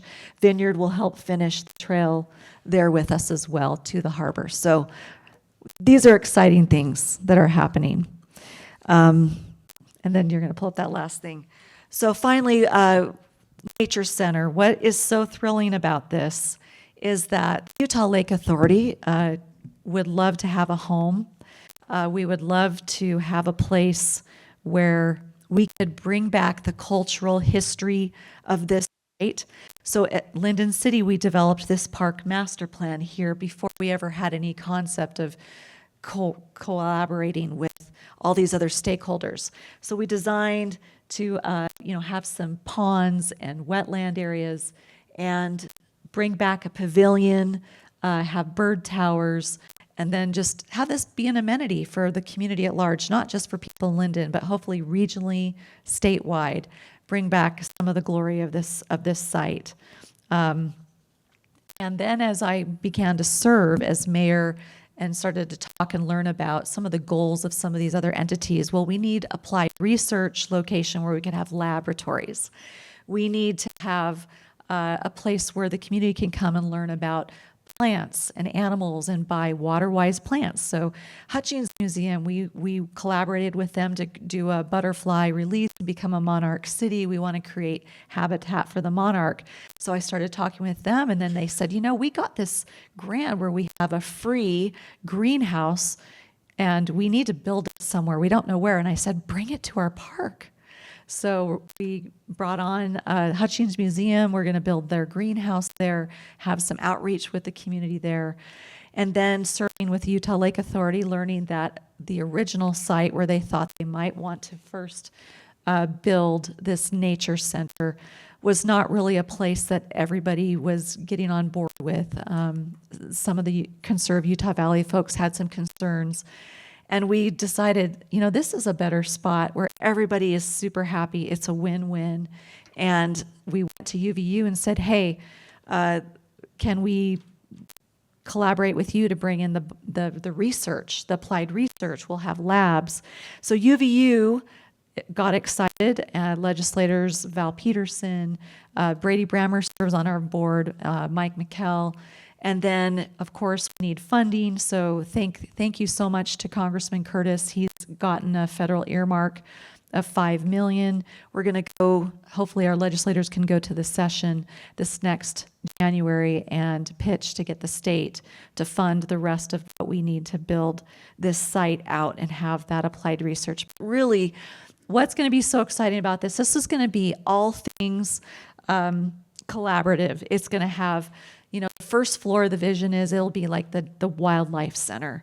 This will be the place the kids and families can come, have a museum experience, learn about the history of the lake, the ecology of the lake, how we're reclaiming the lake and the water quality and all the applied research that's happening. Upstairs, ULA will have a home. UVU will bring their master's students doing their laboratory work right there on the shoreline.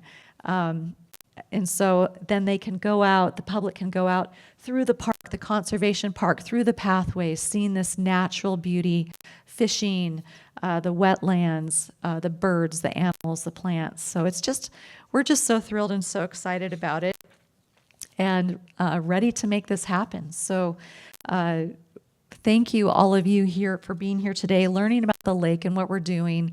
There's so many stakeholders that are coming together. It's just a really, really exciting time.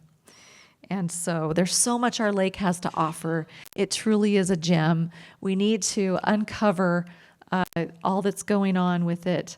I did want to show one other slide, and I guess it didn't get teed up, but I have to give a shout out. There's so many collaborations that are happening that are really beautiful. Rich Mickelson, he is the director over the Timpanogos Special Services District, and just to the north of where our property line ends, he has put together a fantastic plan that is so synergistic where that trail will connect and there'll be re-engineered wetlands and more public access, hopefully all the way up to the American Fork Boat Harbor. So super great things are coming, and we all need funding. So that's probably the biggest shout out we need is from our legislators and from you talking with them about this. This is an incredible project. So our theme today was sailing forward, and I hope you all are just feeling uplifted and hopeful that we're going to reclaim this lake. We're going to make it something that is going to turn around that perception of people that live here, people that visit here. And one thing that I just wanted to finally share, the Utah Lake Authority, we've mentioned the website, utahlake.gov. I really love kind of the mission statement. I just want to share, I feel like this is something we all can say about ourselves. It says the Utah Lake Authority, but I want to say, people of Utah Valley, we are dedicated to fostering a vibrant recreational environment, facilitating enhancements. Sorry, it just disappeared on me. Facilitating enhancements and implementing sustainable management practices at Utah Lake.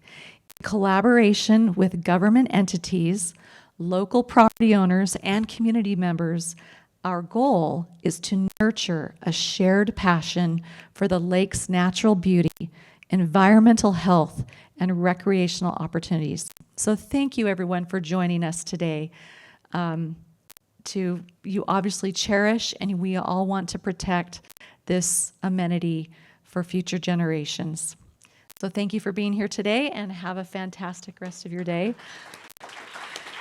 Tomorrow is the technical side of things. So if you want to come here again tomorrow, that's where it's the day for the scientists. Today was for public policy, public information. So spread the good word, and please feel free to always talk to us here at ULA. We love to get ideas and hear from you. And I'll turn it back over to our director.